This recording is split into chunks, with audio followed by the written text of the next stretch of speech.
Outcast Island, a standalone in the Exiled Sector series. Welcome to Outcast Island.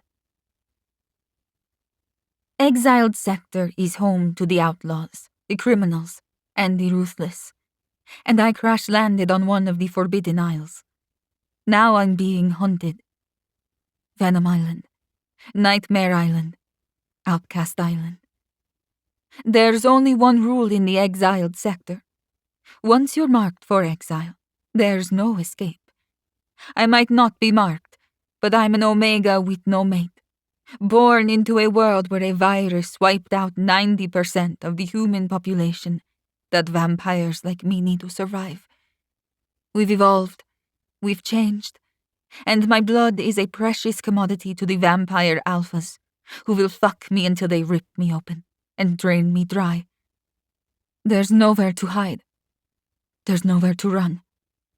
And when the most powerful alpha on the island takes me to his lair, I know I shouldn't trust him, especially because he seems to be waiting for something. And I'm afraid to find out what this vampire has in store for me. No matter what, I know it'll involve his knot that I can't take, his bite that'll enslave me, and his domination that will consume me. So why hasn't he taken me yet? Chapter 1. Magnus. Pathetic. That's the only way to describe the vampire alpha on his knees begging for his life at my feet. I let him plead, even though there's nothing he can say that'll change his fate.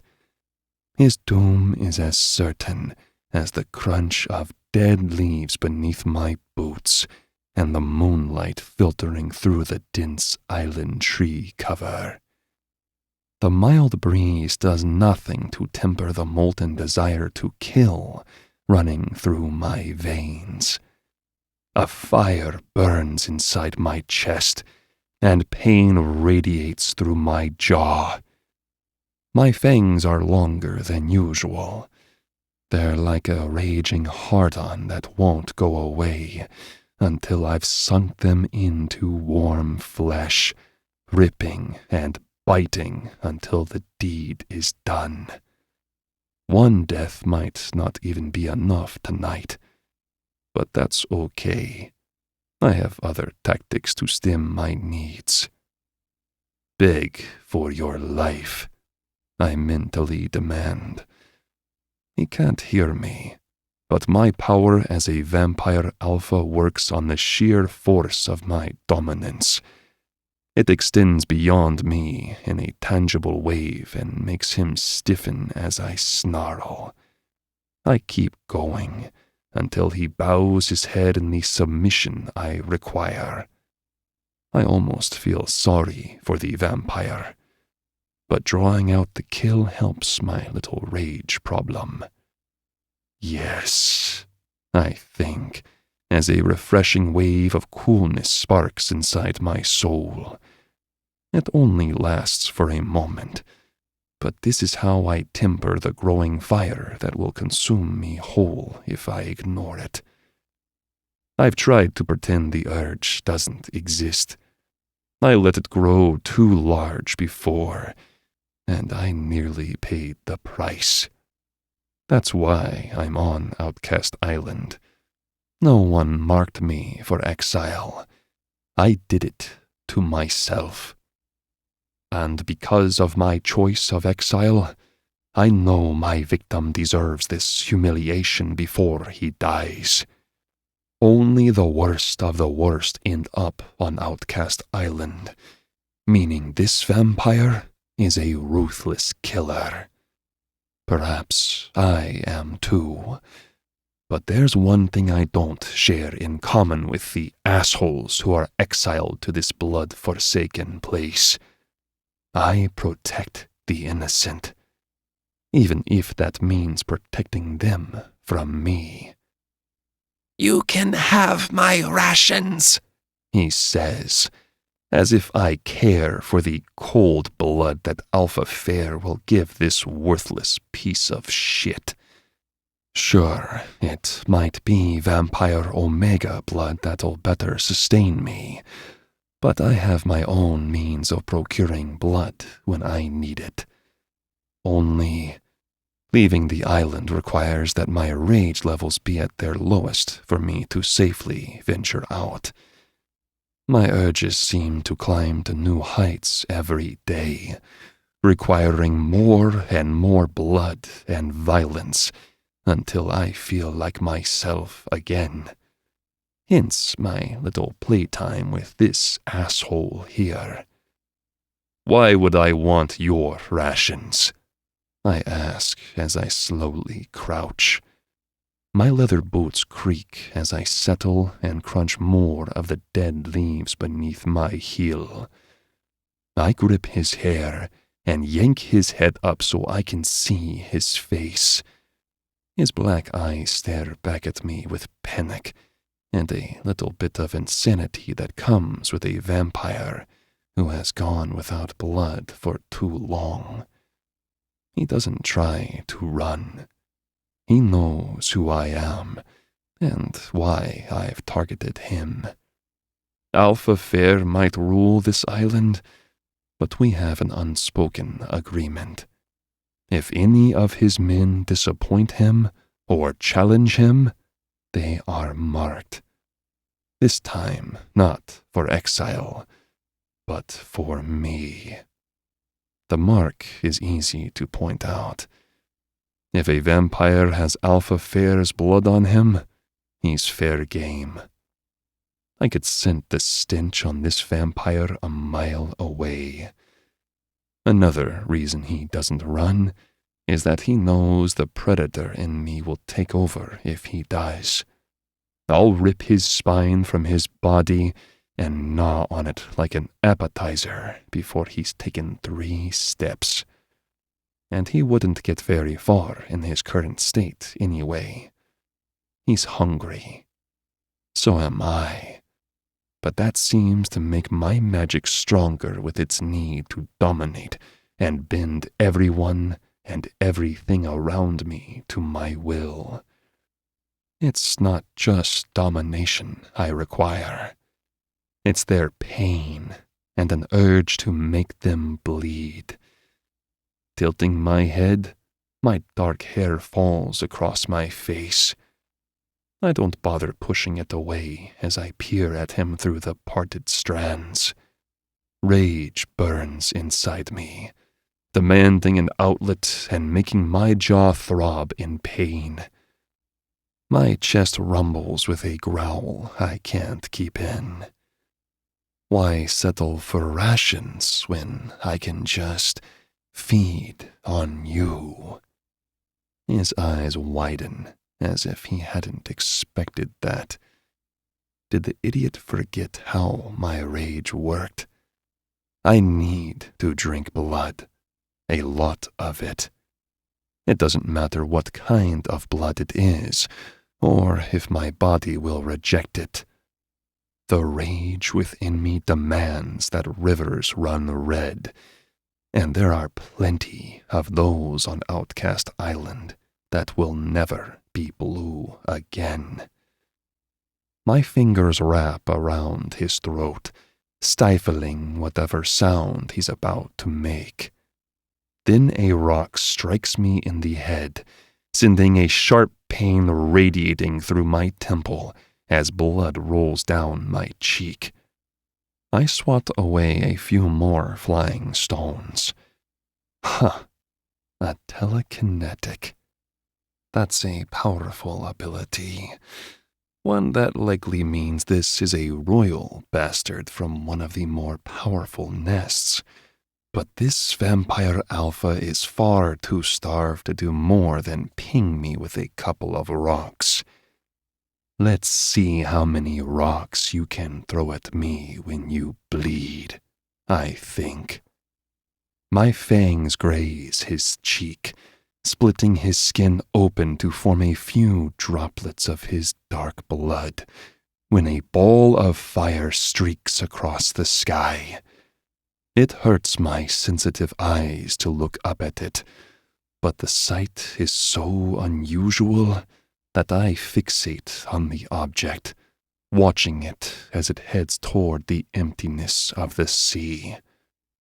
No, that's not a fireball, I realize when I spot the flashing lights. That's an escape pod. The vampire in my grip looks up the moment I do and makes a guttural sound. It's odd enough to draw my attention away from the fireball, and I find that a flicker of victory ignites in his eyes. I don't have time to see why a crashing escape pod interests him. He's about to die. A feral grin overtakes his face. I loosen my grip just enough so he can speak, because now I'm curious. "If I die, I'm taking you with me," he says with a hiss. Then he bites off his own tongue. I'm stunned as he chokes on his blood. What kind of insanity is Alpha Fair dealing out these days? Then a shock wave of telekinetic power fueled by blood knocks me off my feet. But the Vampire Alpha's power wasn't aimed at me. It was directed at the escape pod.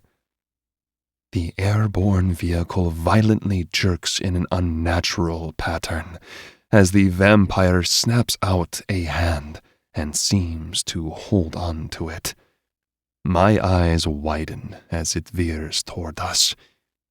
He's trying to crash it right on top of us. With a roar, I pounce on the vampire and twist his neck, and the snap of his spine cracks through the forest. When I look up, I see the pod jerk again in another direction before it descends into the tree line, sending a plume of smoke into the air. I wipe my fingers over the vampire's mouth and draw his blood into mine. My vision turns red in response as my stomach twists with the wrongness of imbibing another vampire alpha's blood. But I know I have to keep it together. Those marked for exile didn't crash on this island. They were brought in on a regular schedule. Alpha Fair had initiated a new batch of vampires just last week, meaning that whoever is in that escape pod is an innocent. And thanks to me, they are hurt, or worse. I might not have sent the escape pod off course, but had I not been toying with the vampire, he wouldn't have even attempted to redirect it. I doubt his telekinesis power had been that strong, at least not without something to boost it. Like him biting off his own tongue. This is my fault. Now, I need to fix it. I need to get to whoever is in that escape pod. Blood misting is a possibility, but that will require reserves that I am low on. One vampire alpha isn't enough to keep me sane if I use up what little blood I have left. Stay, I command the survivor as I break into a run. Tracking them down will take more time, so it's best they stay where they are until I arrive. Assuming whoever just crashed is still alive. Please be alive, I hope, not needing more innocent blood on my hands. Ancient trees crack against me, snapping and bowing as I storm through them toward the crash site. I'm not the only one. The sickly sense of at least 4 different vampire alphas tell me that others are tracking the same target. A pack. Vampires don't always form packs, but it can happen. And 4 vampire alphas are going to be a challenge to handle, especially because they're heading for the same target I am. Whoever is in that escape pod is fresh blood. And thanks to me, they have crashed on this island. A crack sounds through the forest as the escape pod pops open. I'm nowhere near it, but my hearing can pick up sounds from miles away. My sense of smell is even more powerful, and when I inhale and draw in the overpowering scent of the newcomer, I fall to my knees. Dirt explodes all around me as I crash to the ground, and my breath catches in my chest. Pain jerks through me as the fires inside me roar to life. What the hell? I flash my gaze through the tree line, unable to see anything except the blur of a vampire alpha reacting similarly to me. He's stunned, but he'll recover in a moment. Because the newcomer isn't just an innocent. She's a vampire omega, and she's about to go into heat. Chapter 2. Gudrun. My chest constricts as growls rip through the air, promising violence and blood. No, there's already blood. My nostrils flare as I draw in the metallic scent coming from the tree line. The distinct aroma is so powerful, it's almost as if I can taste it. As I roll my tongue, I realize there is blood in my mouth. I don't think it's mine either. It tastes just as wrong as the scents riding the humid breeze. Whose blood is in my mouth? I run my tongue over one sharp canine as I scan the dark forest. My vision makes everything seem bright, but I know it's nighttime. The sun is nowhere to be seen, and the moon hangs in the sky, cowering behind weighted clouds, as if it's an ominous omen of dark things to come. Hide, it seems to say. Looking around, I survey my options. There's a burning escape pod that I recall being jolted around in like a rag doll. Then there are the trees and the water. Water is death, my instincts tell me. There's nothing out there for me. But whatever is waiting for me in the trees is not much better. How do I know all this? I wonder. My senses pick up sounds, smells, and every stray glimmer of light with ease. There's a quiet pattern in the tree line, betraying the passage of skilled predators. 3 of them. No. 4. I decide on 5 at least, but one is separate from the rest and has heavier footing, as if it doesn't feel the need to hide its approach. And the sound is becoming louder. I don't have much time. My mind automatically catalogs how many minutes it thinks I have until I'm discovered, which doesn't match up to how much time I need to heal. How do I even know all that? Everything about my ability seems natural, but I can't remember why I would be able to see in the dark, or why my senses are so sharp. What am I? Because I'm not human, I don't think. I don't know what I am. I don't even know who I am, I realize, as I wet my lips with my tongue, trying to get rid of the vile taste. What's my name? And why can't I remember that? The ache on the side of my head might explain the diluted memory of my body slamming into the side of my escape pod. It was as if a god had reached down and slapped me onto a new course, and then shook me around a few times just for good measure. For the initial push, I'm grateful, because my escape pod had a malfunction and had been about to crash into the sea. I should be drowning right now. Even if I don't know what I am, I know being trapped at the bottom of the sea would eventually kill me. But I can't say I'm doing much better right now, because I'm a mangled mess on the ground.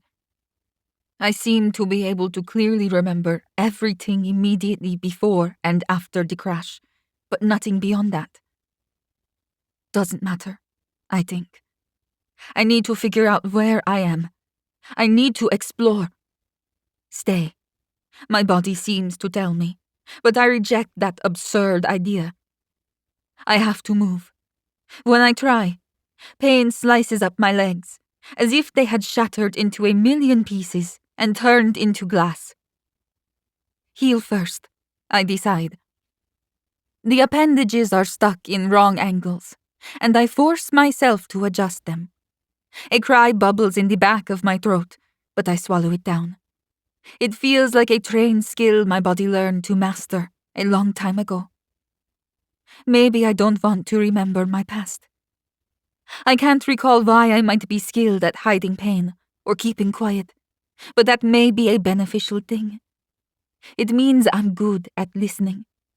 So I focus on my surroundings as I dig my fingers into the dirt and drag myself forward. My body still seems to be telling me to stay, as if it had been commanded to do so. Who commanded it? I wonder, if that really was the case. There's no one around me, but that's going to change very soon. The growls in the distance are coming closer, meaning the predators don't care if I know they're approaching. They think I'm weak. I'm not weak, I protest. But my broken legs aren't healing fast enough for me to feel very confident in my thought. A sense of danger skitters up my spine, and I keep my breathing shallow while my legs heal. That has to come first. I expect my memories to recover as quickly as my bones seem to be mending, but my past remains shrouded in darkness. Whatever healing powers I possess, they don't seem to be working on my memory loss. A snarl rips to the air, forcing my chest to tighten. Pain twists inside my stomach, making me swallow a whimper, as the rising agony seems to worsen, not get better. Another growl has knives slicing through my midsection, awakening a new sort of pain that doesn't feel right. Can these creatures cause pain with their growls? An overpowering mingling of scents dominates the air, overtaking the softer, salty notes of the ocean and the bitter, charred scents of my burning escape pod. One of the beings I'm scenting pops through the tree line and freezes in his tracks when he spots me. The man with dark eyes smells like rotten flesh, and I can practically feel his lust from my prone position. He grins, showing off long, dangerous fangs. Now I know what the creatures are. Vampires. My eyes widen as I realize that I'm a vampire too. Or I must be. My teeth sharpen in response to the danger. They're long enough to cut my lips, and I peel them back in a practiced move my body remembers better than I do. My legs are still healing, so there's no way I can run. I get ready to bite. I have sharp teeth too, asshole, I think, as I give him a growl of my own. My little snarl seems to amuse the vampire. His dark eyes glitter as he chuckles, and the sensation of his perverted desire thrums through me again, making me feel sick. Be a good little Omega and come with me. I'll find us a safe spot where my pack can't get to you. He adjusts himself, highlighting his malicious intentions. You'll take my knot before I feed. Protection isn't free, little one. Protection. A shiver runs up my spine. My stomach turns with disgust and fear as I wonder how effective my bite will really be on this vampire. His hunger washes over me, as if I can feel it for myself. Perhaps it's just the terror painting a terrible picture of what's about to happen, but the sensations rolling over me are a sickening mixture of his lust and need. My body can offer him something valuable, something he hasn't had in a long time. He called me an Omega. Maybe those are rare. I don't want your so-called protection, I hiss. My stomach twists in response to his rancid stench. Pain slices through my core, and my hand falls to my belly. Everything about him is wrong. He chuckles again. You're going to need an alpha soon, little one. He frowns when I hiss at him again. I can sense you're not compatible with my bloodline as far as mating goes, but that's okay. You can still take a nut just fine, and your blood will taste better than the pathetic rations I've had today. He waves his hands toward the tree line, now practically rumbling with growls. Each sound awakens a new blade inside my stomach, making dark spots sprinkle over my vision as I struggle to remain conscious. Still not convinced that you need my protection? Don't you know where you are? Go away. I pant through slices of pain that seem like they'll tear me apart. Sweat breaks out over my brow as I try to breathe through it. When I check my hand, there's no blood at all. What's going on with me? He glares at me. Are you actually telling me no? What kind of Omega are you? He spits on the ground as if I disgust him, yet the way he's looking at me says he fully intends to take what he wants anyway.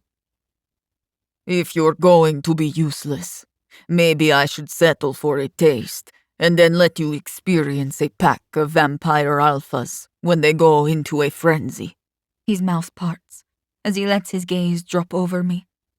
Whatever I was wearing before I crashed, it's now tattered, torn, and barely intact as it hangs from my small frame.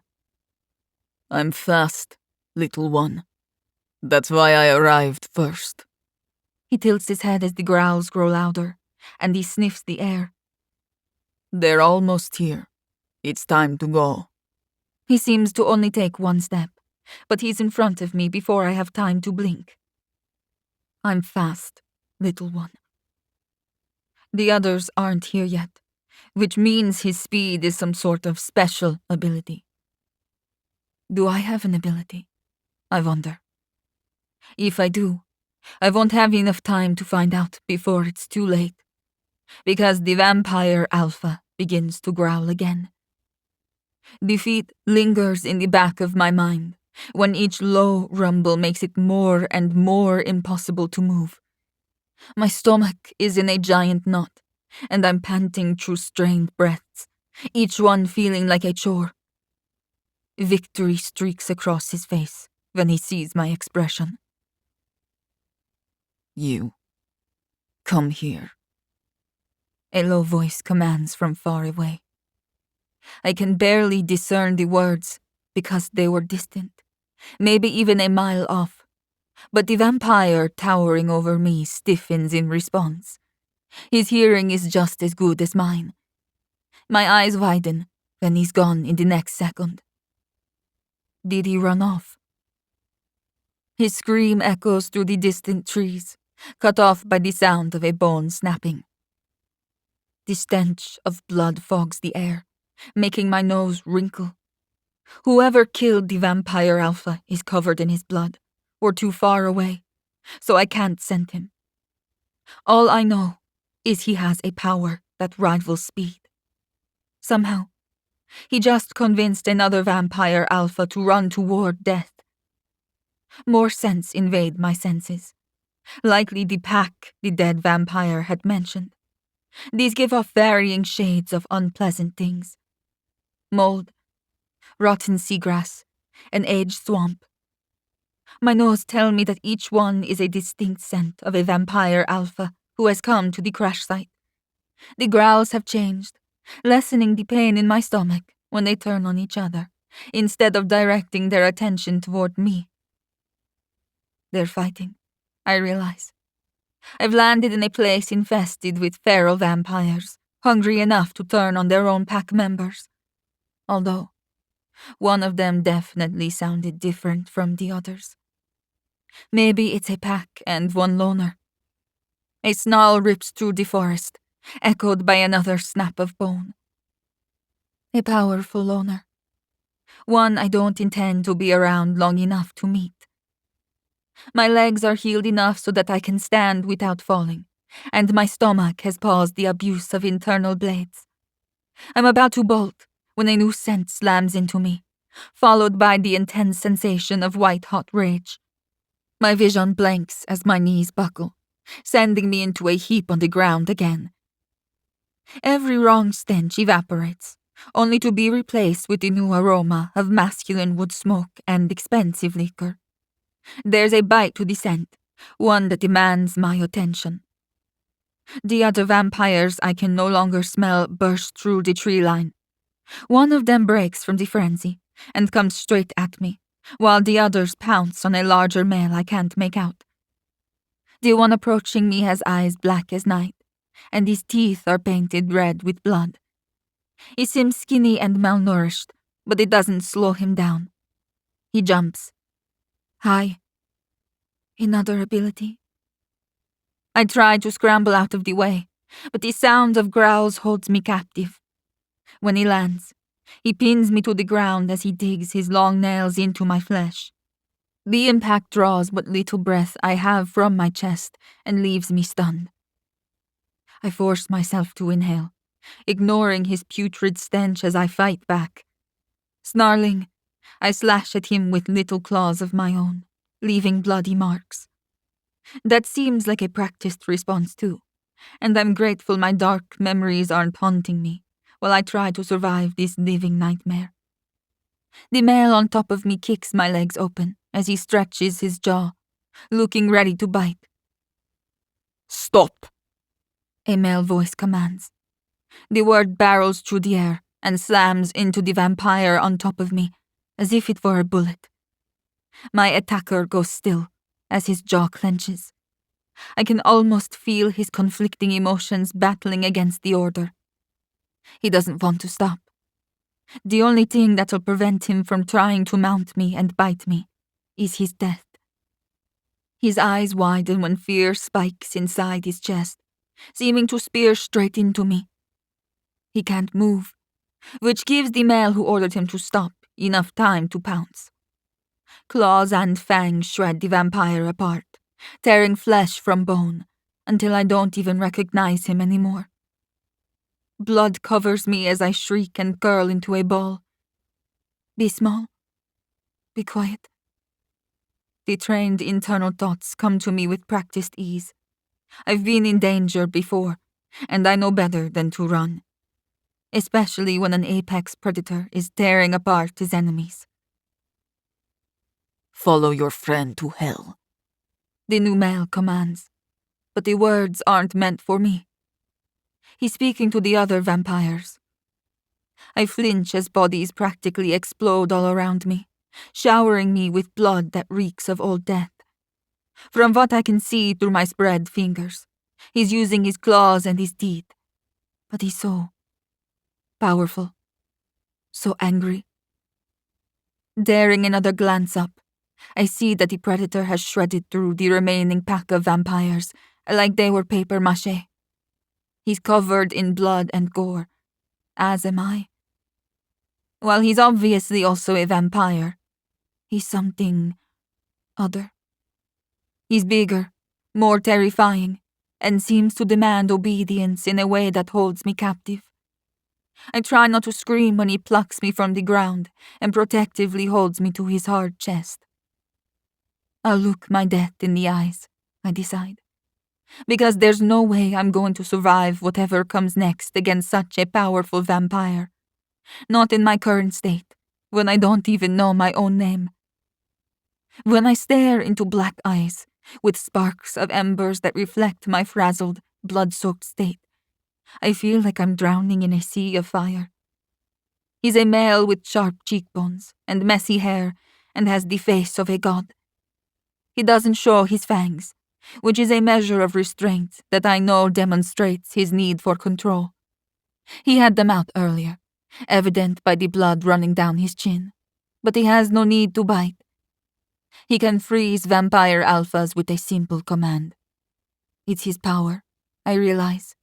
One that comes from the depths of emotion so darkly violent that I shiver against him. It washes over me, and I'm helpless to fight the onslaught. I'm burning alive. This male is rage incarnate. He is power. He is dominance in flesh and bone. And he is furious. So much anger, I murmur, as I place my fingers against his chest. A shudder works through me as the overwhelming need for violence and pain rampages through my body. I know this is what he's feeling right now. Somehow it's bleeding into me. I'm not sure how to rid myself of it, so I let my body tell me what to do. It seems to have practice with this, and it tells me to give in. I submit. My entire body goes limp against him as my fingers trail down his bloody chest, and I discover a necklace. My fingers wrap around the locket, finding it warm. Sleepiness washes over me as I struggle to keep my eyes open. Oh, little diamond, what a power you have. He hugs me closer as my stomach dips, and a heated mist wraps around my entire body. You'll be safe with me. Those are the last words I hear, but the emotion that comes with them doesn't match the sentiment. I'm not safe at all, especially not with him. Sleep, he commands. Despite all the fight I have within me, it's a command I decide to obey. I might be a spitfire, but I know when I've met my match. After witnessing the might of this vampire decimating his enemies into bloody obliteration, I certainly don't want to be awake when he decides what he's going to do with me. Because whatever comes next is going to be the last thing I'll ever see. Chapter 3 Magnus. Little Diamond. That's what this Omega is. Rare, incredibly beautiful, impossibly valuable, and entirely mine. I kneel as I allow the transition of power to take place. I know what is happening, but I never expected to find an Omega who could ground me. Her blissful scent of cherries makes my mouth water and my knots swell. Other Omegas have always smelled a little bitter to me, but not this one. She is sweet. Her scent invades my thoughts and permeates my skin, drenching me with her aroma in a declaration that suggests her blood already finds mine to be compatible. Which is impossible. I had looked for centuries for an Omega who was compatible with my blood type. I wasn't like the rest of my family. I was a monstrosity among vampire alphas, and I had an unknown marker that set me apart. That made me feral without a mate. I had searched for one in sheer desperation to resolve the issue. An easy way to test compatibility is to allow an Omega to taste another vampire alpha's blood. Incompatibility should simply mean a sour taste. In my case, it means death. And I have far too many dead Omegas on my conscience as it is. Never again. The blood rage had only worsened as the guilt festered. After a close call with my little brother when he'd been in the wrong place at the wrong time, I knew I had to give up my search. Exile. Glancing down at the gorgeous female with brownish blonde hair, I dared to hope that might change. I could go home. But where are you from, little diamond? I wonder, because now that I have found a compatible Omega, her needs will always come before my own. Why is she here? How had she found herself careening in a fireball streaking across the sky? The overwhelming need to protect her and care for her makes my arms shake, but I will them to remain strong and steady so as not to jolt her. Our exchange of magic has to be done before I can properly tend to her needs, and I will tend to all of them, with her permission. Next will be the exchange of blood. Only if she wants it, I remind myself. I'd rather die than force an Omega to live a lifetime dealing with me. Our magic bond can be broken. It's only the first step in a mate bond between vampires. Dismantling it would hurt. It might even kill me. But I would do it if it pleased her. Closing my eyes, I allow her blissful scent to dig into my skin and taste the magic that courses through my blood. My magic is violent and unruly, but a calmness unlike anything I've ever felt rolls through me as I let the Omega's magic saturate me. You're so powerful, little diamond. More powerful than you could possibly know. The burning escape pod dims from my senses, and the tree line remains quiet. Now that I've killed multiple vampire alphas, now that I've found her, I'll be able to blood mist us to my lair without risking insanity. But first I need to make sure I finish the exchange. My body gives her all the blood rage I've dealt with for years, trusting her to handle its impossible weight. Unfortunately, I have no choice in the matter. The alternative would be that I keep it in, and I know what would happen next if I did that. She would die. I would force my knot on her, then I would drain her. I will not let that happen. I am better than those assholes I tore into. My rage had knocked her out cold, but that was for the best. She was in far too much pain. Her little body shivering in my arms betrays how much agony she was enduring.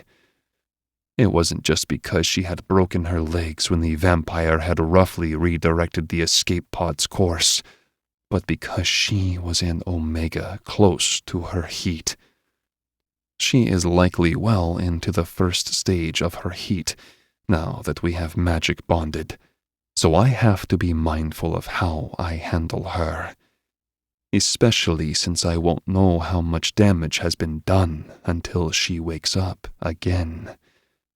A pack of vampire alphas growling at her, encouraging her to accept a rushed estrus, would have been excruciatingly painful. That's not how vampire Omegas are supposed to be lured into such a vulnerable state. A heat notifies the vampire alpha that she is ready. Estrus only happens when she knows she is safe. That is when she will be able to breed. And she can't do that unless she trusts the vampire alpha who courts her. But it can be forced. That's not how my nest runs things, even if some do. But this is Outcast Island. The only rules here are Alpha Fair's rules. And he must have given them permission to take any Omegas who found themselves here. Meaning I will be receiving unwelcome visitors to my lair soon. It is no secret to Alpha Fair where I choose to live, even if it is out of sight and away from the main activities of the island. I am more or less left alone. But that's because I don't interfere. Now, that's about to change. A sense of peace wraps around me like a cherry-scented blanket when the exchange is done. I open my eyes to find the Omega sleeping. She isn't shaking anymore. She has accepted me as well. We'll see to your needs now, little diamond. I think as I blood mist us away from the crash site. My lair is on the other side of the island, so it's the best way to travel to tend to her immediately. And when you wake, I will be here, and I will rip apart anyone who dares try to touch you again. Chapter 4. Gudrun. Male voices murmuring with cordial but dominating tones wake me from the best sleep of my life. Whoever lit that candle of wood smoke and liquor is my hero. My eyes flash open when I recall that the scent is not from a candle. It's from the vampire who killed everyone around me in a shower of blood and terror. When I search my surroundings, they don't match what my brain is telling me I should be seeing. No escape pod. No blood-soaked ground. No intensely beautiful and terrifying vampire who doused me with his rage. All I see is a kempt bedroom with cozy, if a bit masculine, furniture. There's a large oak dresser at the end of an oversized bed. I've sunk into the center of it, and am surrounded by pillows. And shirts. Snatching up one of the garments, I bring it to my nose and inhale deeply. My eyelids flutter closed as I indulge in the perfect scent. His scent. That's when I register that I'm picking up voices again. The tones sound civil but strained. An overpowering warmth radiates from inside my chest, and I rub at it while I listen. Alpha Fair said the escape pod and whoever was inside it was fair game to the fastest and strongest vampire, says an unfamiliar voice. The lethal steadiness of it makes the hairs on the back of my neck stand on end, but I keep listening. Then that would obviously be me, the male who took me replies. My breath comes in short pants as the warmth from my chest shoots through my abdomen, then pools between my thighs, confusing me. I should be experiencing the urge to run as fast as I can while he's distracted. Instead, I am imagining him killing the male who is talking, so that he can come back into this bedroom and devour me. No devouring, I chide myself. Stupid death-seeking pussy of mine. Maybe I have a thing for psychotic killers, or maybe I'm just insane to begin with, because I should definitely not be fantasizing about him biting the inside of my legs with the fangs I have yet to see. But I bet they're big. My libido supplies. Just like other things. I mentally slap myself as the voices continue, blissfully unaware of my internal battle. You're not one of us, Magnus, the chilling voice says. So that means you don't have a right to the Omega. Alpha Fair commands that you... A gurgling sound follows, and I can only imagine that Magnus has wrapped his fingers around the male's throat. No one commands me, Ja'ar. You've grown complacent with your little position as liaison between Alpha Fair and me. You tell him that if he wants to command me, he can come in person and stop being a coward.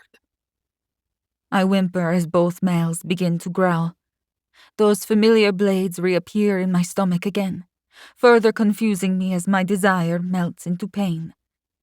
A door slams, then the door to the bedroom makes a bunch of clicking sounds. I can hear a series of deadbolts unlatching, followed by the creak of a metal door. What the hell? I can only guess Magnus doesn't like to be disturbed when he sleeps. With the door open, Magnus is in the bedroom a moment later, making the space seem small as he looms over the bed. He's even more beautiful than before. His hair is damp as if he had showered, which explains the lack of blood all over his body. I realize that I'm clean as well, and I'm wearing one of his shirts and nothing underneath. My hair has been washed and dried, and as I comb my fingers through it, I notice it has even been brushed. Did Magnus take care of me? Warmth pulls between my legs again. He's only wearing a pair of jeans that seem a size too small for him, doing little to hide the swelling package between his massive thighs. His entire body is layered with muscles, but in a lithe way that flatters the large vampire alpha. This time, though, his fangs are out. To my disappointment, they retract before he speaks to me. I apologize, he begins, then stops as he seems to make an assessment of me. His dark gaze skims over my shivering body, and he frowns as if displeased by something he sees. I had hoped you would not wake without me here, but Alpha Fair sent. He cuts himself off, as if the information is irrelevant, which I suppose it is. I have no idea who Alpha Fair is, or the male he had called Ja'ar, whom he sent off with a growl. Apparently, Ja'ar was a lot more intelligent than the vampires I had met at the crash site. He knew how to encounter Magnus and leave with his body intact. By submitting. Maybe that's why he's displeased. I'm still gawking at him like an idiot. My entire being screams at me to submit as well. I bow my head and curl into myself, more out of instinct than fear. I should be afraid of him, but he's not giving me the same signals he was before.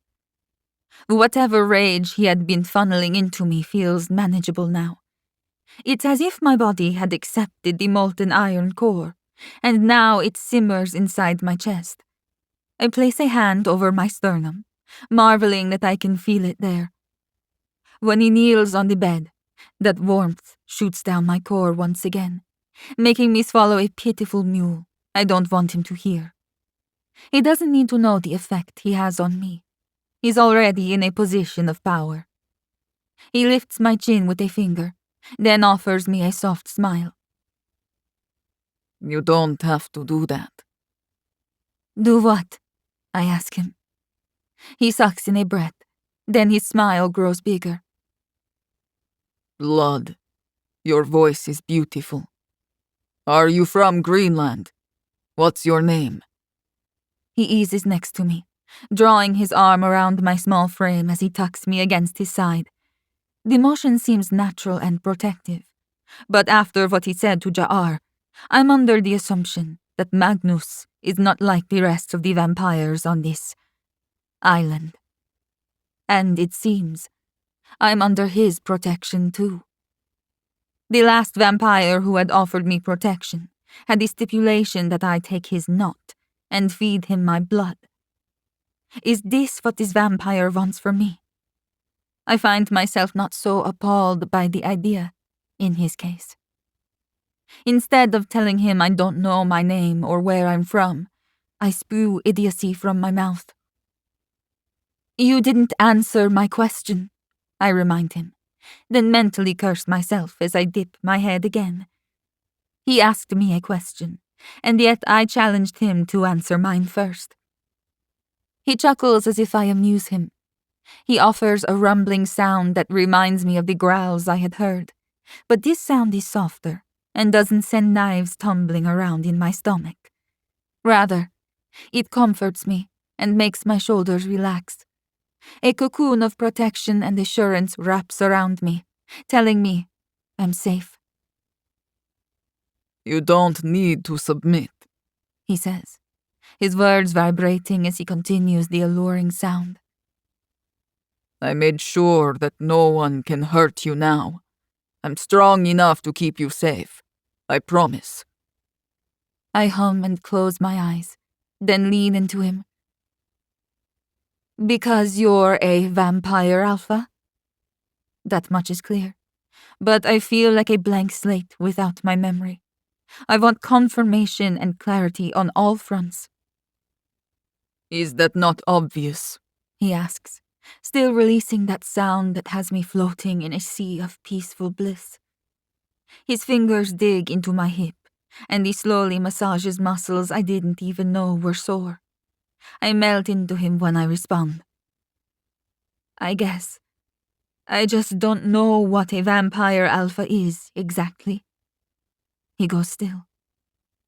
You're a vampire Omega with an incredibly rare empath power in your bloodline, proving your royalty. And you don't know what a vampire alpha is. It's my turn to chuckle. Figures I'm royalty. I'm probably some unwanted heir better off dead and abandoned. Or maybe I'm on the run from an undesirable betrothal. If that's the case, then I'm an idiot for landing on an island of vampire alphas who want to fuck me until I'm dead.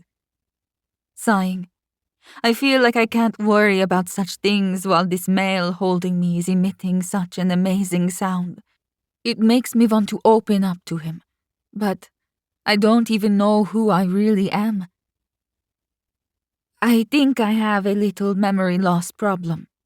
I point to my head as I manage to slit one eye open. Bumped myself on the landing, if one could call that a landing. Guilt I don't understand washes through me, and I realize the emotion is coming from him. I'm a vampire Omega with the power of empathy. That's why I'm feeling all these emotions from everyone around me. Great. Why couldn't I get a cooler power, like jumping 3 stories or bossing around other vampire alphas? Why do you feel guilty for my crash? I ask, now that I know the emotions I'm feeling are his. And what is that sound you keep making? He grins at me, then whispers in my ear. It's called a purr. Do you like it? I hum in agreement. Yes, but stop pushing the guilt on me. It feels cold. The emotion is unlike the primal energy he funneled into me earlier.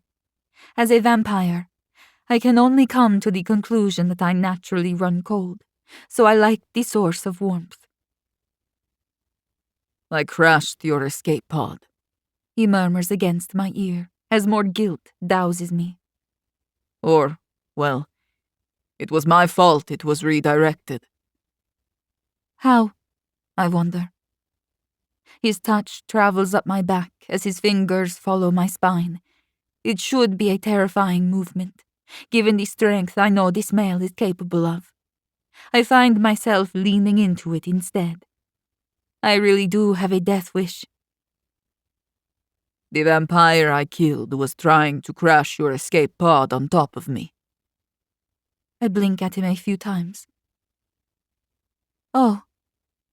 Tilting my head, I recall the voice I had heard from a mile away. So you were the one who called the first vampire who'd found me back into the forest. How did you do that? His fingers begin to massage me, as though he hopes he can keep me from bolting, if he's gentle enough. People have a tendency to do what I say. Because of your charm? I ask with a wry grin. He chuckles. Hardly. My power is from a dominance blood marker. If I command someone to do something, then they will.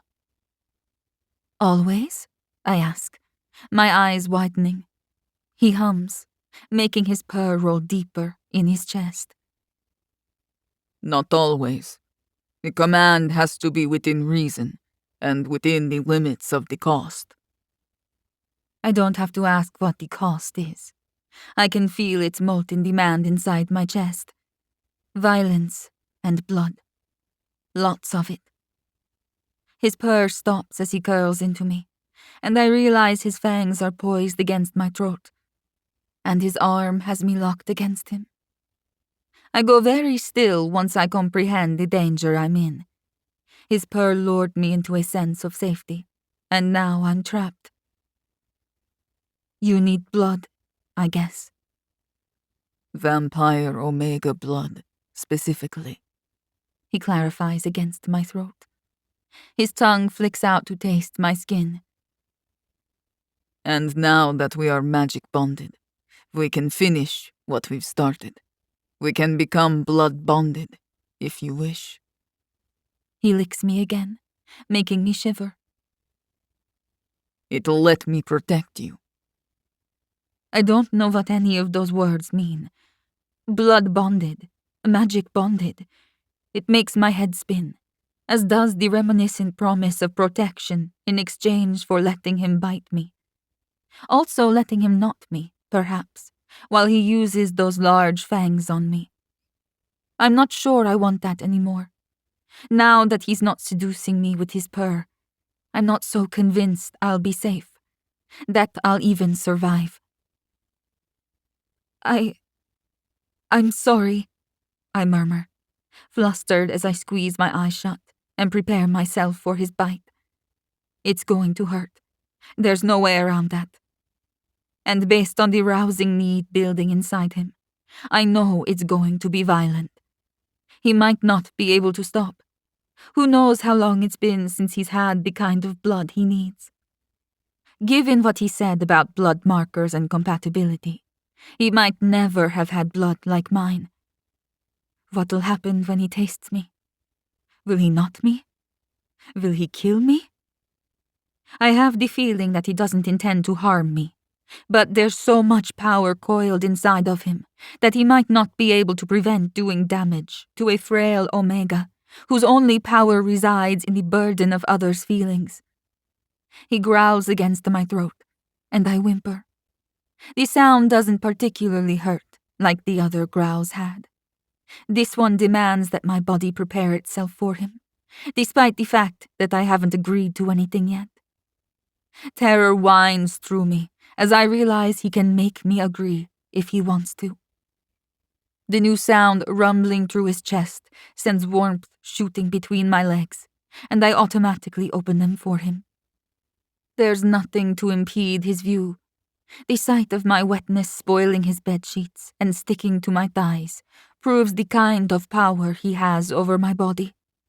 Because I'm a vampire Omega, and he has decided to own me.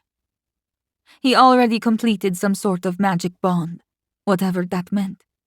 If this vampire valued consent, I should have had a say in that. I don't even know when it happened. But my body betrays me and opens everything to him.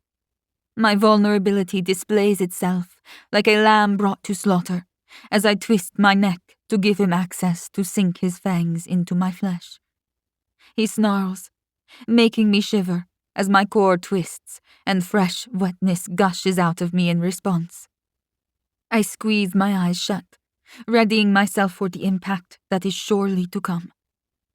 Only it all stops, and I'm left stunned as a warm mist wafts over my face. My body sways without his there to support mine.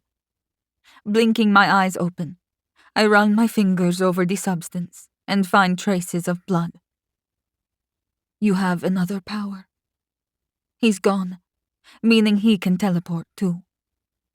That information explains how he brought me to his lair so quickly, but it doesn't help my current predicament. My legs are still spread open for him, and my body is thrumming with need that he had demanded. But then he left me alone, to deal with this desire all by myself. I'm not sure if I'm grateful or angry that he left without a word. I'm not even sure how he disappeared. All I know is that without his presence, my body retaliates, and my core throbs with desire that won't be sated now. Tears burn at the edges of my eyes, as the agony within me grows and twists, turning violent, as if I had somehow pushed him away when I needed him most. You're going to need a vampire alpha soon. The other vampire had said those words. Was this what he meant? The insane urge to push my blood-wet fingers into my pussy doesn't make sense, but I do it anyway. The pain is too sharp to ignore. I need something inside of me. Now. As soon as my fingers are securely deep inside, as is the blood on them, a climax rolls over me. But it doesn't bring me relief. My body spasms and clenches around my fingers, but it's not enough. Pain and need leave me panting as tears slide down my face. He's gone.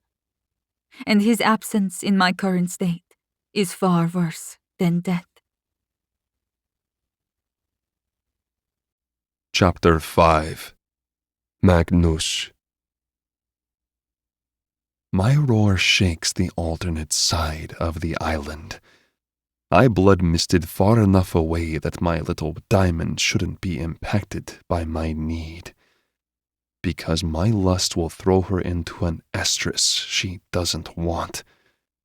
She'd apologized and steeled herself when I had nearly bitten her. She didn't want the blood bond. She didn't even seem to know what that fucking meant.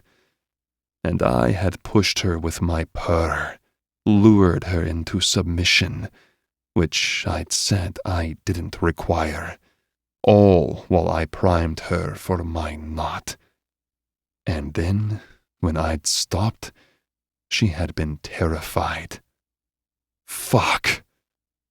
What other few vampires are in the vicinity have wisely started running, but that's what I need right now. I give in to the chase. My boots hit the ground with a steady pulse of thunder as I make no attempt to hide my presence. They will know death is coming to them. They'll experience the full force of my rage. I am a feral vampire alpha denied by his omega. It's my own doing. I have no one to blame but myself for rushing things. But whoever crosses my path now will pay as if they were to blame. Run as fast as you can, I think, taunting Alpha Fair's vampires, who have likely begun patrolling the island for more escape pods. If there was one, there should be more, but those weren't my concern. It gives me the opportunity I need to kill. Blood misting to my prey would be too easy, and it won't satisfy the demand of biting and fucking that is riding me hard. I'm going to have to feed on vampire alpha blood until I calm down. My stomach will reject it later, but it will do the job of satiating my need for blood born of violence at least. I'm so close to falling into a rut. That can't happen. An unfulfilled rut paired with my type of blood marker will leave me in a state of blood rage for weeks, maybe even months.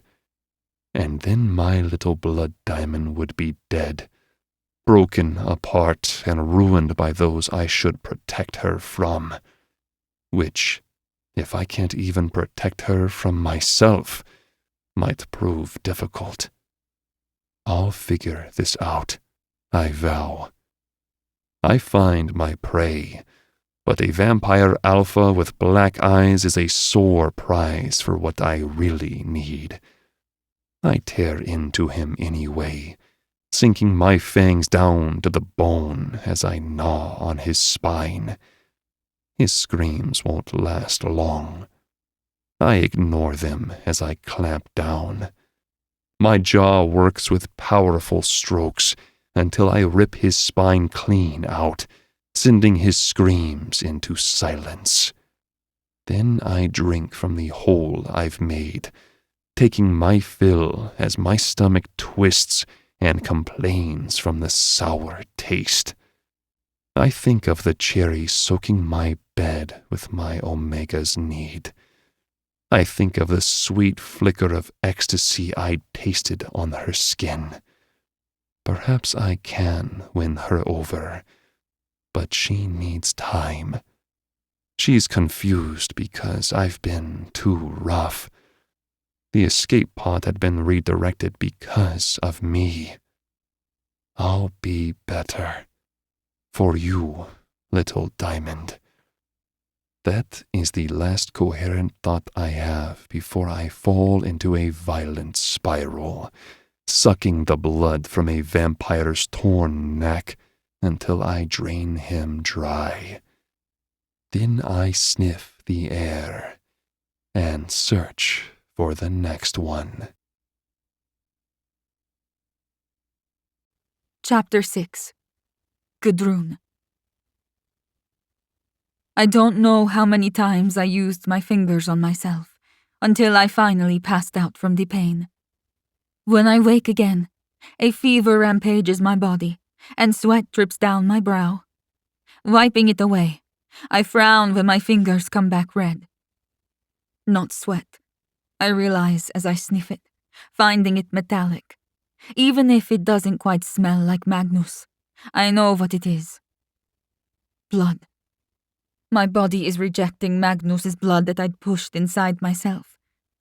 There seems to be more than there should be, though. The bed sheets are completely red, and I'm covered in the little ruby droplets, as if I had expelled blood from my system for hours. Maybe some of it is mine. I'm sorry, A male voice says from a dark corner of the room. I flinch, but I'm too weak to pull the covers over my body. My lower half is sticky, and my legs feel heavy. An ache resides in my stomach, and it's so powerful that I can't even see straight. I stare at him as the room spins. Magnus's guilt is a refreshing cold cloth this time, as he approaches me. He's covered in blood again, but his eyes have changed. They're red. Or rather, they're a dull red, muted but different from the dark orbs flecked with embers that I had seen before. "Where have you been?" I ask, my voice coming out hoarse, as if I'd spent hours crying and screaming. Perhaps I had. I can't remember much, other than the pain. His guilt strengthens, before he seems to remember I have empathic powers, and his jaw clenches. The sensation of his emotions clamps down in response. He's learning control. I was feeding on any vampire alpha I could find on the island before I returned to you, He says. I need to violently kill to stem the blood rage, and you were in no position to take on more of my anger. His gaze falls over me, taking in the damage he caused. If you don't know what a vampire alpha even is, then you don't know that you're in heat, or what that means. A swallow works down his throat, and his jaw clenches before he continues. You need a knot. But if I am to knot you, it is because you want it. And I need to be in enough control that I can help you through your heat without forcing you into estrus or biting you, if you don't want to blood bond. I'm not sure what estrus is, but everything else he just said rings true. There's not a single wound on my body, but I'm starting to understand what it means to be a vampire Omega. I have needs, and he denied me at the worst possible time. Because I'm in heat. But isn't it stopping exactly what I had wanted? Maybe I hadn't said it aloud, but he was frightening me. I wanted it to stop. I wanted to understand. And he did what he had to do to make sure he could pull back, so we could have a proper conversation. You're a good alpha, I tell him, and I mean it. I might not have my memory, but I know there aren't many vampires with his kind of control or desire to respect an Omega's wishes. After what I experienced at the crash site, I have little faith in my kind. A dark chuckle rumbles in his chest, stoking warmth inside my belly that has life returning to my dead limbs. You wouldn't say that if you knew me. Then let's get to know one another, I suggest. Perhaps it's a ridiculous thing to say, when I just finger-fucked myself with his blood on his bed while I rolled in his shirts, but he doesn't particularly seem to mind. He nods in agreement. I'll make you a deal, little diamond. Let me wash you. Let me give you what you need. And you try to tell me anything you might remember about yourself. Okay? Warmth kisses my cheeks, as I wonder what he means by giving me what I need, especially if that involves being naked. But my mouth already agrees with a whispered, yes. He wastes no time scooping me up with his powerful arms. My nose wrinkles when I scent the layers of foul blood on him. There are too many scents for me to piece together how many vampires he might have fed on before returning to me. Another pack, meaning 4 vampires, maybe 5. 9. Magnus informs me, as if he read my mind, but I know he can see the question on my face. When my eyes widen, he chuckles again as he takes me down a dim hall lit by soft lights that come to life the moment he passes them. Motion sensor, I guess. But even with the sensors, it feels appropriate. He wants there to be light, so there is. Not that we need it, being vampires, but not having to use my special senses puts less strain on me, and Magnus seems to know that. Taking care of me appears to be intuitive for him. Well, after he killed and feasted on numerous vampire alphas. Details. Is that going to cause a problem with Alpha Fair? I ask. Not that I know anything about the politics of this island, but I've gleaned enough to learn that Magnus has some sort of truce with another Alpha. And given the fact that he hadn't killed the messenger, he seems to want to keep it that way. I'll handle that, Magnus says, making me pinch my lips as he takes me into the bathroom. My concern vanishes as I blink at the sheer size of it, marveling at the stone whirlpool tub and large shower. He smiles as he settles me on my feet, then flicks a switch.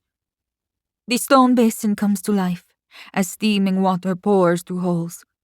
Bubbles rush to the surface as it quickly fills.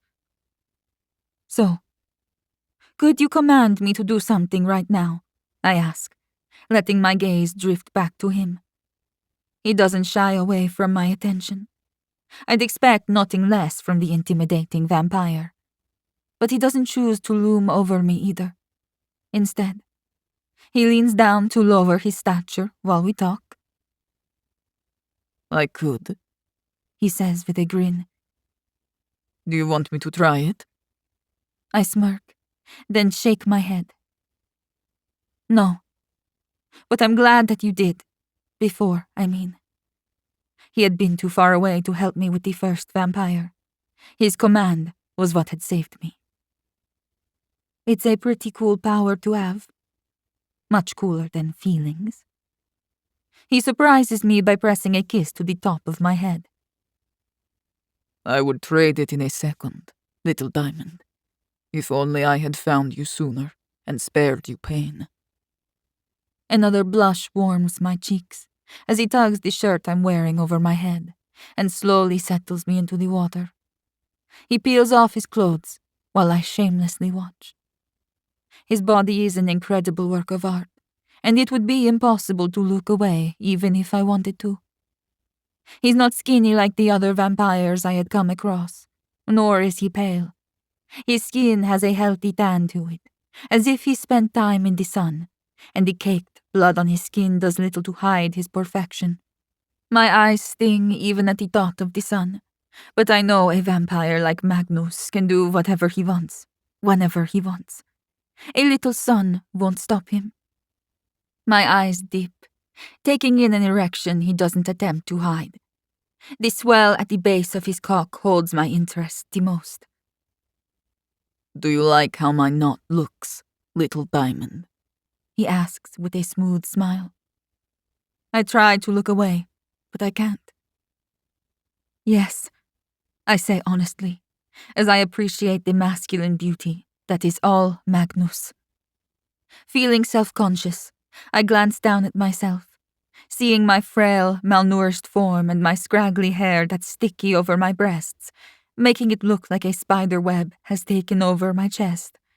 I'm not shy about my body, but it's not much to look at. When I glance up at him to see if he's disgusted by me, I'm surprised to see the soft desire lurking in his gaze. You said we were magic bonded, I ask, because that must be clouding his judgment.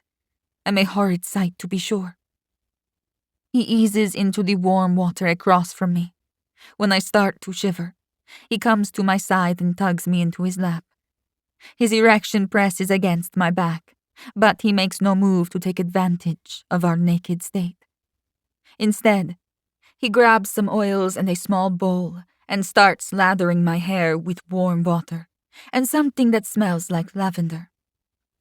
My eyes nearly roll into the back of my head when he massages my scalp.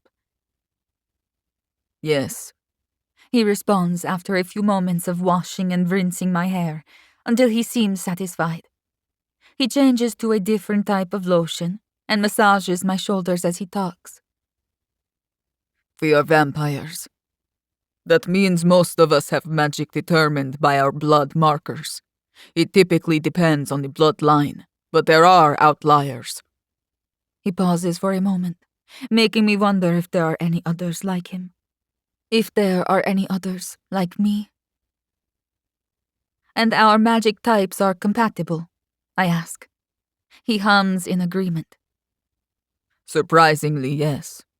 My power resides in emotion, as does yours. They just work in very different ways. Desire stirs in my core as his touch caresses me with a quality of adoration I can't fully describe. I'm an alpha, so my magic pushes my emotions outward instead of inward, like yours seems to do. But there's another part of my blood type that also gives me a surplus of rage and bloodlust to deal with.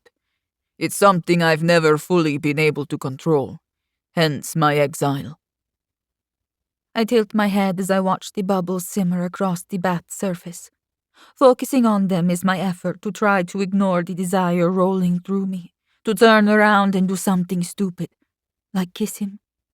The urge to comfort him is almost overwhelming, and I want to do that with my tongue.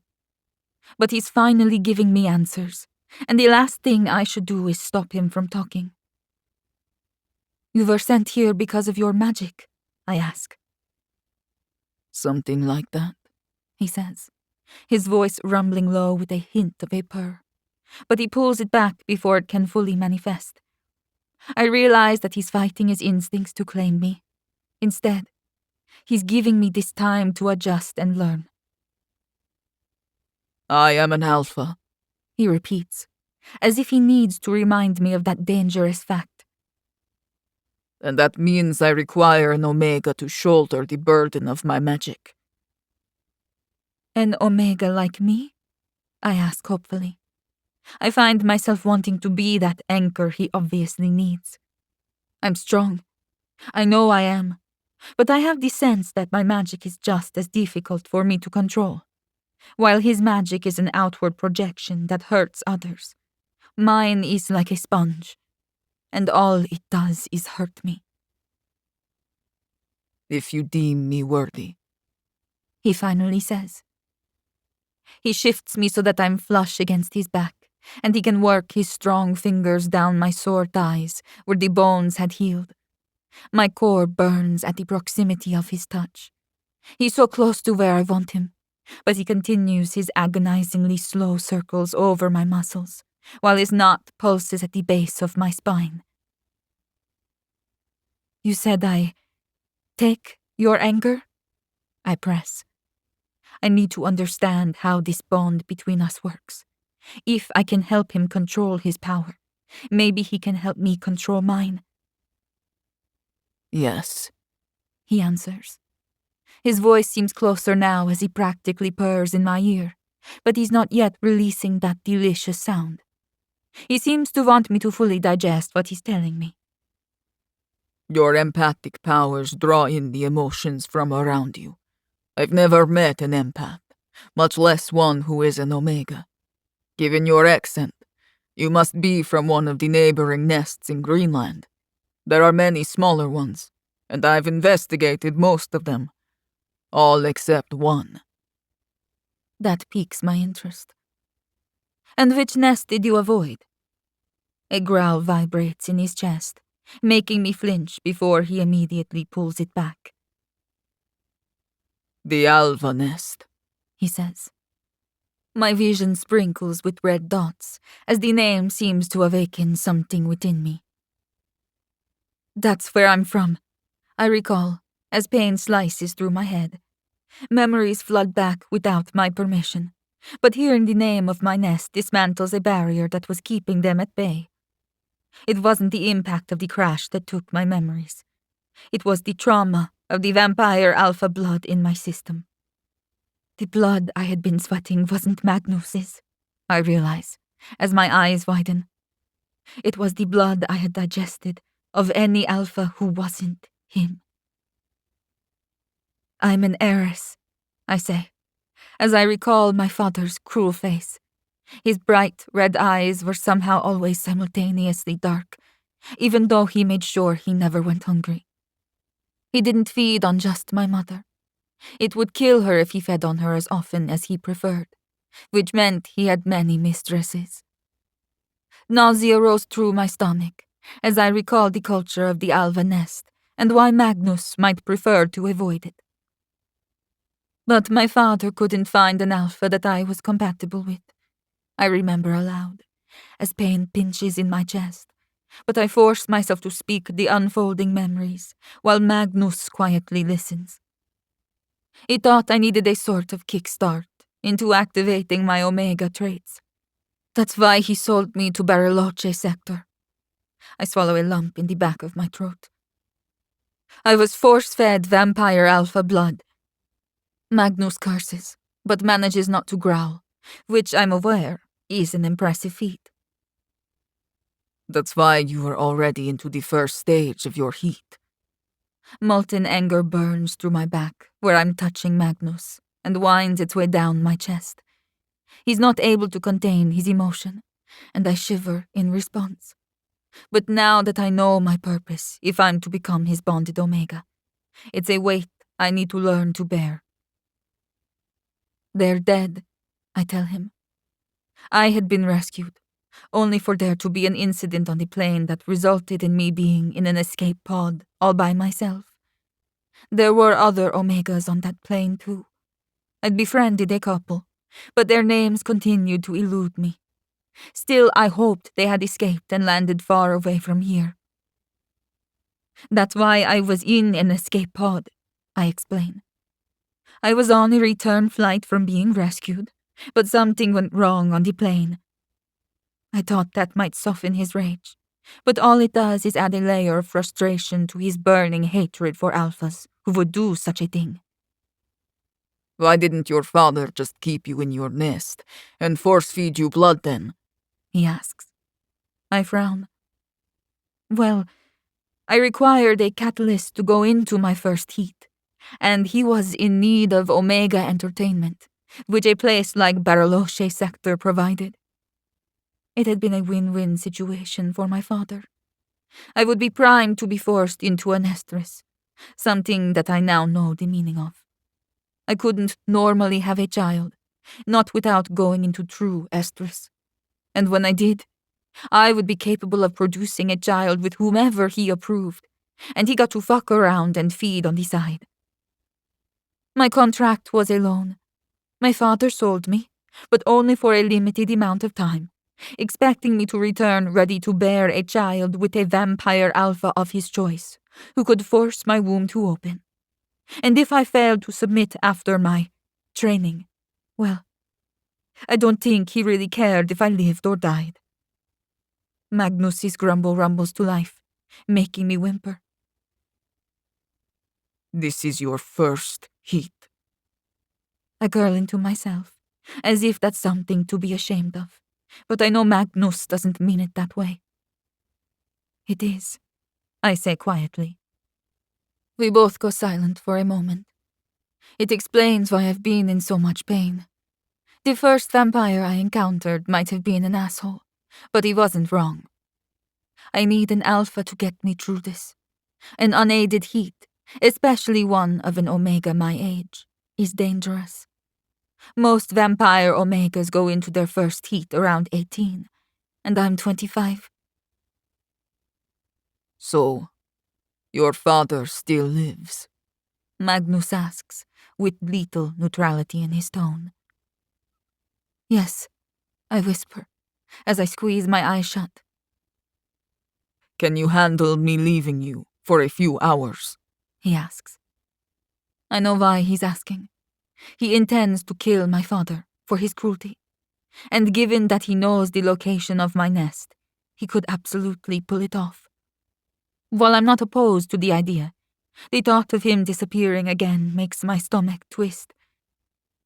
Don't leave me, I plead, as I grip his forearm and hold him to me with all my strength while I blink away burning tears. The mere thought of his absence sends fresh blades slicing me open from the inside, and I'm not sure if I can handle that sort of agony again. Please, don't leave. When I close my eyes once more, I picture his rage like a molten ball of fire, and I imagine dousing it with a waterfall, an endless one made of ice and soothing promises. You will get revenge on my behalf, if you wish it. But don't leave me. Not now. Not when I need you. My effort is rewarded by the tempering of emotions that sizzle the air. I feel like I'm swallowing a pill of fire, and it burns all the way down, but I make it settle. I order it to behave, just like Magnus does when he commands others to submit. In turn, I command his rage to submit to me. To my surprise, it does. The flame settles into a manageable flicker inside my chest, and it nestles there, content, as long as I don't push it out. Magnus releases a long sigh. Little Diamond, I don't deserve that. I don't deserve for you to take this burden from me. It is not yours to bear. Is it not? I ask.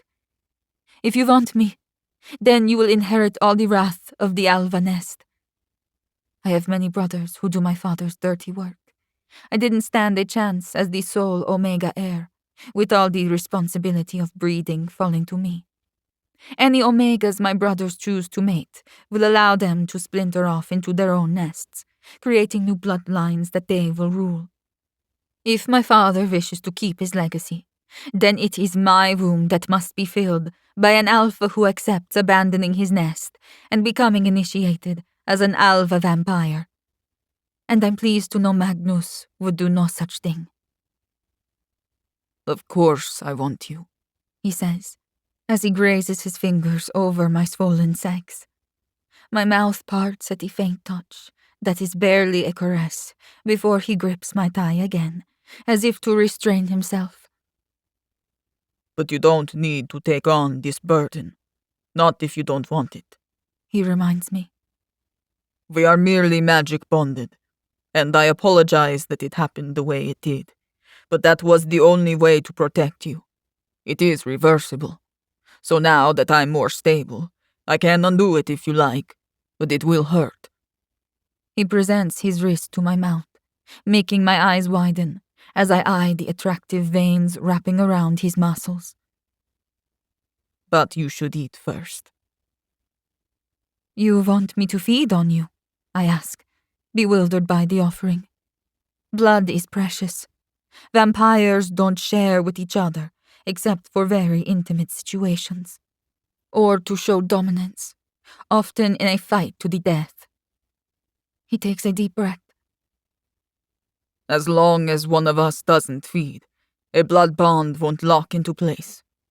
I promise I won't feed on you. Not if you don't want me to. I find myself believing him.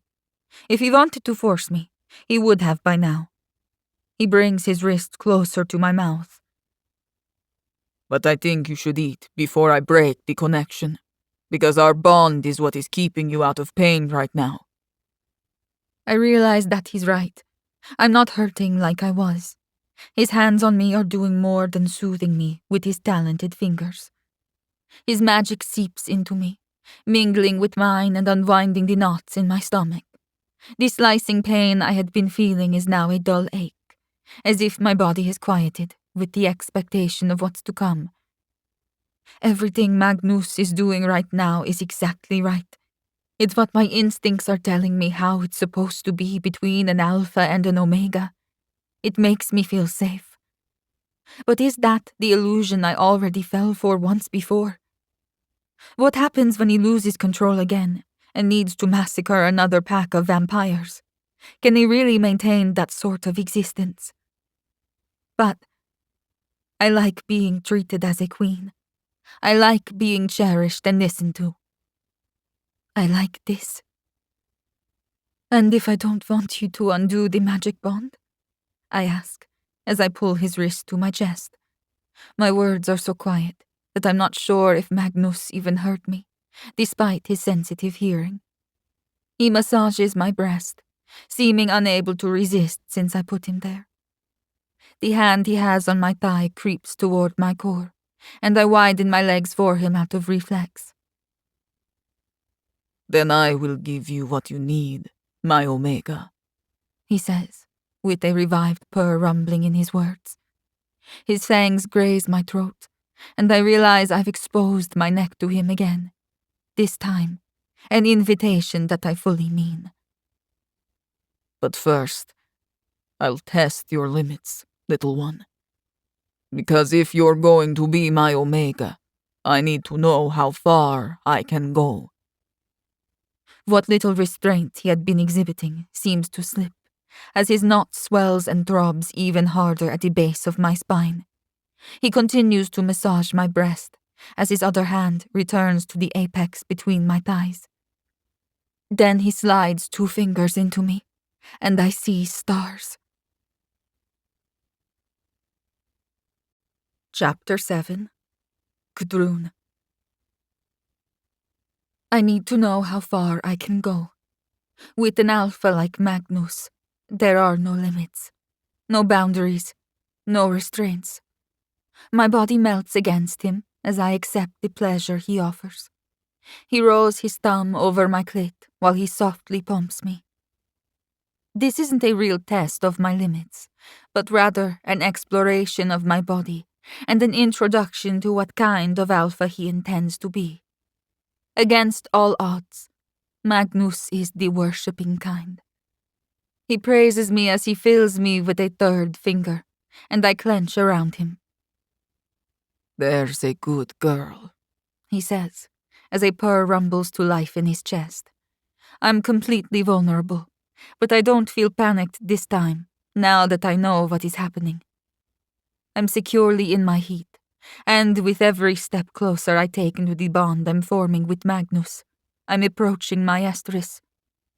I've only heard horror stories of what estrus might be like when it comes to being an alpha vampire. There are no soft introductions, only forced unions from cruel alphas who pick their omegas based on desired traits rather than compatibility. They growl until their womb opens, and then they shove their knot and their seed inside, forcing it to plant into the omega and create a child, whether she wants one or not. I had no desire to create a new life that way, nor did I wish to be introduced to my estrus for the first time by an alpha's will that forced me to submit. My ability as an empath never let me believe I was safe. I could feel the truth behind their purrs and their growls. The alphas my father had chosen for me were indeed stoic, but no one could hide their true soul from me. They held their emotions behind a wall inside their chest, but all of them were ugly inside. Their emotions eventually bled out, and it felt like spears jolting through me, if any of them were around.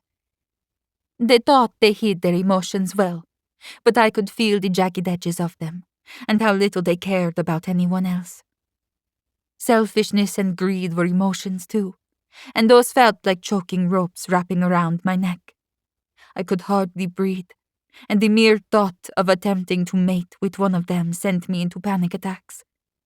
Thus, my father had given up trying to find me a mate the natural way, and sent me to Bariloche sector for a crash course. And if it awarded him a few extra omegas on the side, he wasn't going to complain. Magnus responds to my whimper of surfacing memories, and pushes his fingers inside far enough to graze the strong-ribbed muscles of my walls. They're in a formation that will take his knot and squeeze his shaft in return, because I'm an omega built for an alpha's biology and size.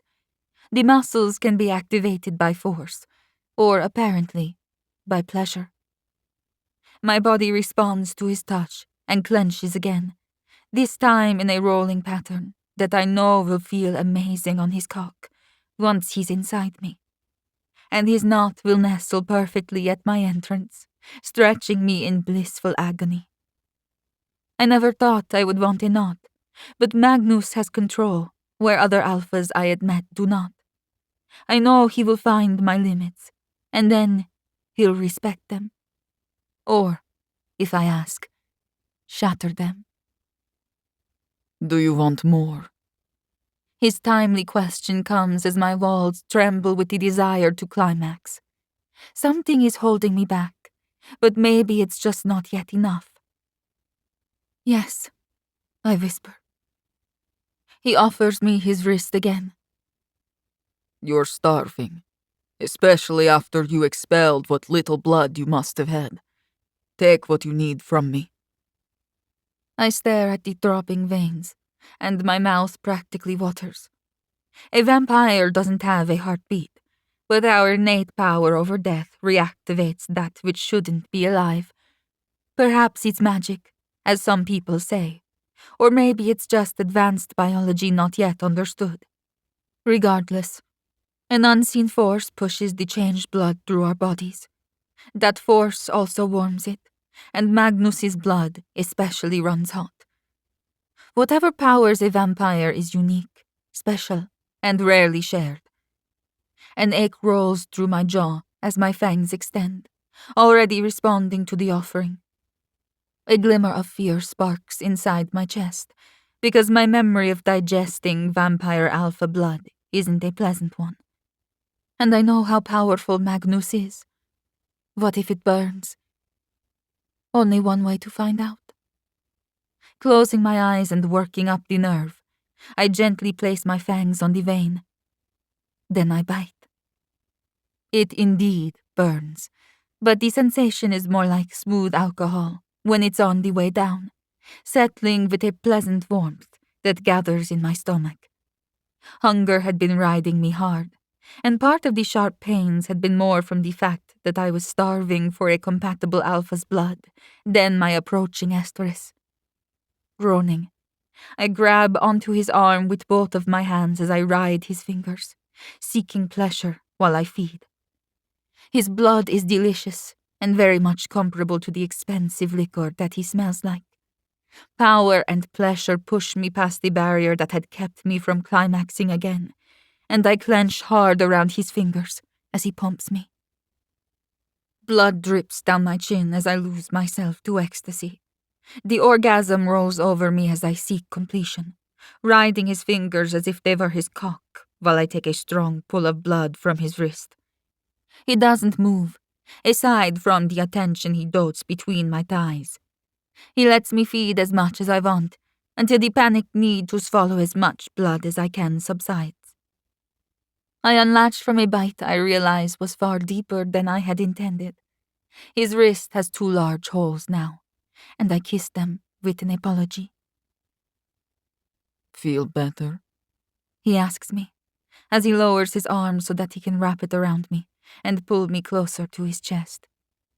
I agree, but I'm still worried about how much I just had. I feel lazy and drugged, and I already want more. Alpha blood can be addictive, I recall. I was force-fed vampire alpha blood on multiple occasions, and I hated myself for drinking it every time. It instilled a craving in me that had me going mad, which was precisely what my father had counted on. I had survived on human blood all my life, but it was vampire alpha blood that most Omegas preferred. But with vampire alpha blood came an inevitable heat, and I had no interest in finding myself desperate for a knot that would be forced on me. I had always denied any offerings, so my father put me in a situation where I couldn't say no. Do you remember anything else? Magnus gently asks. I want to tell him more, but my past isn't a pleasant one. This moment is the most blissful, peaceful time I've ever had in my life, and that's saying something. I don't want to ruin this, I say, trying to explain that I just want to live in the moment. I want to indulge in this new sensation that Magnus offers, and go back to forgetting everything. He presses a kiss to my exposed throat. His fangs graze my throbbing vein, making me shiver. My blood will be addictive to him too. But I know if he tastes me, he'll lose what control he's demonstrating right now. He'll knot me, which sounds amazing right now, so I stretch my neck a little further in invitation. He had said the next step of our bond would be a blood bond. That level is permanent. I'd already tasted his blood while he pleasured me. If he bit me while he knotted me, our union could never become undone. Nothing has ever appealed to me more. He teases me instead by licking my exposed throat. Then can you at least remember your name? I would hate to fuck you before I even know that much about you. I chuckle, as I realize I've yet to properly introduce myself. Gudrun, I tell him, with a dialect that is native to our land. It would be an odd name for someone not familiar with the area. Gudrun, he repeats, and I can feel him smiling against my throat as he withdraws his fingers from my pussy and caresses my legs again. That's a beautiful name, just like you. A blush warms my cheeks, one that makes me feel feverish again, after digesting so much of Magnus's heady blood.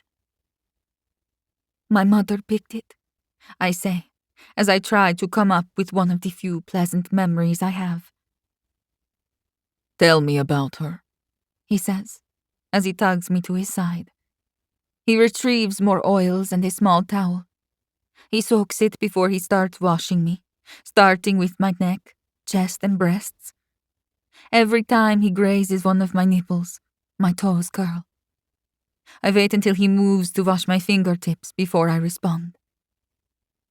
She's the perfect Omega. Submissive, calm. Is she as beautiful as you are? He asks. I smile. Her beauty would be more obvious if she didn't hide behind her bright blonde hair. My father is the one who has darker locks, so I became a mixture of them. My mother's golden tones seem to annoy my father, just like the sun would. She's beautiful, yes. How did she pick your name? He asks. I recall when she proudly told me how she had chosen the name. She said she named me Gudrun because it means God's rune. I chuckle as Magnus kisses my fingertips. Like a secret, I guess. I think she knew I was an empath before I was even born. She considered me something special. She'd survived pregnancy because I'd given her a gut feeling of warning before enemies arrived. That time had been one of heavy attacks from rival nests. After I was born, though, my mother didn't have many other stories of how great my power was. My father and my brothers beat out any idea that I was anything other than difficult. And my mother couldn't spin it any differently to at least spare me until I was older. I always knew exactly how they felt about me.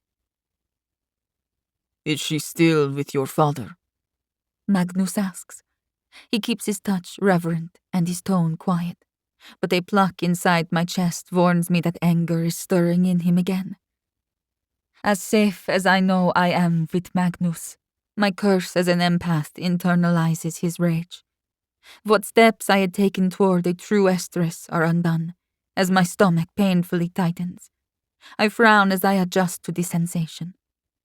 Then I remember another reason my father had sent me to Bariloche sector.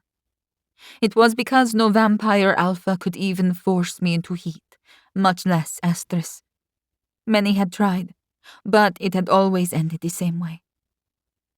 My powers detected their true nature, and it closed my womb, refusing to allow me to procreate in a situation where I wasn't safe. Other omegas might be built in a way that alphas could capitalize on their instincts. Their minds might know they're being forced into estrus, but their bodies can be fooled. Mine doesn't work that way. So my father sent me to Bariloche sector to fix me. I was doused with alpha blood and primed to accept my fate. Had I remained, it might have worked. And my mother had hidden behind her hair, refusing to look at me when I had been taken away. She hadn't said a word or done anything other than be a good omega and obey her alpha. But I had felt her heart break when I cried for her as they dragged me away. Yes, my mother is still with him, I say honestly, while Magnus massages each of my fingers with surprisingly gentle care. Tears burn at the edges of my eyes. I let them roll down my cheeks for the first time in this kind of situation. I don't have to hide who I am with Magnus, or what I'm feeling. When I match his gaze, I see what he wants to do. He wants to kill my father again. Please, I whisper. Don't leave me. No matter what pain I feel now, the pain of his absence while I'm slowly suffocating in a cycle of heat with no estrus on the other side is too much. He smiles, dismissing any fears I might have had that he would do that thing where he disappeared in a cloud of bloody mist again. I'm not going anywhere, Gudrun. He turns my hand and presses a delicate kiss on the inside of my wrist, eliciting a shiver from me. Let's move to the shower. I raise an eyebrow, but allow him to tug me from the bath and guide me over the side. He touches a stone that seems to bring the shower to life. Hot water steams the room as he grins at me. I have a dragon friend I trade with sometimes. Dragon? I wonder. I had never heard of one, but if they hid as well as vampires did, they were likely deadly and smart. It shouldn't surprise me that Magnus would have lethal friends in high places. I expect him to settle me under the stream, but he sets me on a warmed bench instead. Then he kneels, making me suck in a breath when he parts my knees. What are you doing? I ask, as my sex throbs from the way he's looking at me, like he wants to devour me. His fangs retract before he licks his lips. Your estrus will only come if you feel safe and taken care of. He grins, giving me a glimpse of his canines that still have a slight point to them. And taking care of you is exactly what I'm going to do. Now be a good little omega and spread those legs a bit wider so I can fuck you with my tongue. Chapter 8. Magnus.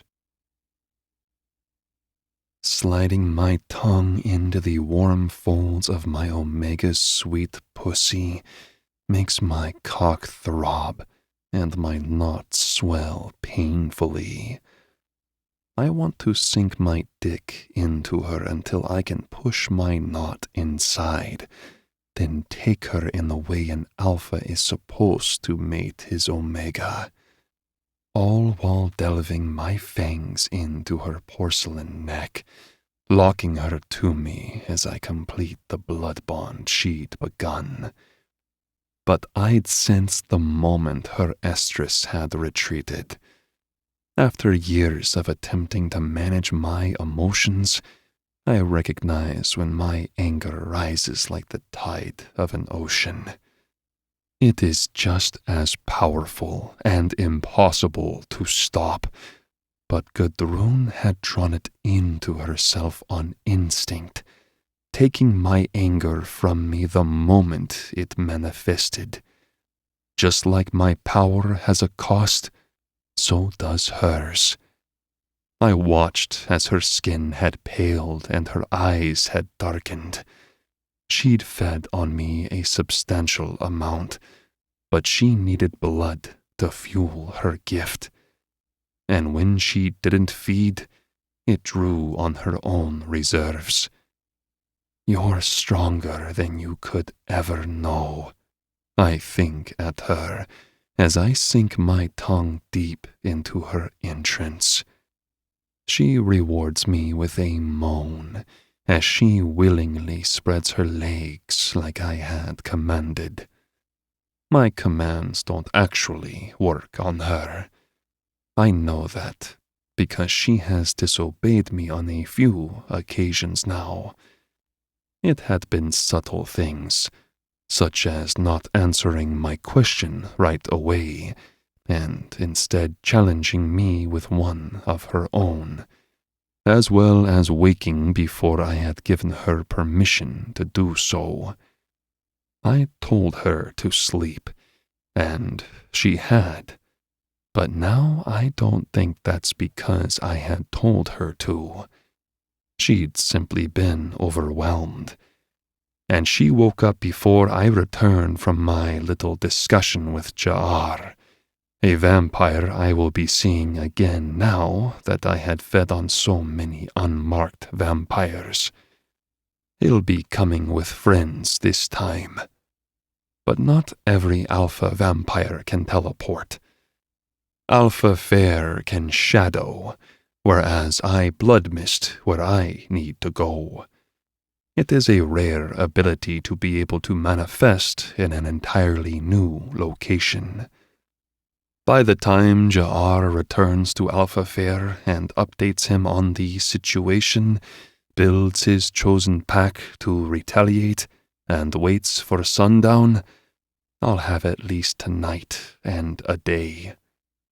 By then, you will be mine, I vow. It's a strange thrill to know that I could command it with Gudrun, but it won't necessarily make it true. I like challenges. They don't happen very often. Retracting my fangs when I want to feed is also a challenge, but I keep them embedded as I close my mouth around my Omega's pussy and suck. My tongue is still inside her, and I can feel her ribbed interior walls squeezing on a wave. I want to feel that on my cock. I want to feel her come so hard that she locks me in place and forces my knot to stretch her for me. That's how it's supposed to work between alphas and omegas. My nest understands the true pleasure awarded by a mutual bond. When an alpha is worthy of his omega, she will reward him with pure bliss. Her blood will taste sweeter, and her pussy will become heaven. She pants as I find a rhythm and suck, not giving her a moment of reprieve as I work to draw out her orgasm. She bucks against me, but I pin her hips down and force her to endure. I told her I would test her limits. I watch for any sign of discomfort or hesitation, but her legs tremble as she holds them wide for me, inviting me to torment her as much as I like.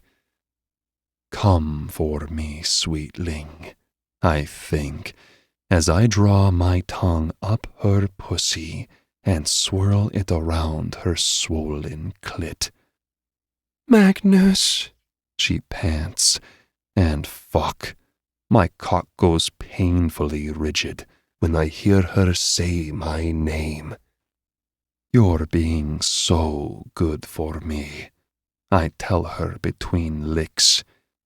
Come on my tongue, little diamond. I want to taste your cherry slick. I enjoy the blush that warms her cheeks. My magic is inside of her, as is my blood, and I can't wait to pump her full of my essence. The seed won't take, though, unless she has fallen into estrus. I want more than to just fuck her. I want to breed her.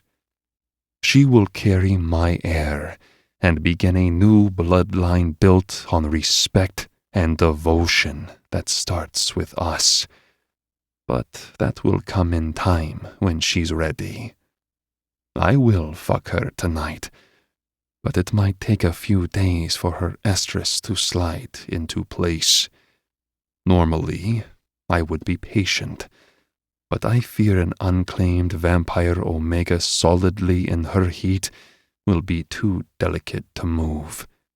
Blood misting her might have an adverse effect in her current state. And where could I possibly take her? The only way my nest would accept an alva vampire is if she was already mated to me.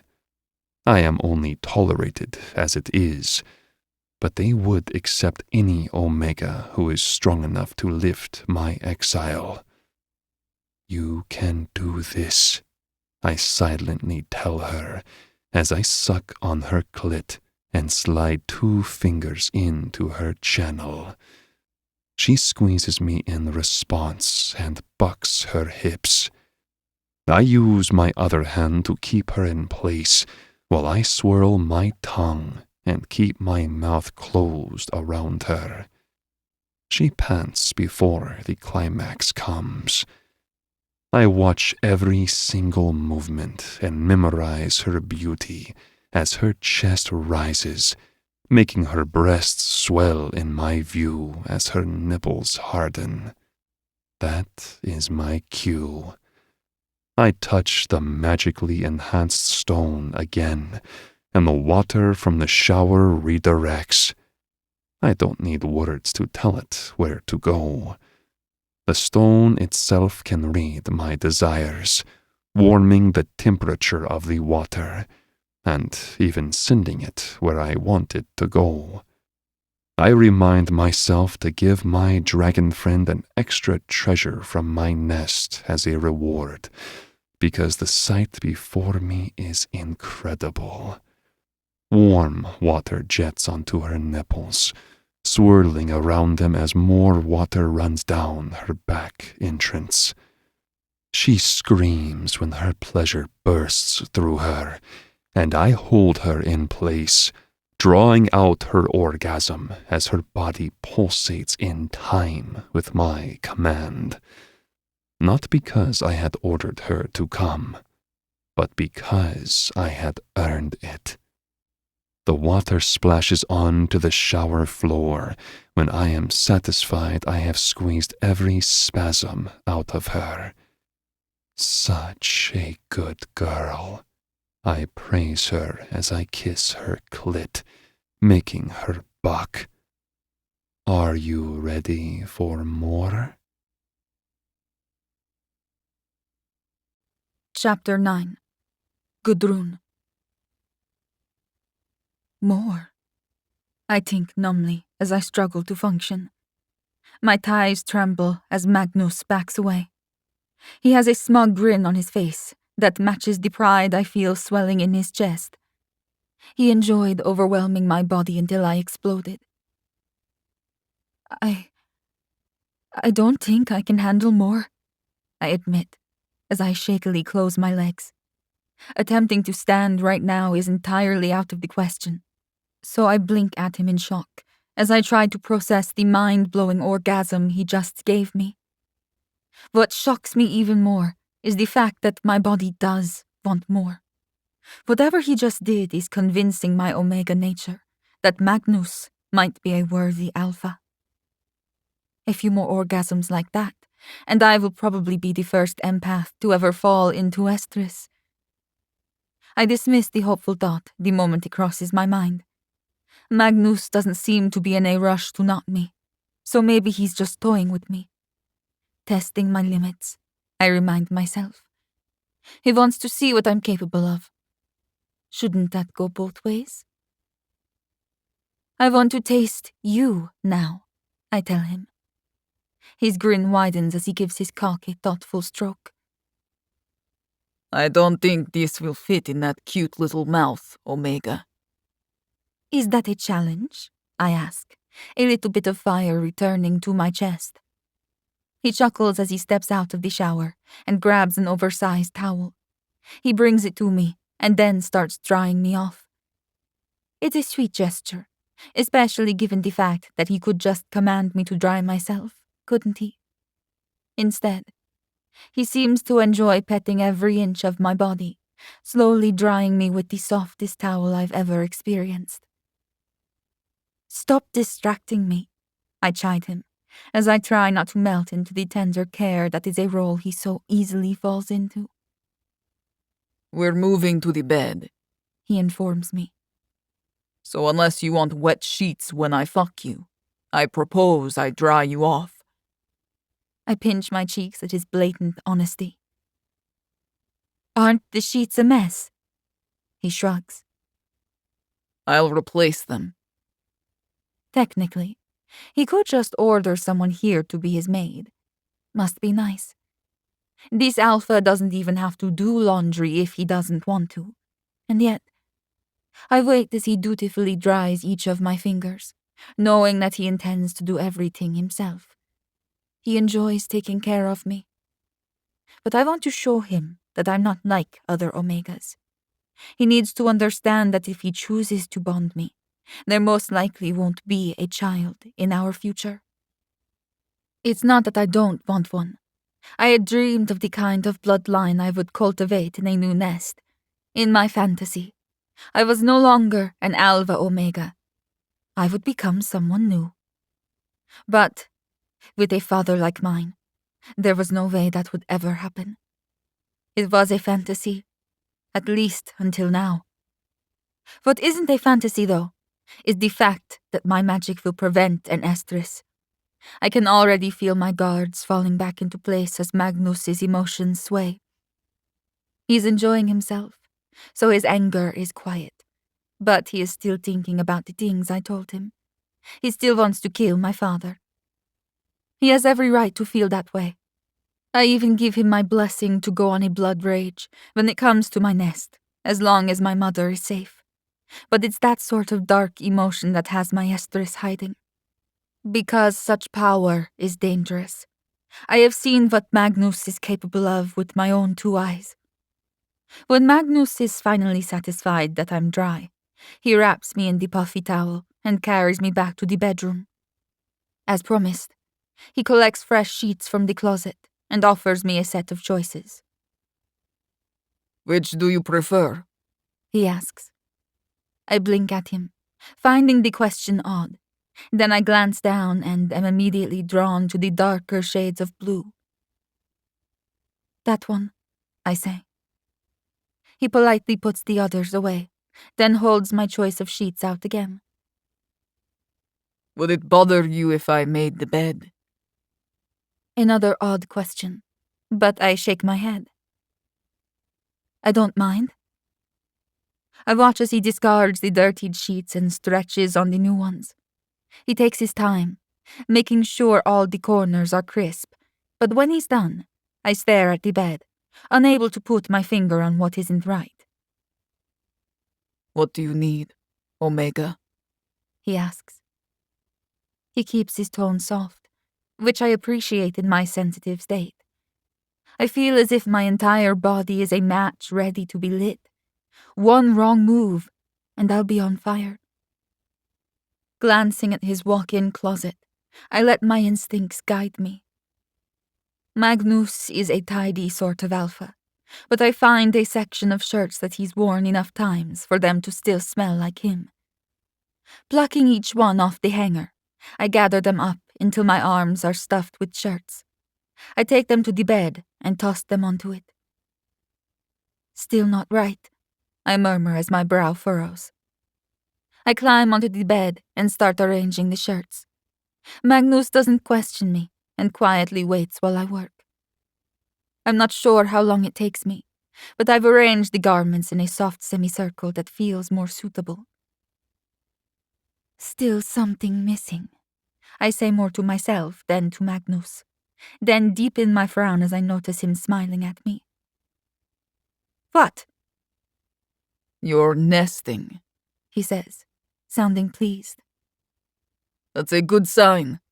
Only vampire omegas close to estrus prepare a nest for fucking. I bite the inside of my cheek as I realize he's right. But just because I'm close to estrus doesn't mean it'll happen. After everything I've been through, all the vampire alpha blood shoved down my throat, followed by numerous vampire alphas growling at me at the crash site, my proximity to estrus has been more or less forced. Magnus is trying to help me the rest of the way, but I know it can't happen. There's something I have to tell you, I make myself say. It's wrong to lead him on.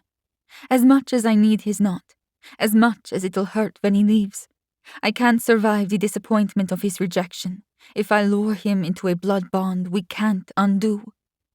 It's wrong. Just like it's wrong for vampire alphas to trick an Omega's body into estrus. It's also wrong for me to ensnare Magnus, just because he's the first alpha who has taken care of me. A blood bond now would be enslaving him, because I'm being selfish. Because he meets my needs, and I would be giving no care to his own. I refuse to live up to my alpha name. I might be an alpha heir, but it doesn't mean I have to behave like my nest. What is it? He asks as he strokes his cock. I realize now that he's much bigger than I thought. His hands are large too, so the proportion had thrown me off.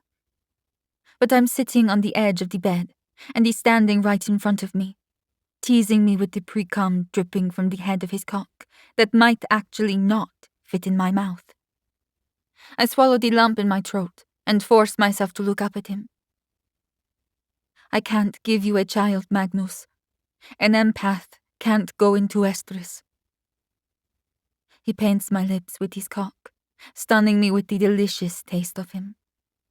If his blood was like expensive liquor, his cum is like smoked marble whiskey dipped in sugar. My tongue flicks out to lap up every stray drop, not wasting any of it. My instincts scream at me to take all of him inside me. His blood, his cum. He belongs to me, and I am a vessel born to hold all of his wrath and his pleasure. But I'm an empty vessel. I will never swell with child. We'll see about that, He says confidently, as he teases his cock into my mouth. Do you still want to taste me, little Omega? I don't think you realized how large an alpha is. Glaring up at him defiantly, I open my jaw and stretch my lips around the head of his cock. It takes some effort, but I manage to swallow him. He grunts when I take both hands and stroke his cock, working to taste more of his delicious cum. I take his cock as deeply as I can until he closes off my airway, and even then, I press in further. I'm a vampire. I don't technically need to breathe. My lungs burn as I inch his massive cock down my throat, extending my tongue so that I can fit more of him inside me. My eyes water as I grip his cock, determined to show him that I'm different. I'm not what he wants me to be. Gudrun, He says, pronouncing my name just like a Greenland vampire would, coaxing me with a soft tug of my hair. You're hurting yourself. His sadness washes over me, proving my point that I can never reach Estrus. If my alpha is sad, that means he's worried. And if he's worried, that means he's not strong enough to protect me. I know that isn't true when it comes to Magnus, but emotions are black and white to my blood type. Any possibility of an Estrus takes another few steps back, solidifying the fact in my chest with painful clarity. I can't give him what he needs. He slides his cock out of my mouth, and I sputter, drawing in ragged breaths that my lungs demand. Even if I don't need to breathe, it's very uncomfortable not to. Come here, he says, as he mindfully picks his way through my nest. He doesn't disturb a single garment that I placed, as he reclines on one of the pillows I had also carefully arranged. My cheeks burn, as I wonder if he didn't get the message. I'm not what you need, Magnus. You can't fuck me. Because fucking would lead to knotting, and knotting would lead to biting. And then he would fall into a rut, and I would be on a painful edge of an estrus that would never come. He would drink my blood and complete a bond, tying us together while I tried to reach a peak of satisfaction that I could never find. My omega instincts want to breed, but I'll never be able to. And that knowledge sticks in my chest as the most painful dagger of all. I'm not fucking you tonight, he says, making my eyebrows shoot up. What? He waves me onward. Come here, Gudrun. I'm not used to asking twice. We're going to sleep instead. Sleep, I dumbly repeat. You're serious? He sighs and curls his hands behind his head. His erection is long enough to touch his belly button as he shifts onto his back. Very. I stare at him for a long time, before I finally decide I have no choice but to join the vampire alpha in his bed. Because that is where I had built my nest. Every instinct inside of me says it's right to rest here, to lie with my alpha, whether we are fucking or not. Nestling into his side, I rest my head on one of his biceps. He lowers his arm and tucks me against his chest before he kisses the top of my head. Good day, my diamond. There aren't any windows in Magnus's bedroom, but I can feel the heat of the sun, just like any vampire would be able to. Sunrise is on its way, and that's when vampires prefer to rest. I marvel as I stare up at his perfect face. It's not long before his chest slows to a rhythm of rising and falling, making it evident that he's fast asleep.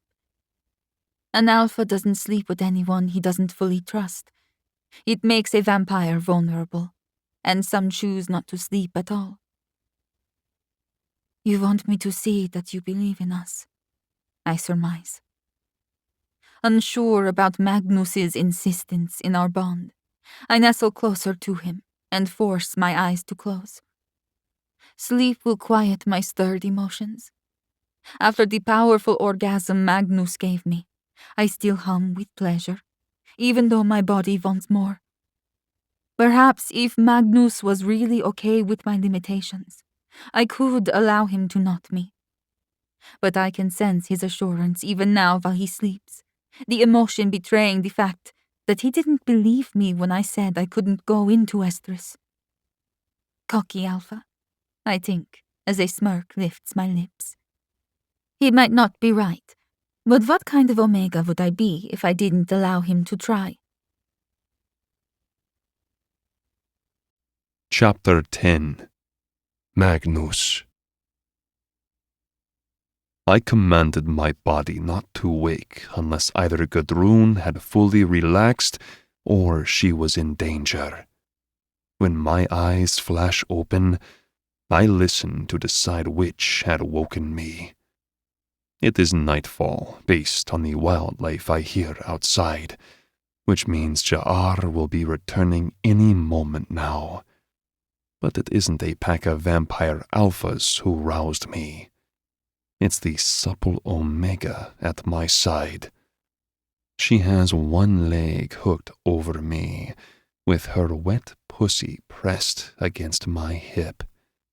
Her arm splays over my chest while she softly breathes. Each breath is deep, indicative of the kind of sleep a vampire rarely goes into.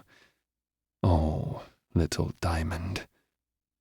My heart melts as I realize what she's done. She's gone into torpor. Torpor, a state of complete and utter rest where a vampire can heal, is an ability that most vampires are capable of, but rarely experience based on the requirements and the vulnerability it creates. My poor Omega has likely never experienced torpor a moment in her life. I should have known it might happen if she finally relaxed when she felt safe, but I didn't dare hope she might feel safe enough with me to fall into the healing sleep of torpor. She has wounds no one can see. She has absorbed a dark array of emotions from vampires who didn't care about her, leaving deep scars. There were wounds within her that she innately knew would never allow her to enter into a true estrus, unless she found a way to heal from them, such as a state of torpor. But that required a protector she trusted enough to put herself in such a deep sleep. I wasn't sure if she even knew she could do that. Not many vampires choose to go into torpor. It's a vulnerable state, and one that is difficult, if not impossible, to fall into. There are two ways to go into torpor: near death, or complete and utter trust in a protector and the safety of the surrounding environment. The impact of making a nest, arranging it to her preference, and then nestling inside of it with her magic-bonded alpha had been enough to let her go into a state of torpor. I brush aside a strand of her hair and watch her sleep. Precious diamond, I marvel. I'm not worthy of you, but I want to be. And when my sensitive hearing picks up Ja'ar's familiar rushing gait through the forest, I know I'll have my chance to prove myself very soon. And based on the accompanying footsteps, he's not alone. There's a rattling that accompanies each vampire, meaning they've brought gear too. I brace myself for a fight.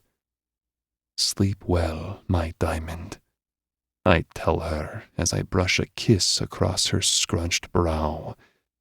I'll be right back. It takes a few attempts, but I manage to ease off the bed without disturbing my Omega's carefully orchestrated design of her nest. I don't want to do anything that might disturb her sleep. Hopefully, the bloodshed that's about to happen doesn't bother her too much. After setting the metal door closed and hearing every bolt lock into place, I make my way through the hall and rooms of my lair, only to find Ja'ar outside with a pack spread out behind him. He's wearing a loose-fitting shirt and jeans, but I'm not fooled by the casual appearance. Ja'ar is deadly. He has a canister on his back, and his finger is on the trigger of a flamethrower. He shoots it into the air, hurting my eyes with the burst of flame. He's threatened me with it before. Vampires don't like fire. It's one of the few things that can really hurt us. Ja'ar isn't afraid of fire. His skin has a stronger resistance to it than most. He can still burn, but not as easily as the rest of us. He could set my entire lair on fire if he wanted to, and probably walk out of it with a smile on his charred face. The crazy asshole. "I hear you have a little Omega holed up in your lair, Magnus," he says as he grins. His gaze sweeps over me, then comes back to my eyes, which I know betray my hunger with how dark they are. "And more so, you aren't even feeding on her. Well, if you won't bite her, then we certainly will." He waves his hands to the vampires still as statues behind him. Their black eyes glow with hunger, likely even darker than mine, given that I can at least feed on vampire alpha blood on occasion, unlike them. "Care to let us play with her so this doesn't get messy?" A growl rumbles in my chest, and I don't make any effort to swallow it down. Torpor means my Omega won't wake until I personally wake her as her alpha. And the only way I can do that is with my knot. I'm certainly not going to be knotting her with these dick faces around. "She's mine," I tell him, hoping he'll listen to reason. Just because I could command all these vampires to fuck themselves doesn't mean I should. Plus, my power has limitations. I can't command all of them at once. I would have to get in their faces and order them one at a time, which would involve fighting. Then the cost would hit me hard, and I need to be lucid for my Omega right now. After killing multiple vampire alphas with my bare hands, I'm doubly exhausted. I don't usually need sleep, but I had slept in my Omega's nest also because she had made me feel comfortable to do so. It rejuvenated me enough to deal with this encounter. But I didn't feed on her. That would have rejuvenated me so much more. My stomach twists, wanting to give up the alpha blood I had imbibed to make room for the sweeter Omega blood that will actually sustain me. He must misunderstand what I mean, because Ja'ar holds out a bag of blood and pops it open. It smells like tart grapefruit to my senses. "I brought a peace offering. I don't expect you to starve, but you are going to have to share." Snarling, I bark a command. "Burn it!" My stomach dips as the cost of ordering a vampire alpha boils a portion of my blood. That's partially why I require feeding on any blood I can find after I use my power to blood mist or to command. It eats up my blood in response, making me feel empty. The more resistant a vampire alpha is to my command, the higher the cost. Luckily, Ja'ar likes burning things, so it's not such a stretch for him. He doesn't even bother to throw the bag on the ground. Ja'ar's flamethrower lights with fire at the same time the bag in his hand ignites. The vampires behind him back up and hiss. It's insane. An entire bag of vampire Omega blood is very precious, but I have no need of Alpha Fair's stash of Omega blood, or anyone else's. I have a mate now. Even if I haven't tasted her blood yet, I plan on it very soon. "That was unwise," Ja'ar tells me as he flicks the ash from his fingers. His fingertips are red, but not burned.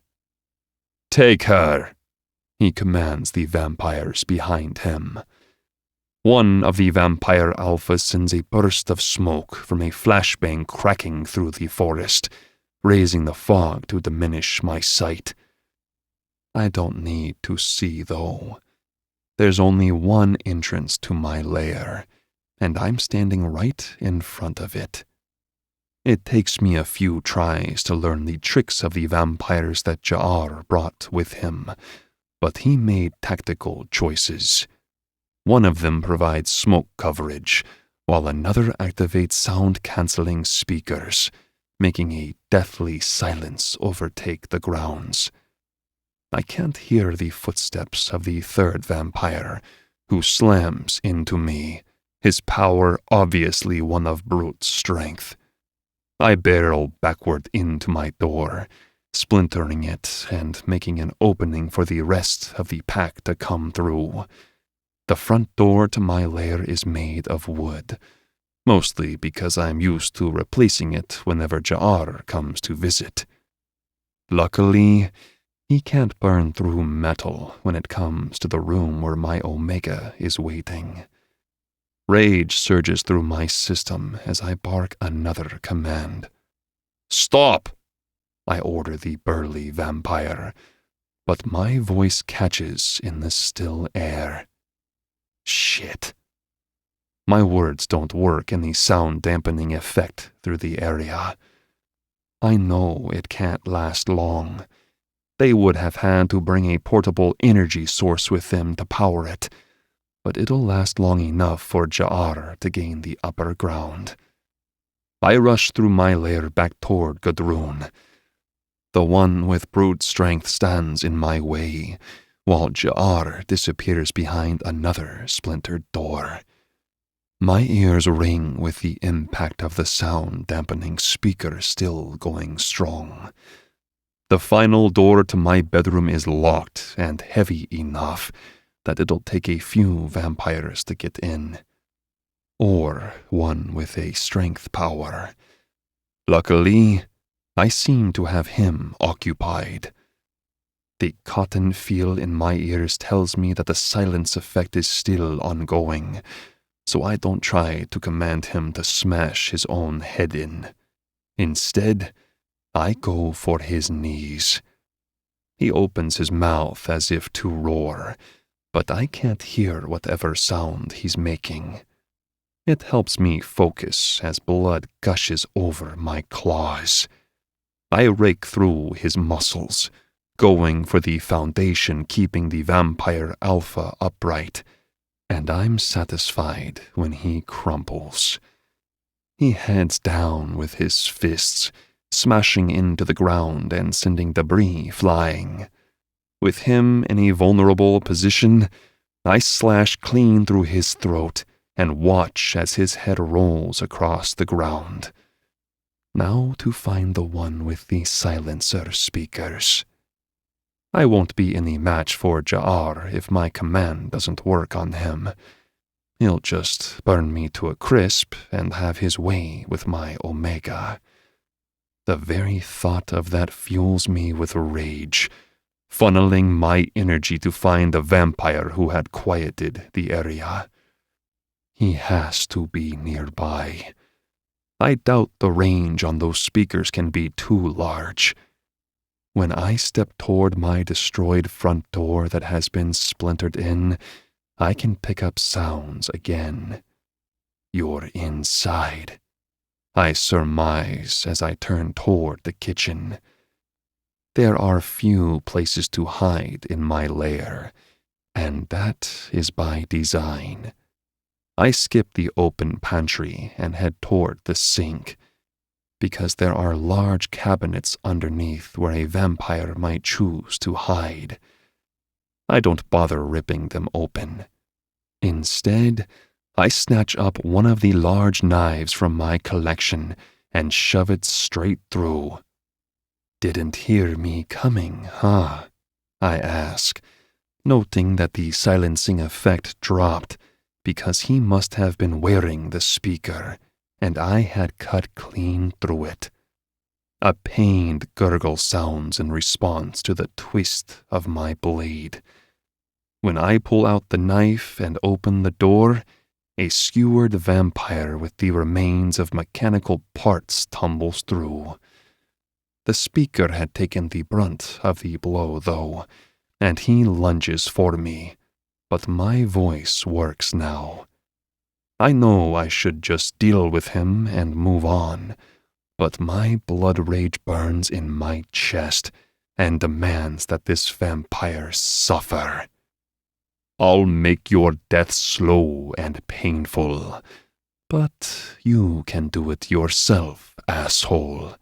I have an Omega to get to.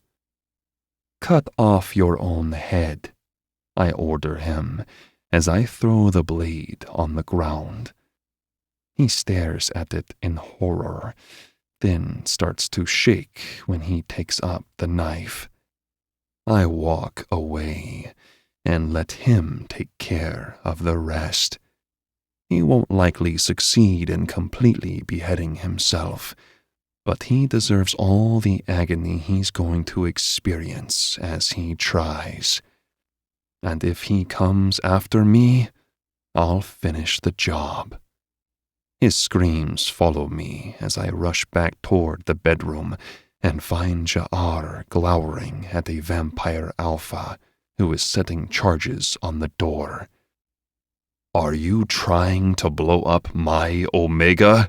I ask, irritated as I lean against the doorway.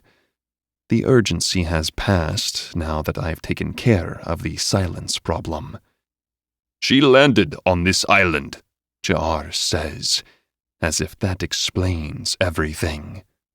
She's not yours. I expect a shockwave when the charges detonate, but instead they sizzle. Acid, I realize as the activated vials leak through the door, eating it up in a way that suggests Ja'ar has been preparing for this attack for a very long time.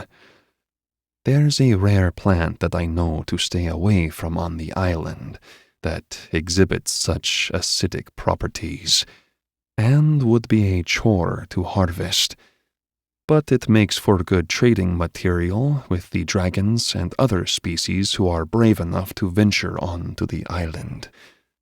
I also note that the technology I've seen so far isn't usually this advanced, but I've been a thorn in his side for a while. Ja'ar has been planning this for a long time. He took his time choosing his pack, that's for sure. What toy does the last vampire have? Not knowing that is what has prevented me from telling Ja'ar to burn his own face off. I had learned by now not to underestimate the vampire alpha. The door creaks open, and smoke from the exploded acid charges drifts into the air, giving the sleeping Omega in her nest an ethereal appearance. All the vampire alphas go still when they take in her beauty. A growl rumbles in my chest, because now other alphas are encroaching on sacred ground. She is mine, I insist with a snarl that would make most vampires fall to their knees. And anyone who touches her will be commanded to rip out their own entrails and eat them. Silence muddles my ears again, making me snarl. I figure out what tricks the last vampire has a little too late. There's a backup speaker strapped to his chest, and he's hooked himself to the original vampire's power source. He's holding the wrist that still grips a blade while he plucks a bag of Omega blood from his pouch and shoves it into the original vampire's mouth. I see now he has tons of bags strapped around his waist. He's the support backup, ready with blood to quicken healing and activate the second speaker. Ja'ar certainly has outdone himself. But now that I know the playing field, I can act. Ja'ar pulls the trigger, sending a stream of fire at me, but I'm ready for him. You've been waiting for this day for a long time, haven't you? I think with a feral grin as I attempt to take out his knees. He's aware of my trademark move, so he dips out of the way where I can only nick his calves. But we're in the confines of my lair now. I know this place better than any of them. Heat blooms through the building, and I know it's caught on fire from Ja'ar's attack, but that's okay. I won't be staying here much longer. I spin on the vampire with burst bags of Omega blood all over him. It also is likely intended to serve as a distraction, but I'm only interested in one particular Omega now. I grab a sword on his holster and spear it straight through his neck, slicing into both him and the blood bag vampire. Heal this asshole, I think, as I behead both of them at the same time. When my back warms in warning, I duck just in time for another tunnel of fire to careen over where I'd been standing. I spin and throw a fist at Ja'ar's face, only to grunt when he holds up a fist now wearing a guard. Kill yourself, I order Ja'ar, but he only grins at me and points to the earplugs sticking out of his ears. Damn, where did he get those? Probably found them at the hotel left on the island. He really did come prepared. My fangs ache when I find the vampire who set the final charges near my Omega's nest. My vision turns red. I predictably lunge for him, which puts me in range of Ja'ar's fireball attacks. He sends another one straight at me, and I can't get out of the way. Pain sears up my left side as my skin burns and sizzles at the impact. I don't stop, though. If Ja'ar thought a little burning alive would stop me from saving my Omega, he doesn't know me very well. Pounding my feet into the ground, I launch myself and wrap my arms around the acid-wielding vampire and send him crashing to the ground. I roar as pain sears up my back, a second fireball no doubt burning me down to the bone. Come on, Magnus. You're making this too easy. Don't tell me you're compatible with this one. Fuck! Why didn't you just say so? Ja'ar taunts, though I know he doesn't give two shits if I had finally found a compatible Omega. It would just give him more motivation to knot her right in front of my face. Ja'ar didn't like it that I got special treatment. Alpha Fair ran this island and didn't share power, but I wasn't looking for power. I only wished to be left alone, and I needed a supply of blood and violence, in whatever form that took. There was no shortage of that on Outcast Island. But vampires like Ja'ar need something to survive, just like I do. Unlike me, they need an excuse to engorge their pride and their cocks.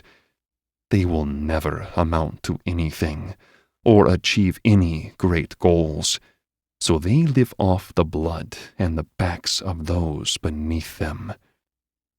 It's time that you join those assholes you hate so much in the ground.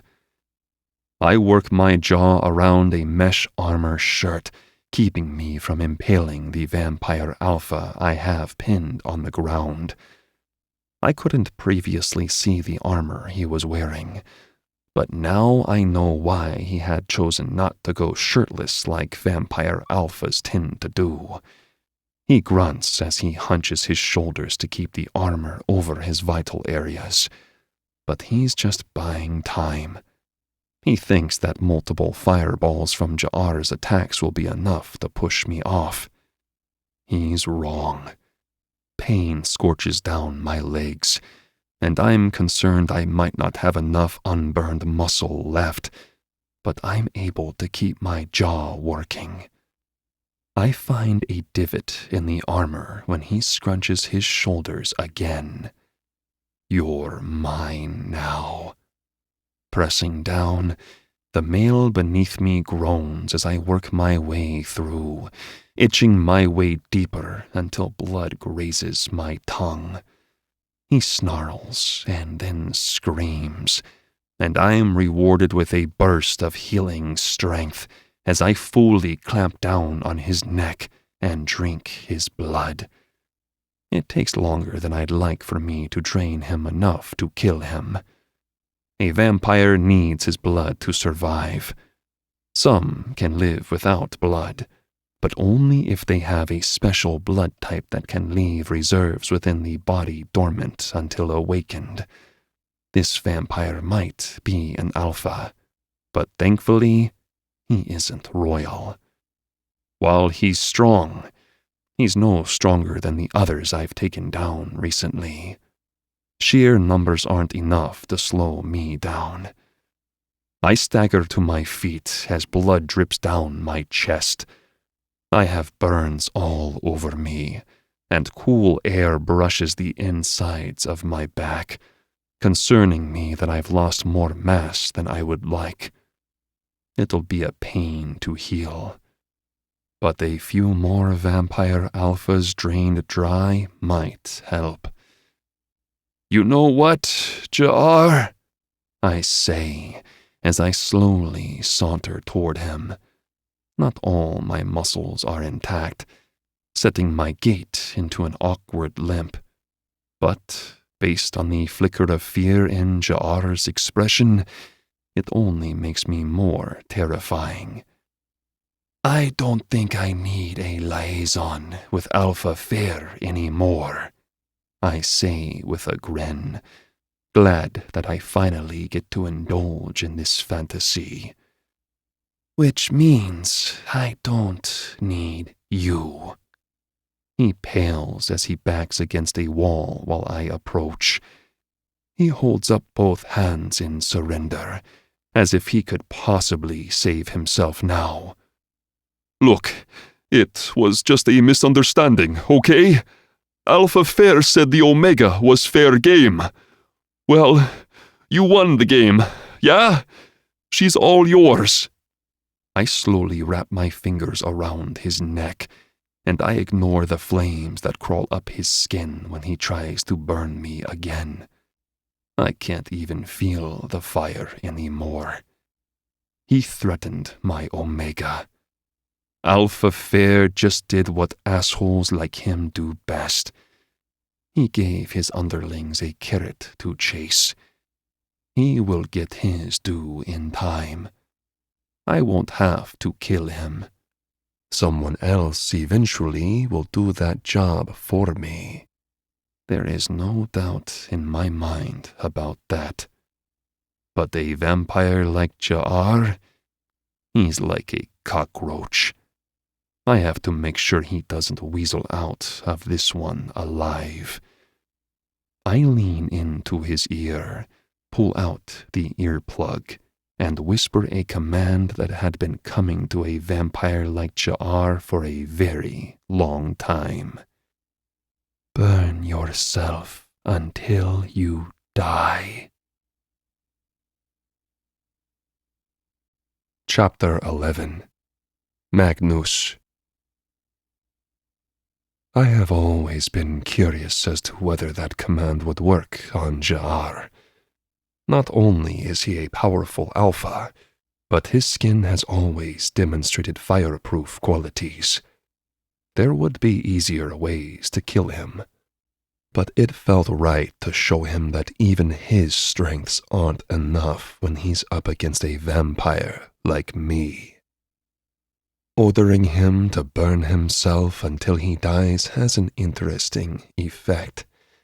He ignites with flames, going up with the rest of my lair in a spectacular blaze of light.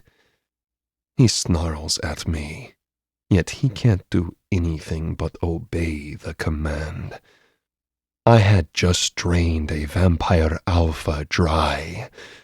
I have enough blood to force him to do what I want. It sends him to his knees as his healing instinct expends all of his reserves. His skin tries to harden to protect himself from the fire, but it starts to blister with holes. His trigger finger is stuck on the torch as he keeps it aimed at himself.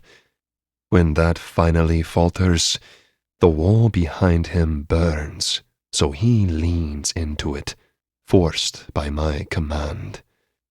The effort to heal uses up all the blood in his system, most of it likely unwilling Omega blood that he doesn't deserve. I wait until I watch him exsanguinate before my eyes. He practically melts until there are only bones left, and finally, his fire-resistant blood marker can't protect his form from the flames anymore. Even his bones burn until they turn to ash. It's time to go, my diamond, I murmur as I return to the nest. It is a surreal sight. The bed is the only part of the lair that remains untouched, with my little diamond deep in peaceful torpor on top of it. Nothing had disturbed her. Her face still holds complete and utter trust that I will protect her, as her golden hair flickers with the light of the flames all around us. Your trust will not be misplaced, I vow, as I carefully pick my way through the nest. Soft embers are falling now, so I lay my hands over her as I wrap her as much as I can. I've never blood-misted this kind of distance while injured, but for my Omega, I will try. Imbibing vampire alpha blood helps, so I draw energy from the sour notes in my stomach to fuel the ability to blood mist. I collect my Omega and myself into my focus, imagining cocooning us in a bubble of protection that'll take us far away from here. Then I take us to the one place I never thought I would return. Welcome home, I think, as the familiar lilac scent of my childhood home rushes all around me. The bedsheets beneath us are fresh, pinching my chest because it means my family kept up my bedroom, even though there was no way I was ever going to return. And yet, here I am. I take a moment to listen and see if we are alone. There are no sounds that I can detect, but that just ensures the soundproofing of my room is working. That was necessary when the blood rage began to manifest at an early age. I could scream for hours and slam myself into the walls in a fit of fury that never seemed to go away. The long gouges are still streaked across the ornate decor. I suppose it made sense to my family to leave the marks and remind themselves what happens when vampires breed outside of proven lines. Like my brother, I am a product of an experimental union with outside bloodlines. Unlike my brother, I don't know what bloodline I come from, other than it is now extinct, given that my mother died giving birth to me. One more Omega to add to my conscience. Now, though, I have a precious Omega to protect, to adore, to cherish. We're home, Gudrun, I say fondly, as I lean into my Omega's neck and indulge in her cherry scent. The only time this room should be disturbed is for cleaning, and based on the fresh scent, it has been recently maintained, which means that we should remain undisturbed for as long as we need. I'm going to wake you, I murmur into my Omega's neck. So I hope you're ready for me. She would not have gone into torpor had she not fully trusted me. And she can't even wake again unless I knot her, unless I bite her and complete our bond so that she can feel safe to come back to me again. It's time, I think, as I sink my teeth into her delectable flesh. I groan as her cherry blood fills my mouth and sends electricity jolting through my entire body, zinging fried nerve endings to life as my burned flesh rushes to heal. A pulse beats through my Omega's body, thrumming faster as she begins the process to awaken. And I can't fucking wait for the moment she opens her eyes, because I want to see her expression when my knot is stretching her open. And if she commands me, I will fill her with my seed and impregnate her. Or if she commands me to stop, I will rip out my own heart and let it bleed, because that's the only way I'll be able to end it. Chapter 12. Gudrun. I think, indulging in that fragrant wood smoke and liquor scent again. Magnus is with me. I recognize his magic drumming through me, as well as his blood. Feeding on him had nourished me in a way I'd never experienced before. I mostly fed on humans and, when I was of age, the occasional dose of vampire alpha blood. It only barely kept me alive. The need for vampire alpha blood became a requirement at the age of 18 to survive. And surviving was all I could manage when my stomach churned with sour blood I could hardly keep down. But now this is living. The emotions that typically soaked into me and controlled me now don't have the same weight to them. My ability seems to change as I allow Magnus's blood to merge with mine. Blood bonded. Many other creatures of this world aren't as emotion-based in their gifts as a vampire Omega can be, especially one like me. Enhanced empathy is a rare ability, and for good reason. Omegas like me don't survive for long. But Magnus had called me strong, not weak. I'm starting to believe him. With a proper alpha on my side, the missing piece slides into place and lends me his control. It's what I had been going without all this time, forced to deal with everyone's emotions rampaging without direction or guidance, leaving no room for my own to thrive. Now, Magnus is waking me from a deep sleep, delicately biting my neck in a blood bond that permanently links us together. It's what I asked for, so I had already given consent for that. My body won't cooperate with me, so I can tell him I'm ready. But he seems to know. The ache in my stomach roars to life when he begins to purr.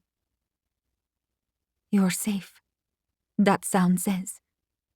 And for the first time in my life, I know that I am.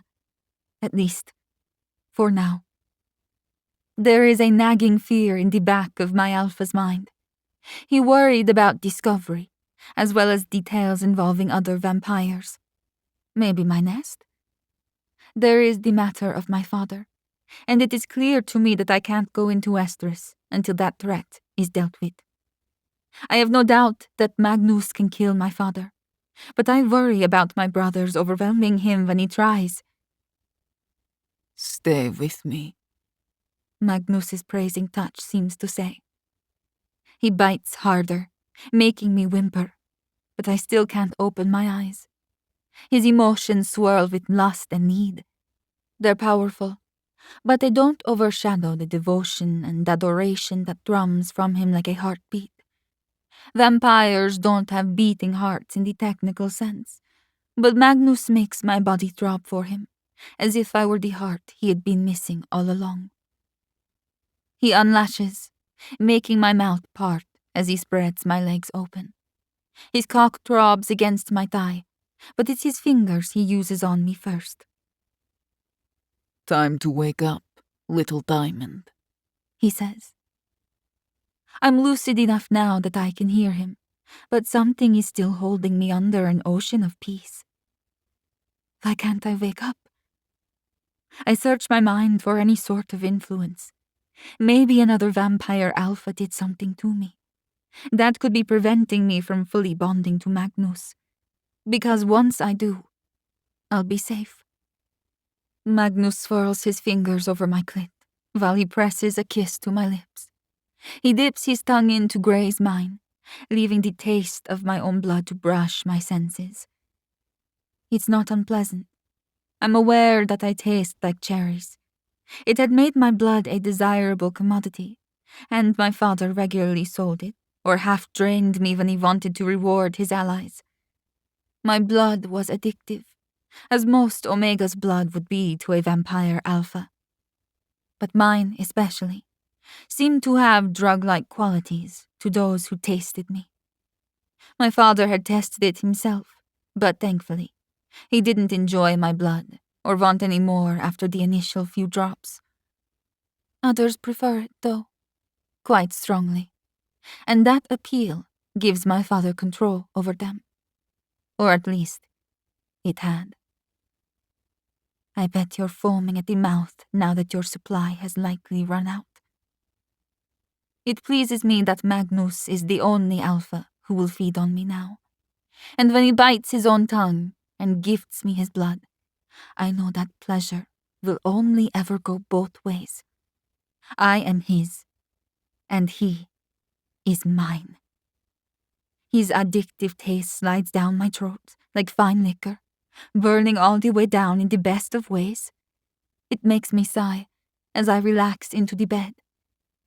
I'm not in the nest I made anymore, which dampens my enjoyment, but I am still in a place that belongs to Magnus. He must have blood misted us from his lair to somewhere safer out of pure necessity. There's a faint scent of charred flesh that reminds me of burned wood smoke. Magnus was hurt, I wonder, but his confident strokes over my sex assure me he is already healed, thanks to my blood. A surge of pride warms my chest at the knowledge that I am useful to him, but I don't like that we had to relocate. I know he wouldn't move me from my nest unless he didn't have a choice. It doesn't surprise me that Outcast Island has proved to be unsafe. And wherever he has brought me, it holds a deeper meaning to him that feels right. His lair had been a prison, albeit a luxurious one with a dragon stone-powered shower and all the amenities one could ask for, but a prison all the same. It had a bedroom door with iron bolts, and the cold danger of rival vampires lurking around every corner. A taut sense of danger that I had always detected in Magnus seemed dampened here. His fear of discovery isn't a fear for our lives. It has to do with something else. My tongue grazes his in praise for the shift in his emotions. I'll reward him when he demonstrates control, as well as releasing anger, which he has held on to for far too long. He returns my praise with the pressure of his touch, spreading me open before he curls his fingers inside of me. I sigh, but I'm still unable to open my eyes. Can you hear me, little diamond? He asks. I can barely manage the word. Yes. He purrs in response, and the sound makes wetness gush out of me and onto his fingers. He gathers it and stimulates my clit. Then he must bring his fingers to his mouth, because he hums in approval. You taste delicious, my Omega. So ready for me? You're coming out of torpor, which means you need my knot to fully awaken. Are you ready for that? Torpor. That explains why I feel so peaceful. Well, the fact that I went into torpor is fascinating. The promise of his knot interests me more. Excitement spears through my core. I felt empty for so long, and the soreness within me will finally find relief. Yes, I murmur. And then he holds me against him as he braces me. This is your last chance, Omega. Tell me to stop, if you need to, and I will. He waits until I lick my lips and manage another sound of agreement, but it's more a mule of my sharp need that makes me dizzy than a word. It's agreement enough. When he enters me, I suck in a breath. He takes his time sliding into me. My wetness gives him all the lubrication he requires to ease into me with blissful agony. Because he's big. Widening my legs, I try to make room for him as he sheathes himself in me, filling me up until he's all the way inside. He's so big that my body already feels stretched and impossibly full. So big, I marvel. Or maybe I'm small, because I'm an Omega. The combination makes him massive to me in comparison, but my body thrums with excitement, as my insides practically seem to rearrange themselves to accommodate him.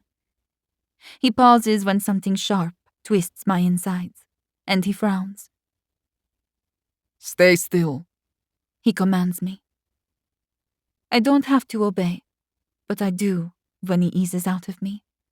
A whimper mules from my mouth without the fullness he was offering me. He slides 3 fingers inside of me and pushes my knees to my chest. You've been implanted. He informs me. Implanted. His fingers work with gentle care, moving in an intentional way to locate the obstruction, rather than to pleasure me. I wince when he finds what he's looking for. He holds my gaze with his. He should be feeling anger, and while it simmers underneath the surface, right now he's entirely focused on taking care of me. I'm going to remove the implant, Omega. Are you ready? It's going to hurt. I bite my lip and shakily nod. I had various inspections from my father's doctors before I was sent to Bariloche sector. I remember one that had supposedly taken a sample of my womb, but now I realize that sharp pain very well could have been something being put in instead of taken out. I'm ready, I tell him, since he is clearly waiting for verbal agreement, before I squeeze my eyes shut when he plucks the implant between his fingers and tugs. To my relief, the pain doesn't last long as he pulls out a small microchip and shows it to me. I frown when I recognize the red design, indicative of Alva Nest technology. Do you know what this is? He asks me. Nodding, I sigh. It's a tracker. No doubt implanted by my father's doctor. Magnus seems to swallow a growl as he crushes the small device in his grip, then casts the dust onto the floor. He doesn't say a word as he grazes his tongue over the sharp point of one of his fangs, then disappears between my legs, and fucks me with his tongue. Oh, I squirm as he swirls his tongue all through my entrance, coating me with his blood. He kisses my clit after he pulls out, then he settles between my thighs again. My eyes grow big as he takes one claw and runs it up the shaft of his cock, making bright red blood glisten all the way to the tip in an erotic, sinful invitation. I'm going to heal what damage removing that did to you, he informs me. Are you ready? I don't hesitate to answer, because his wound will close in a few moments, and I don't want him to have to cut himself again. I'm ready, I say. He slides into me, and the heady impact of his blood inside of me makes my vision dance with spots. The sensation of fullness is amplified by the tingling power of his blood. My body obviously approves, because wetness pools around my thighs, welcoming him to fuck me as deep as he likes. Pain flickers when the large head of his cock reaches my inner walls where the implant had been placed. I wonder if it had a dual purpose, for my father to know where I was, while also being informed when I had been properly fucked by an alpha. Because only a cock as large as one such as Magnus's would reach that deep inside of me. But I doubt another alpha would have taken the time or care to pull it out. My body heals as it accepts the gift of Magnus's blood and willingly stretches to accommodate the sheer size of his cock. When his knot warms my entrance, he goes still. I'm not sure how he's going to manage to push that inside of me. The promise of his knot throbs at my core, making my inner muscles tighten in response. The massive size of him prevents me from clamping down as hard as I'd like to, but it's a delicious battle of tightness that has my body burning with pleasure. He begins to purr again, making me feel like I'm floating above an ocean. He grinds his knot against my core, instead of pushing it inside. The pressure stimulates my clit, forcing me into a soft orgasm as my mouth parts on a silent gasp. It seems to be part of his preparation of my body, as he dips me under the edge of the proverbial ocean of bliss. And I know I'm about to crash to the bottom of it, where I will drown in the sensation that is all Magnus. After my orgasm quiets into soft spasms, he eases his knot into me, ever so slowly, taking his time as I endure the task of stretching apart for him. He's going to tear me in two, I think, as my body accepts the impossibility of his sheer size. My eyes flutter open as his knot begins to swell, completing the process of fully bringing me out of torpor, as I blink up at the most gorgeous sight I have ever seen. His eyes are beautifully red from feeding on me. His dark hair hangs over his face, and his jawline hardens as he works himself in place. That's the expression I was hoping for, he says with a dazzling grin. I'm pleased that he doesn't attempt to retract his large fangs. That's my good Omega. Keep coming on my cock like that. I realize that my spasms never ended. His knot stretching me is making me come over and over again with a rising hysteria that'll destroy me. It frightens me that I want it to. Magnus has his hand on my throat in a possessive way, not putting any pressure on me, but keeping me in place while he stretches me with his knot. He's moved from bracing me against him to now trusting me to find my most comfortable position as I writhe on the bed. Soon, we'll be locked together. My legs quiver as pleasure spikes through my system. Every inch he stretches me is excruciatingly blissful, in a way I could never have predicted. Magnus, I whisper, as I arch my back and widen my legs again, attempting to accept his knot and show him that I'm his Omega. My heat thrums through me in full force as he praises me. You're taking my knot like such a good girl, he says as he strokes my throat. Are you going to take every drop of my cum too? I nod, but my womb is still closed. Attempting to breathe will satisfy a portion of my heat though, and I eagerly buck my hips against him as I sink my fingers into the bedsheets. Just a little farther. That's when a horrible, familiar presence fills the room, and I hear a voice inside my head. Because Magnus is bonded to me now, he seems to be able to hear it too. Gudrun, a familiar male voice roars. The disconnected voice sends cold terror rushing to my core. Finally rid yourself of the tracker, Well, That means you found an alpha and... Oh, He goes silent as a strange, invading sense swarms through my chest.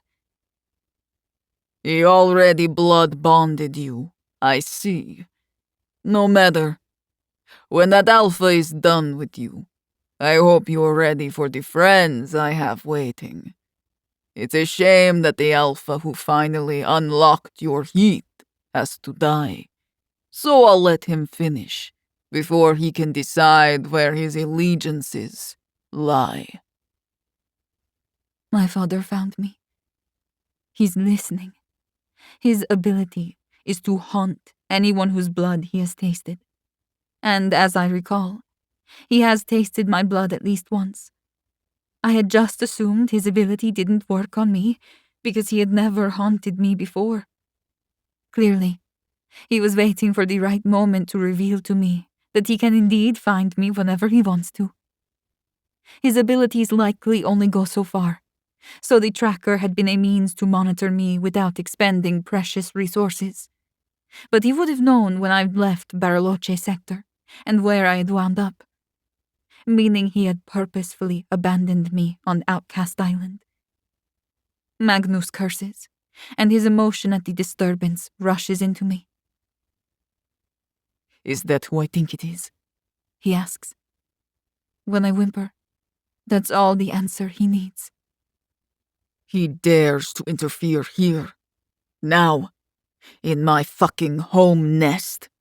He growls. I'm hit with a powerful dose of white-hot rage.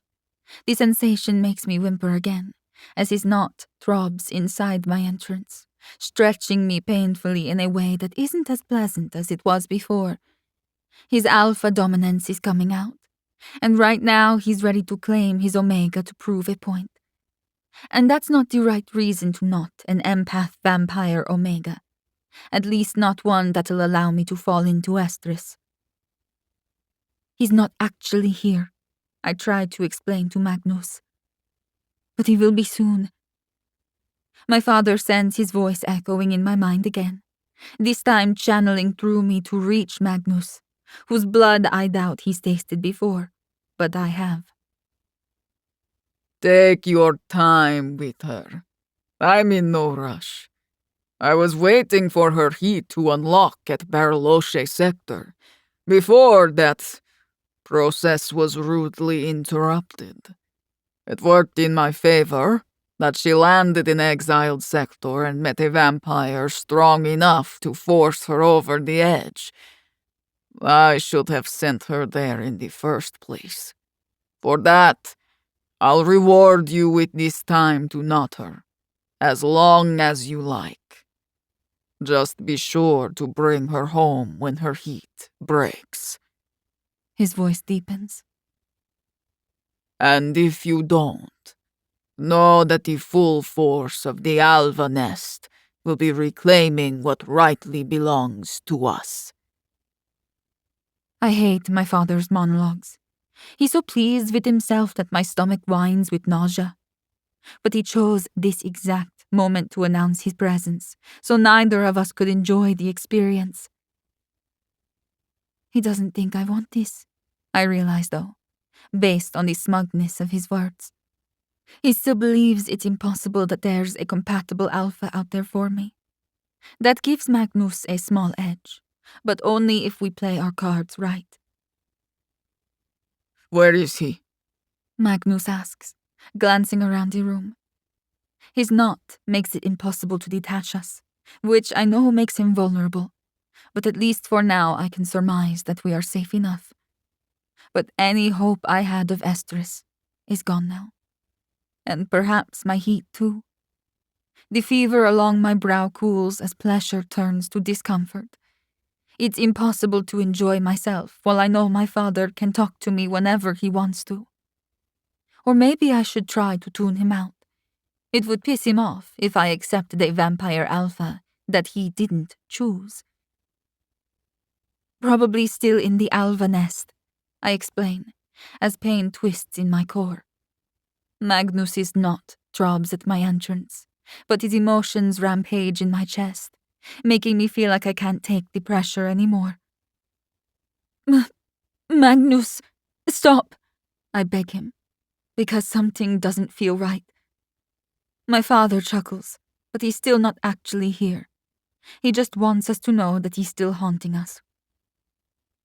You beg just like your mother. So pathetic, He says.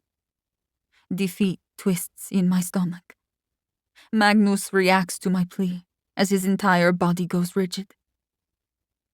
There's only one way I can stop, little diamond, He tells me, and I don't understand why I can feel the fracture of pain in his heart. He releases his claws and places his hand directly over his chest, and then he sinks them into his skin. Magnus? I ask, panicked, when I realize he's going for his own heart. Vampires might not have a heartbeat, but our hearts are vaults. They hold the majority of our blood, and we can't survive without them. He's going to rip out his own heart to obey my wish. I grip his wrist and shove all my love into him, because no one has ever demonstrated such care for me. No one has ever been willing to sacrifice everything just so that I could be spared pain. This isn't what I want, I try to tell him, as I widen my eyes and redirect all my desire into him. With Magnus's gift on my side, I can do what he does. I can project my emotions outward. And where Magnus has rage, I have love. Against all odds, I've protected my nature deep within my soul, waiting for the slim chance that I would eventually find an alpha worthy of it. His fingers relax when he stops hurting himself. His fangs extend, and he sinks deeper into me.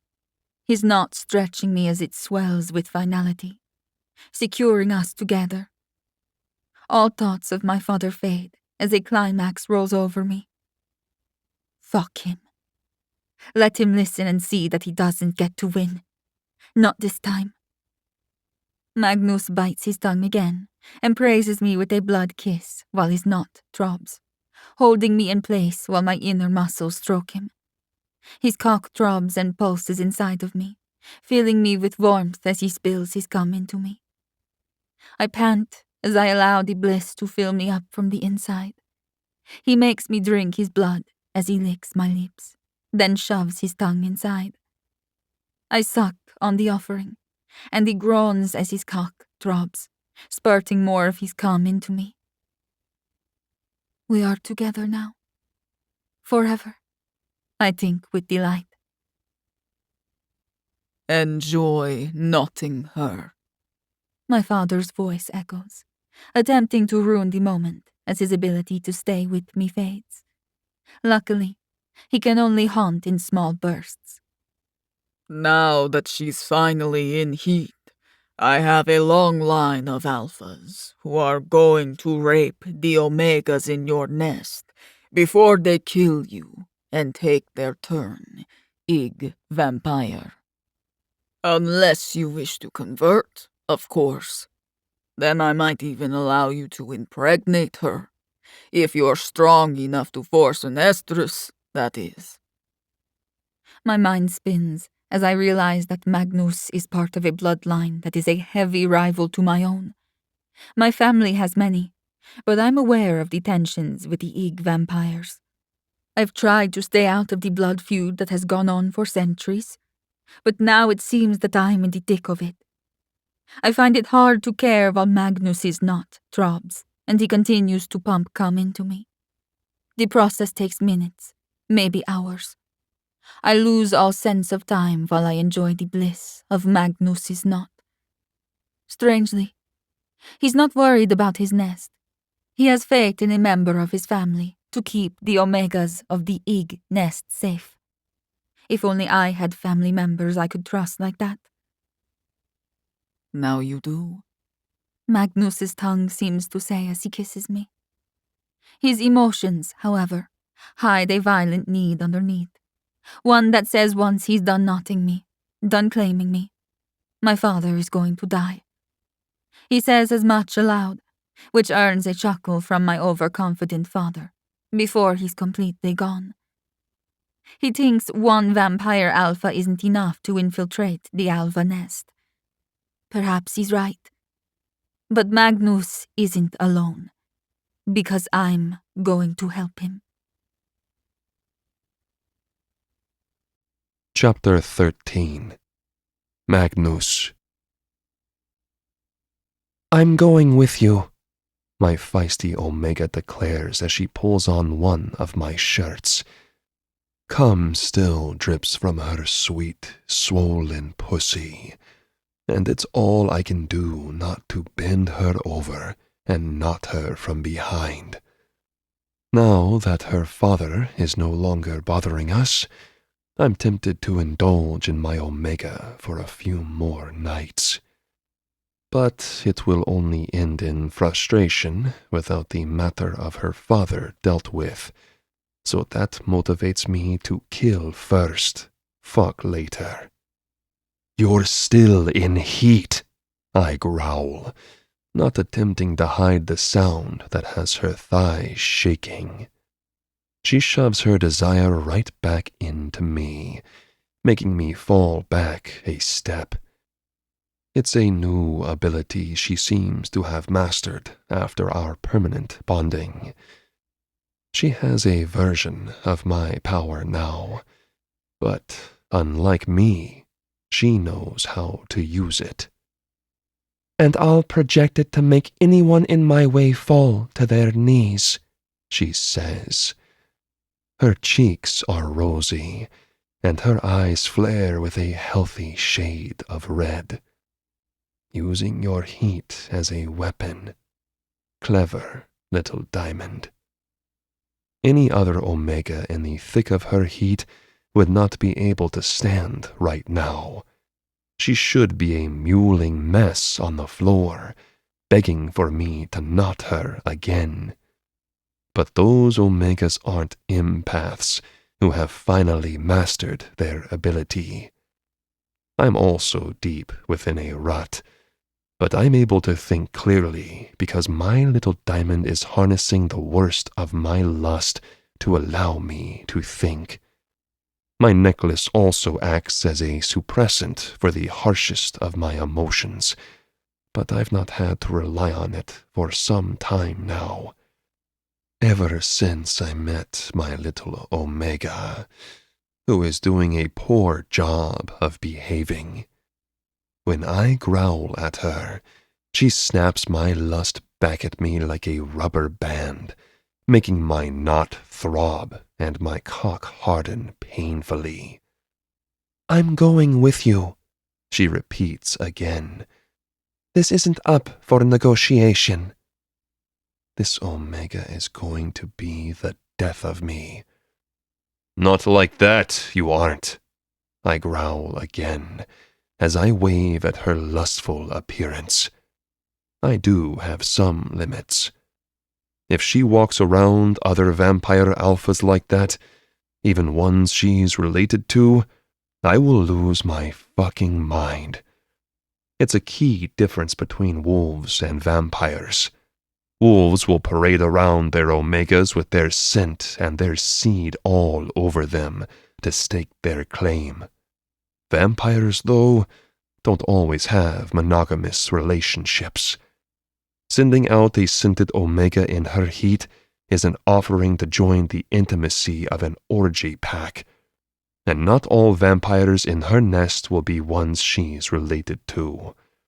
There is no room for another vampire in my pack, meaning my Omega can't look like the sex offering she is right now. Ripping my necklace off, I loop it over her head. It was my mark for exile, something that's required on Outcast Island. An exile mark can be a piece of jewelry, or it can be a literal mark on the body. In my case, I had infused my necklace with the mark. Once I met my Omega, though, my exile had been lifted. Its original purpose still remains, though. My necklace behaves as a suppressant, which is exactly what my Omega needs right now. She sucks in a deep breath as the golden locket draws in the hard edges of her heat. She can take it off if she wants to, but for now, it will at least allow me to dress her. I'll grab something from the guest bedroom for you to wear, I tell her. You'd better be in the shower by the time I come back. There's no heckling from her father, so he must have stopped listening after I finished knotting her. He knows I'm coming, though, because I told him as much. Surprise attacks aren't my strong suit, and I prefer my prey to know that death is imminent.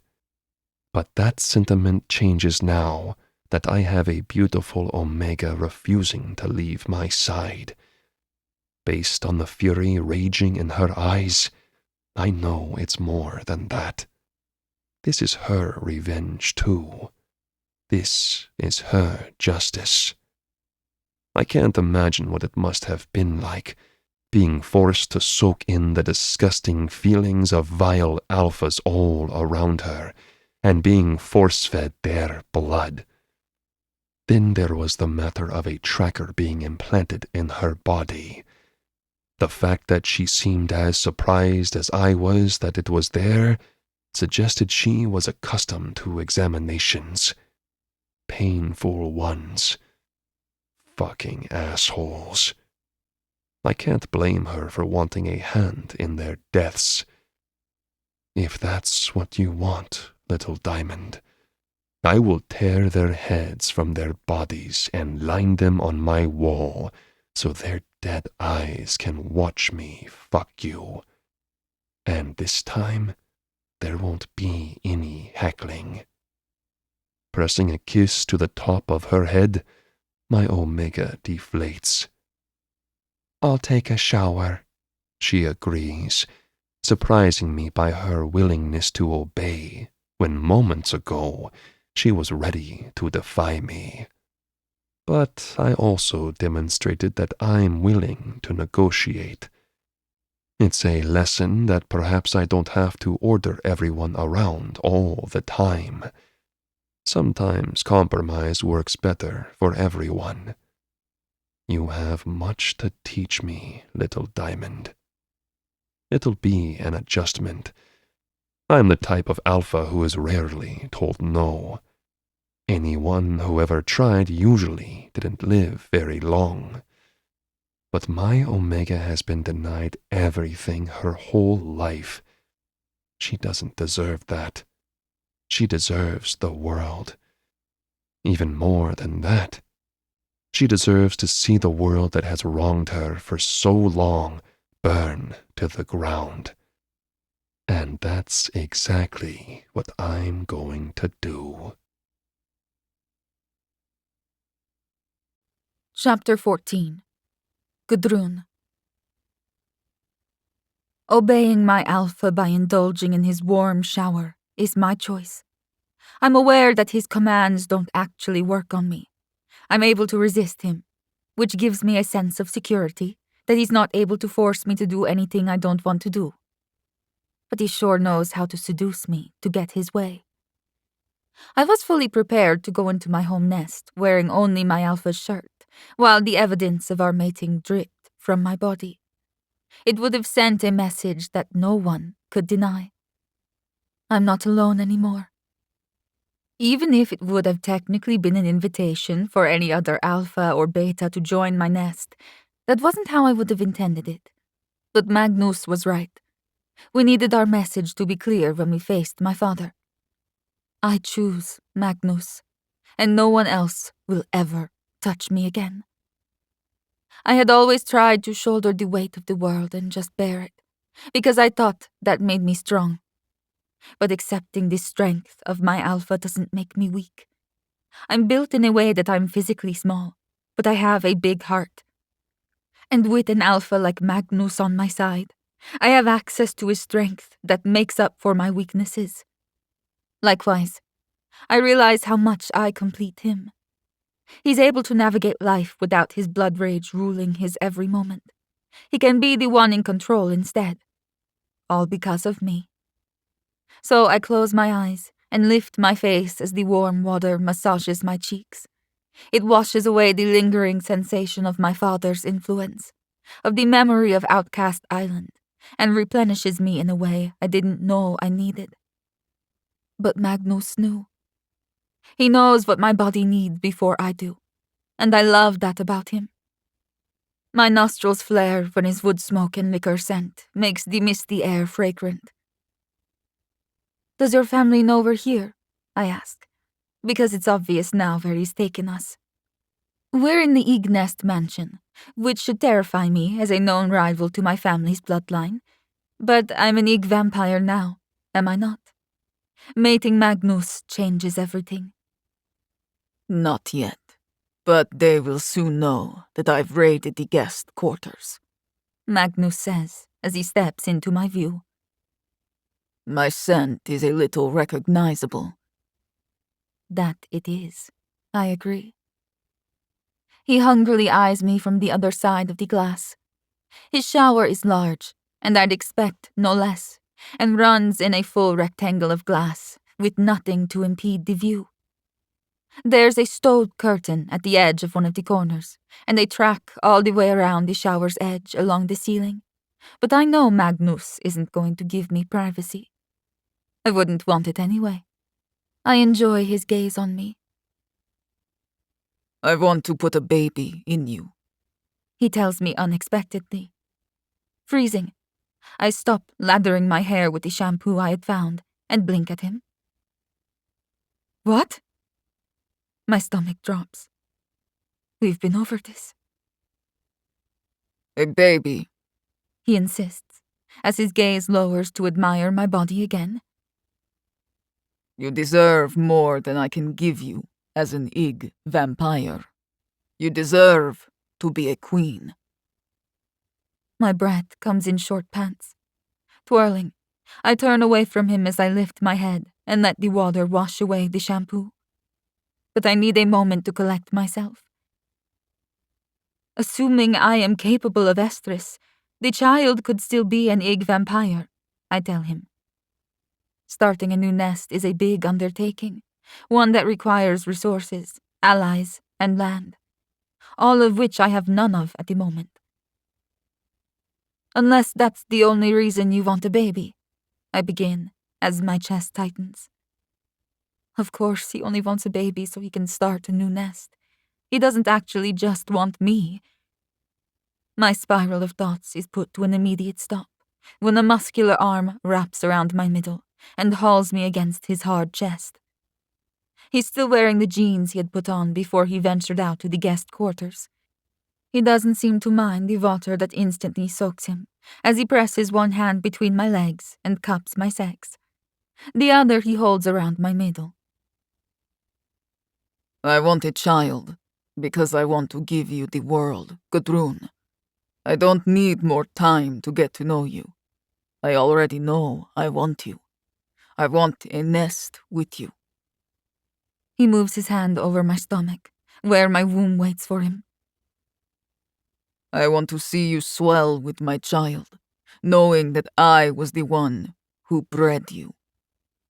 His fingers move over my sex, making me pant as my heat comes back in full force. Knowing how Magnus really feels changes something inside me. I'm an empath. I know everything he's saying is true. He wants to breed me, because he wants me to bear his child. I want that too, I admit. Magnus's emotions suggest he's going to reward me for my approval, but his body does the opposite. A whimper escapes me when Magnus removes his fingers and exits the shower. I can feel that your estrus is close, He says. He nods to his necklace I'm still wearing. That's a suppressant. I suggest you use it if you're going to be coming with me. Where? I ask, because I have lost all ability to string more than two words together. I'm feeling the impact of not only my own heat, but Magnus's rut as well.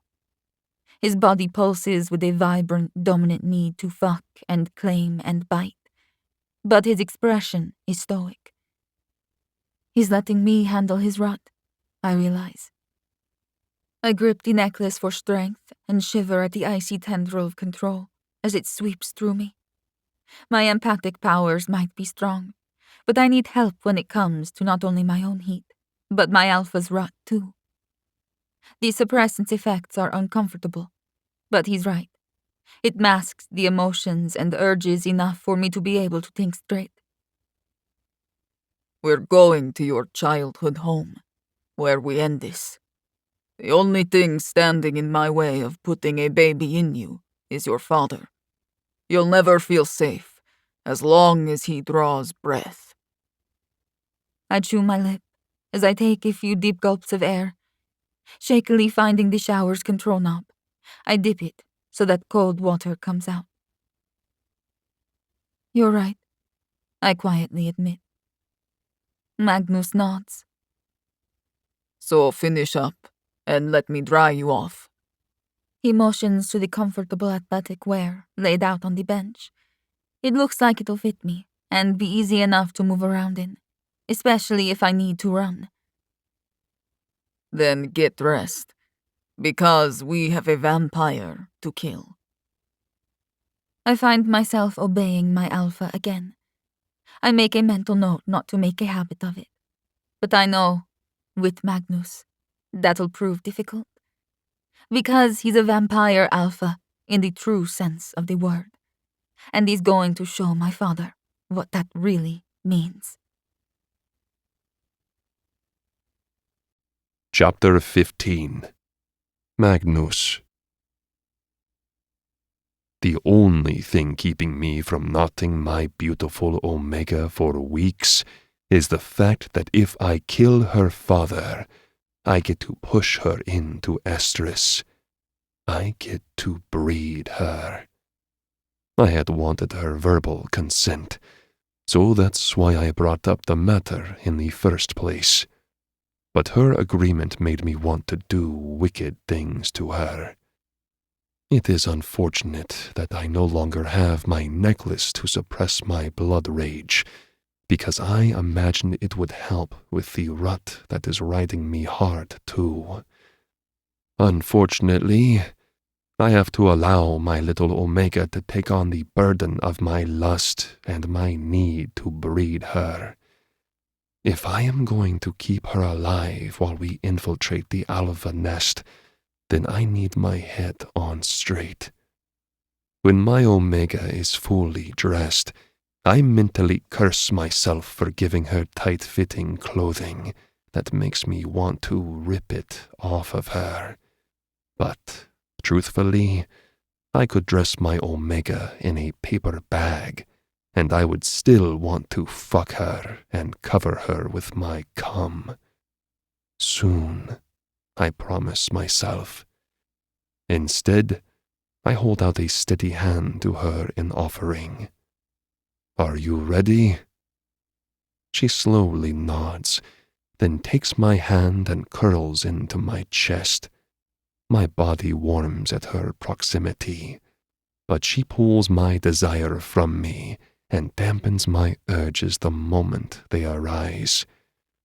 I realize that it's quite necessary for my Omega to come with me.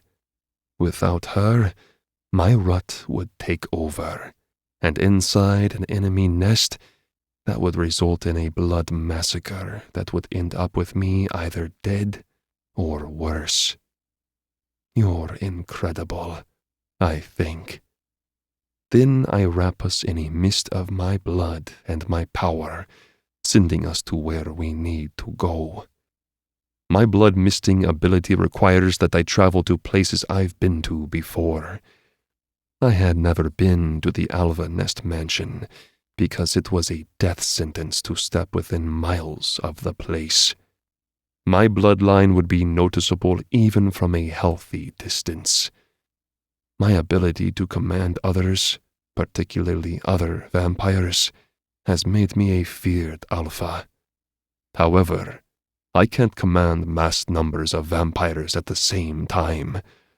The ability is one-on-one, and it doesn't prevent me from being overwhelmed. So, while I'd never been to the Alva nest, I had a little back door, thanks to my Omega.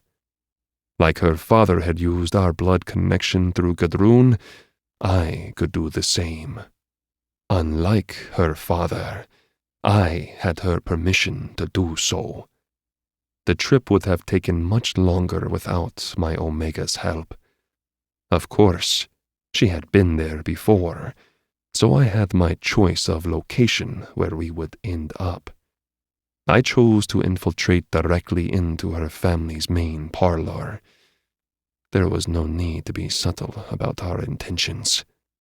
As the blood mist clears, I hold Gudrun protectively against my chest, while her father, mother, and 2 other vampire alphas, as well as 1 beta, stare back at us. Her father has his fingers steepled while he leans back in his chair, and the beta kneeling on the floor has blood dripping from the bite marks on his neck and holds a mangled wrist. No one seems to mind the fact that the blood is staining what looks to be a very expensive Persian carpet. While vampire alphas require Omega blood to be sustained, a beta's blood is a viable supplement. They are also more dispensable, making them good candidates for vampire alphas who tend to be too violent when they feed. But only nests with a healthy mixture of cruelty and wealth can afford beta feeders they intend to replace on a regular schedule. The rest of the parlor looks like it did in my Omega's mind, minus a few upgrades.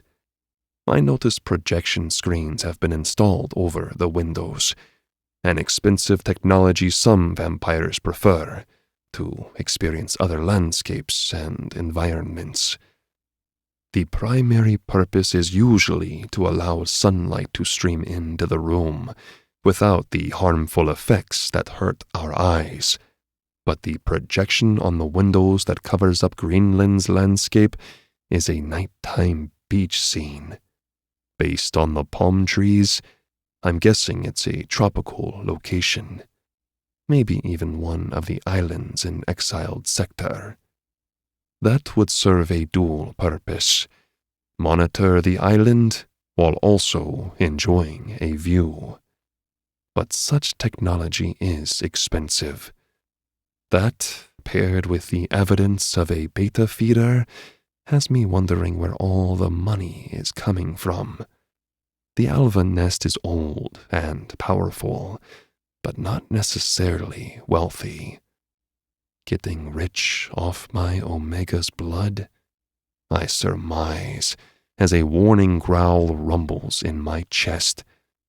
My Omega siphons away the rage the moment it manifests, allowing me to remain silent for the exchange. I haven't yet decided how many vampires are going to die today. It depends on what comes out of their mouths. So far, it's not looking good. But I turn my attention to the 2 other vampires who look like male versions of the master of the Alva nest. Are those your brothers? I wonder.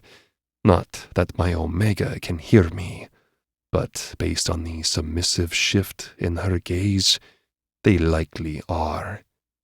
And they weren't very nice to her.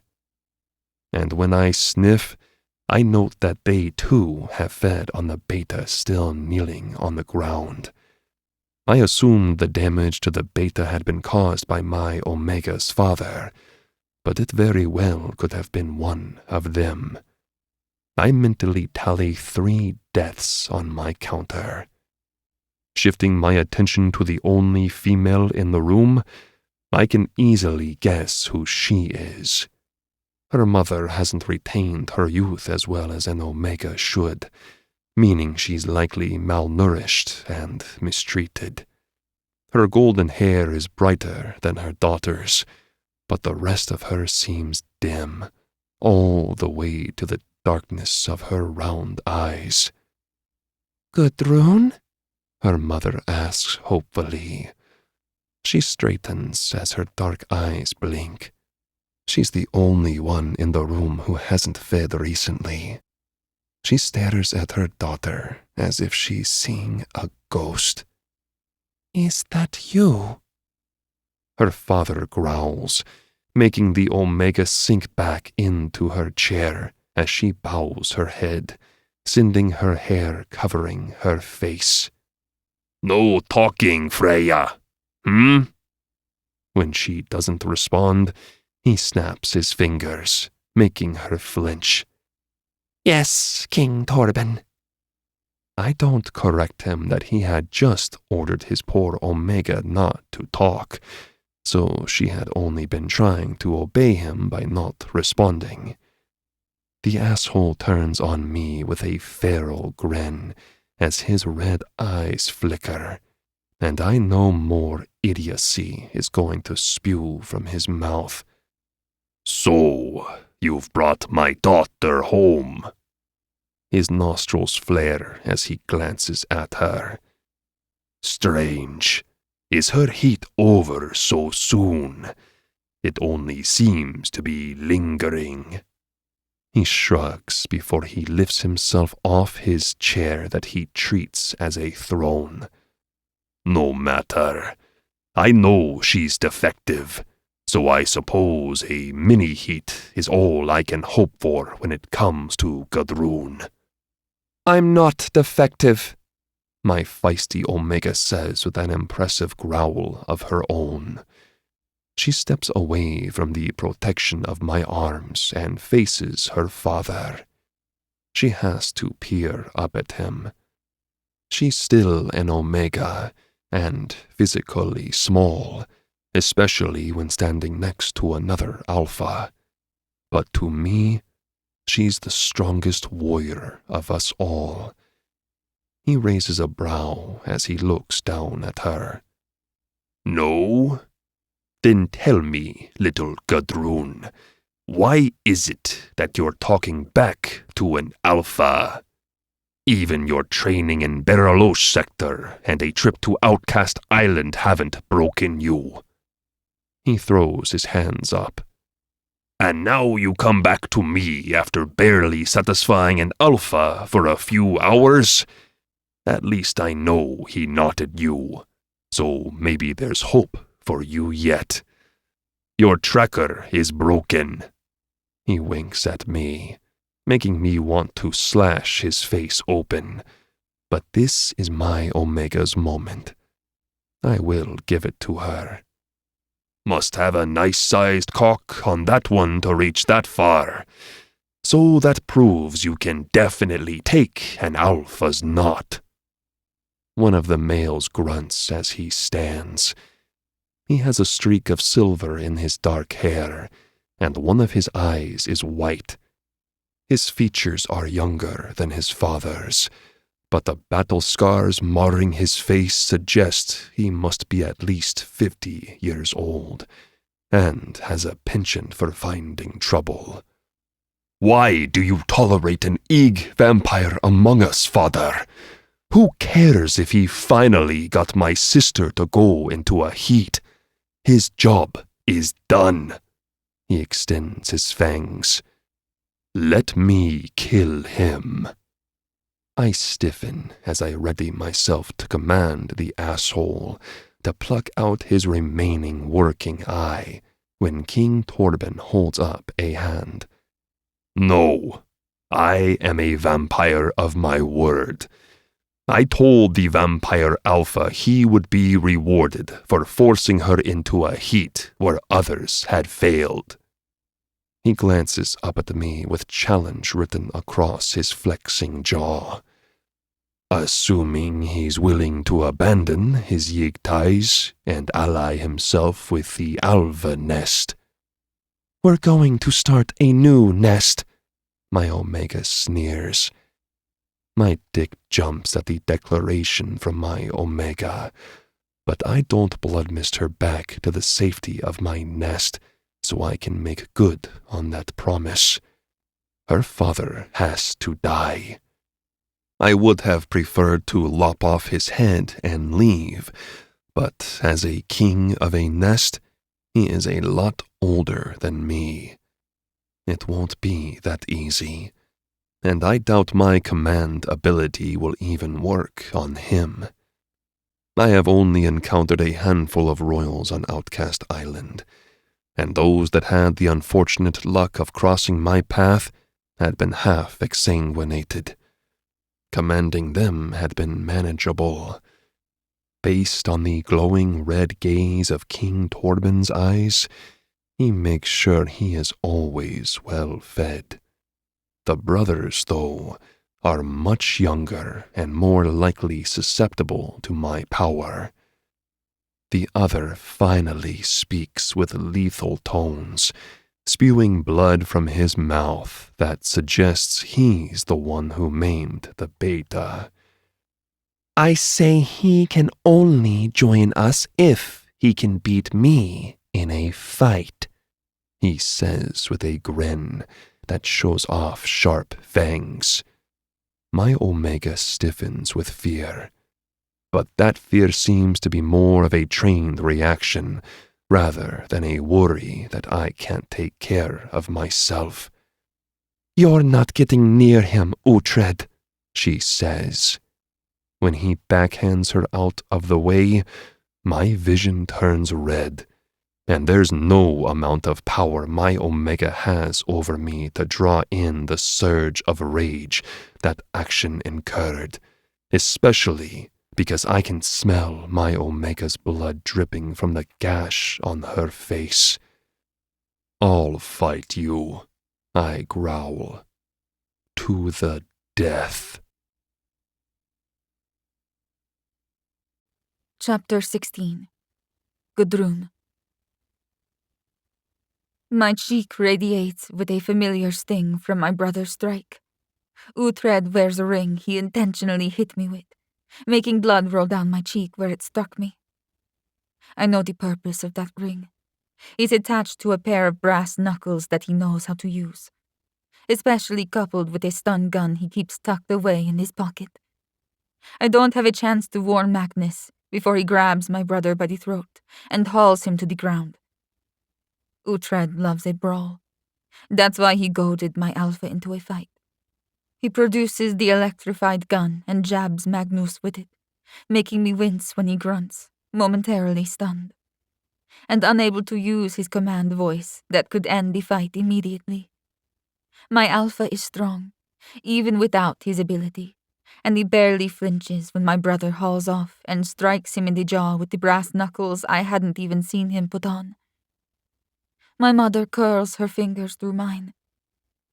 You shouldn't have come home, she whispers. I want to be angry with her, but the paralyzing fear bleeding from her soul makes me take pity on her. She was broken by my father a long time ago.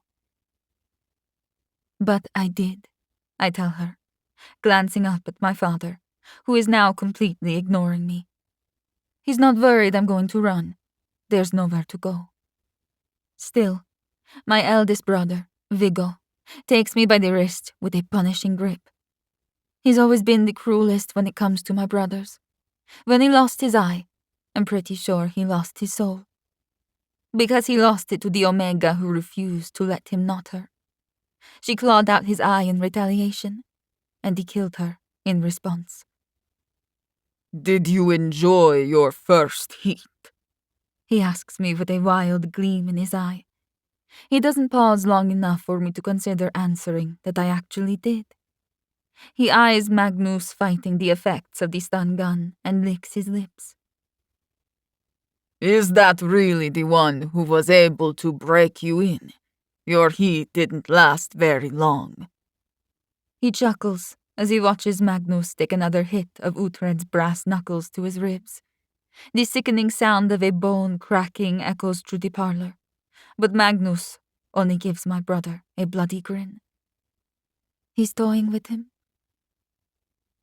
I have a friend who has been dying for a taste of you, and has an Omega he won't let me play with, until I have an Omega to share. Viggo says mournfully. Maybe I'll lend you out once we're done here. Magnus glances at me, but I nod, indicating Uhtred with my chin. Focus on your fight, I tell him with my eyes. Even though he can't hear me, he seems to receive the message and catches my brother's brass knuckles with his fist. Still, he doesn't use his command ability on him. He twists, rewarding Uhtred with a few broken bones of his own. Yanking his attention from the brawl, my father frowns down at me. The Alvanest king takes notice that I exist, now that discussion of trading Omegas has come about. She's to be broken in by one of my new allies first, my father says as he snarls at Viggo. Know your place, son. I'm the one who made sure she had some use in her, other than her blood. Now we have an Omega, who can be knotted with the sweet boost of a heat, maybe even bred, if we keep trying.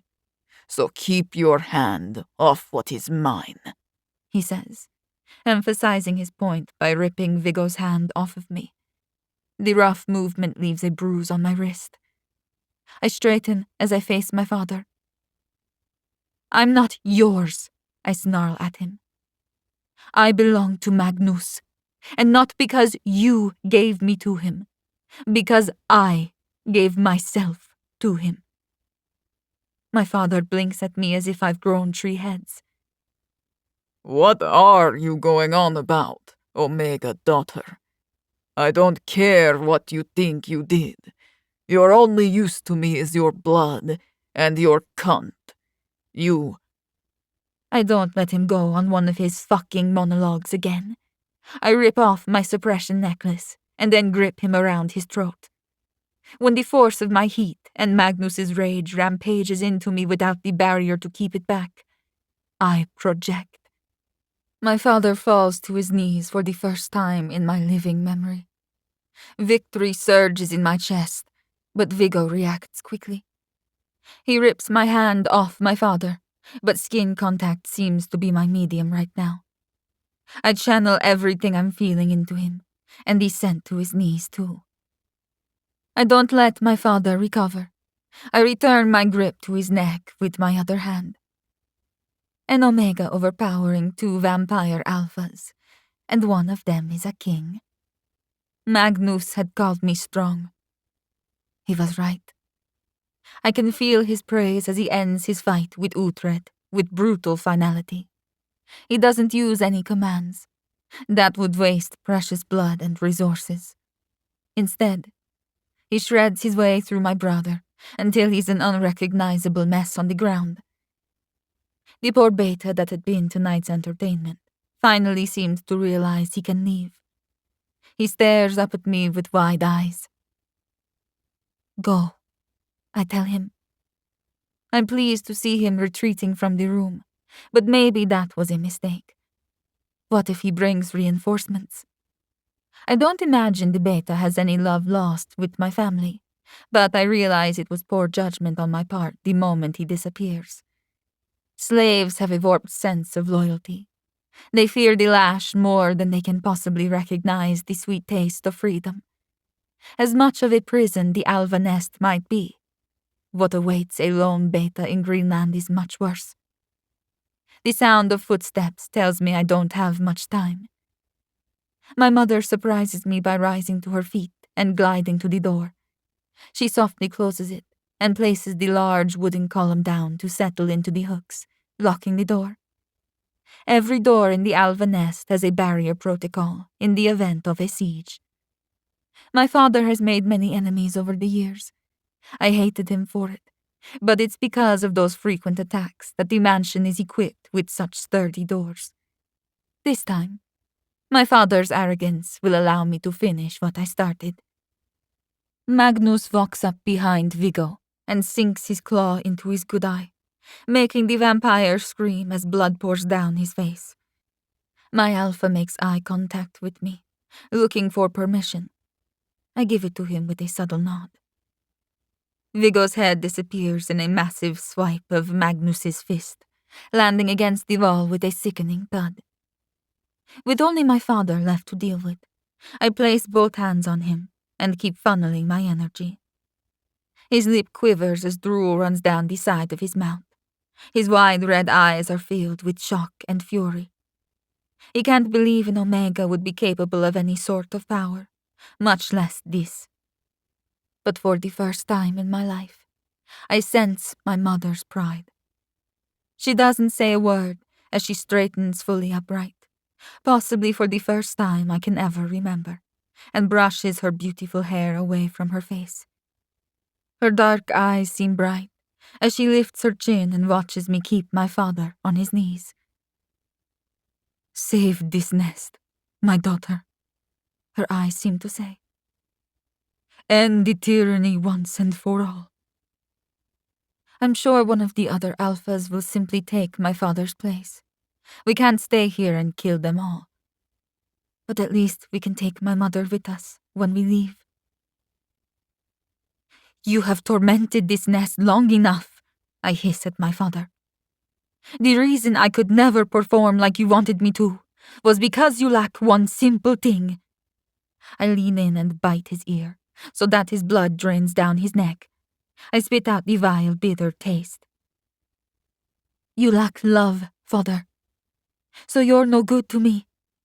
All you can do now is die. When I lean away, I give Magnus a nod. He grips my father's head with both hands and twists.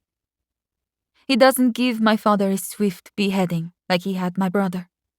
Instead, he slowly, roughly tears, taking his time ripping his head from his shoulders until his spine snaps off with a violent crack. Magnus grips my father's detached head by the hair, then gathers up the head of Viggo and rips off Uhtred's too. What is he going to do with those? I wonder. When he approaches me, my heat lingers in my body without an outlet to direct it. I can see that Magnus wants to finish what we started. He's going to blood mist us home. The door bows as vampires beat on it from the other side and growl. My mother impresses me in that she remains stiffly upright. For once, she's not going to cower. We're taking my mother, I tell Magnus. He doesn't say anything. He simply nods. Hold my arm, he instructs her. She glances at me, then shakily does as instructed. He guides her over to me. Then I curl myself into his chest. I close my eyes as he blood mists us home. He drops my mother off in the guest quarters, where he had gathered the clothes for me to wear. He points at the locked door. If anyone comes in, you tell them that you're under Magnus's protection. Then tell them to come find me. She sinks onto the edge of the bed and nods. Then Magnus blood mists me to his room. I pant as my heat starts to overtake me, but this time I can allow it to run its course. I watch as Magnus takes the 3 heads he has collected and goes to the dresser. He pushes everything off of it, crashing the decor onto the ground. Then he lowers each head reverently in place, one by one, until they are all facing the bed. He peels up their eyelids and seems to make sure they remain open. He grins at me with a feral expression when I give him a raised brow. Consider it an estrus present, Omega. The dead eyes of your enemies will be forced to watch you achieve what they never thought possible. I swallow the lump in my throat as my alpha approaches me, covered in blood, covered in violence and death. Because he avenged me. Because he protected me. And now he's going to claim me. He's going to breed me. I pant as he growls and rips off my clothes with his claws, somehow removing everything in a few swipes without scratching me. He bites his tongue and licks my wrist where I'm bruised, healing me. Then he licks my cheek, sealing the wound from my brother's strike. Next, he stops and bites his wrist, then holds it out to me. It's all I have for your nest right now, He tells me, with a low growl rumbling underneath his words. He won't be lucid for much longer, but he wants to make sure my estrus is how it should be, within a nest created by his Omega. I cup my hands under his blood offering and take my fill. That done, I carefully crawl over the bed and drizzle the blood around in a semicircle and onto the pillows. Then I lather the remaining blood over myself. My senses buzz as I curl into the nest I made. I writhe in it, pleased by my creation until I hear my alpha's growls transform into a purr. I mewl with need as I roll onto my back and spread my legs. I shove my fingers into myself, reflexively trying to push his blood into me as he picks his way across my nest, careful not to disturb it. He presses a kiss to my cheek as he moves my fingers out of the way, then replaces them with the tip of his cock. He's impossibly swollen, impossibly hard. Are you ready? He asks. I'm not even sure how he's capable of words right now. I have let go of all my control, all my ability to restrain my heat or his wrath. Unable to manage a verbal agreement, I grab his hips and pull him onto me while I widen my legs. He rumbles with an approving purr as he forces himself into me, making my body accommodate his size in a blissful stretch that has my eyes rolling to the back of my head. He grips my chin when he slowly thrusts into me and directs my gaze to the heads on the dresser while he fucks me. I take in the sight of my father and my brothers, forced to watch with dead eyes that will take in a sight that consummates their complete and utter failure. This is the start of a new bloodline. This is the start of my life as a queen. Magnus purrs in my ear as he massages my throat. This is their end, Gudrun. And for you and me, this is our beginning. Tears burn at the edges of my eyes. The nightmare is over. My breath catches on a gasp when the inner walls of my lower abdomen stretch in an unmistakable sensation. My womb has opened. My estrus has arrived. We did it, Magnus. We found each other on Outcast Island. But now, we are outcasts no more. Because you belong to me, and I belong to you. Forever. Chapter 17 Sigurd. Magnus, I wish you were here. The thought comes from some dark recess of my mind. I hardly remember my older brother. Usually, our last encounter is what haunts me. The memory of his claws at my throat, digging into my skin, isn't nearly as bad as his growl commanding that I bleed. I don't even remember what the altercation was about. It doesn't really matter. He immediately backed off when Luna, my guardian wolf, snapped at him. The pair always held a fondness for each other, and her reprimand was enough to pull him out of a dangerous moment of rage. He has a thing for animals, probably because they're innocent and loyal to a fault. They act on instincts, and if anyone can relate to primal urges, it's a vampire like my brother. He'd been the perfect distraction during my younger years. Everyone was focused on the feral prince, and not so much on the half-breed addition. When he left, far too much burden fell on me. I feel it more keenly now that our father is dying, and I'm left to deal with the day-to-day operations of the Ig nest.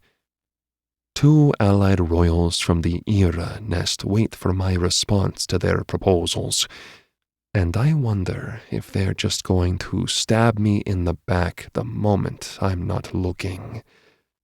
I haven't done anything to earn their respect. While I've protected my nest from invaders, they don't know how many throats I've ripped out. My kills have always been silent ones. Very few vampires ever hear me coming, and even fewer know they're dead before it's already too late. I've preferred to stay out of the spotlight. My father should have had centuries left. Some days, he can't even talk. It won't be long now. I'm far too young and unknown to become a vampire king, meaning I'm going to have to prove myself one way or another, in a much more obvious way than I am accustomed to.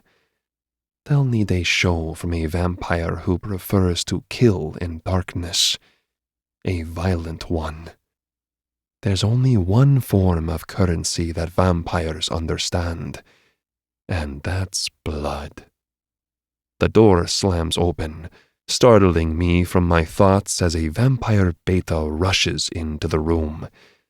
My security team lining the wall stands in her way and growls, but she holds up a tiny female's shirt in her grip as if it's a trophy. "Prince Sigurd!" she cries. My wolf barrels through the vampire alphas and tramples the girl.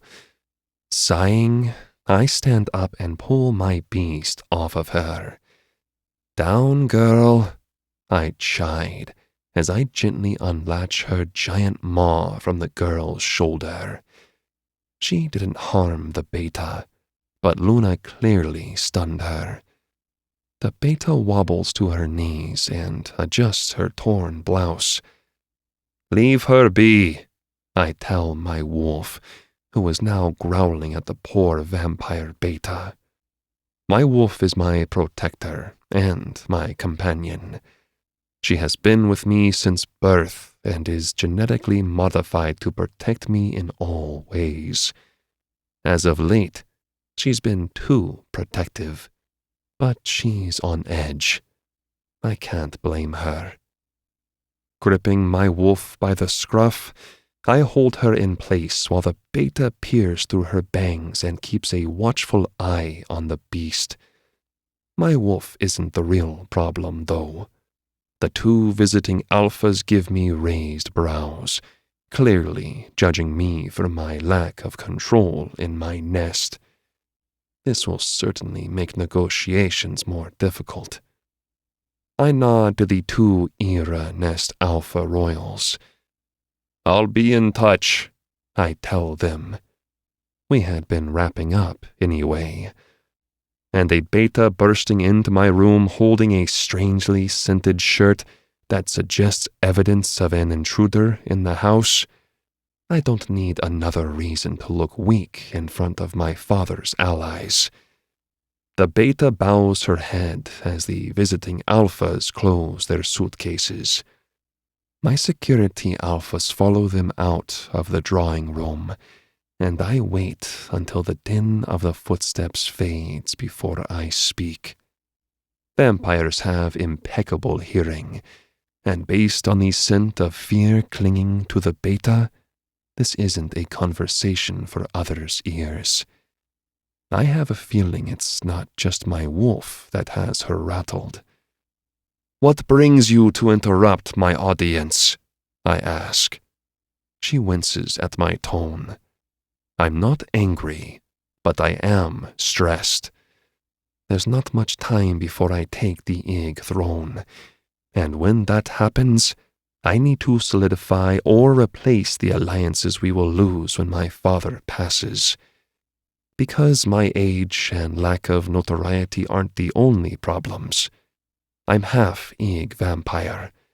The other half comes from a nest that the dead Ig Queen's loyal followers wiped out when they learned of my father's perceived infidelity. His queen already knew of his penchant for sleeping with other royals, but pushing another Omega into Estrus was unfavorable. Even if separated by death, an Alpha won't often procreate with a new Omega, especially when he already has a son. But the queen had given him a feral prince, and he wanted a better heir. He wanted me. When I was born, he sent a scientist to create Luna and to modify my blood so that I would survive an impending attack, meaning he knew the risks and did nothing to protect my mother, only me. Even if my father is an asshole, he wasn't wrong about the need for an heir. I'm the last hope now for the egg nest.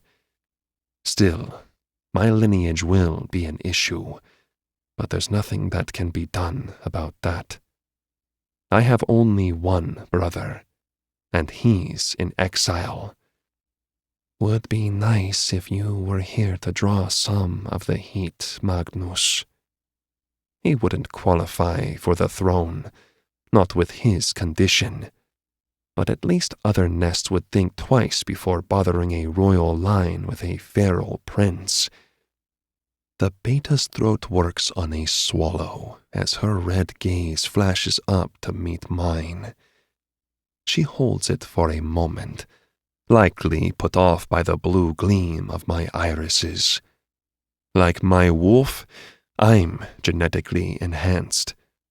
If the scent of my blood doesn't give me away, my eyes always do. I've been trying to reach you all day, she says breathlessly as she holds up the shirt. To show you this. My nostrils flare as I finally take note of a trademark mix of wood smoke and liquor. It's faint, as if the vampire who left it was only browsing outfits, but it's definitely there. Magnus? I wonder, but as soon as I flirt with the idea, I throw it out. I'm just smelling old memories because I wish he were here. Even if I've never met another vampire that smelled like him, he couldn't be here. I haven't seen him since I was a child, and I know I'll never see him again after that fateful day when he almost killed me. If not for Luna snapping him out of it, I would be dead. Gripping the shirt, I frown. Even if I am imagining things, what I'm not imagining is a foreign scent. There is an intruder in this nest. Take me to the guest room this came from, I instruct the beta. No one was there, she begins, but I cut her off. You said you have been looking for me all day. Perhaps whoever left this scent has returned by now? I ask. While we have various guests, none of them have decided to stay overnight, meaning the guest wing should be empty. She nods as she shuffles to the door. The beta makes sure to keep her distance from my wolf, who is eyeing her like she wants to tear into her. This way, she says, wisely not turning her back as she opens the door and eases into the hallway. When I follow her and we reach the guest wing, my nose twitches at the sharp but sweet scent of a rival bloodline. Given that I'm an alpha, my sense of smell is more powerful than the beta's. I hold out a hand and move past her. Because there's an enemy in this house, an alpha vampire, and an omega at that. Now what would an alpha omega be doing here? Chapter 18. Magnus. 2 days later. Blood misting to the den during the midday hours has been my best bet so far for retrieving blood without detection. I'll be back in a few minutes, I assure her, as I peel her fingers from my neck. It hurts me to part from her in this state, just as much as it hurts her. But this is part of the task of taking care of my Omega, and I intend to do a perfect fucking job of that.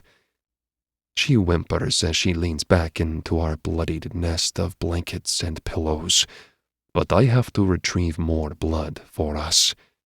That's my job as an alpha coaxing my Omega through an estrus-fueled heat.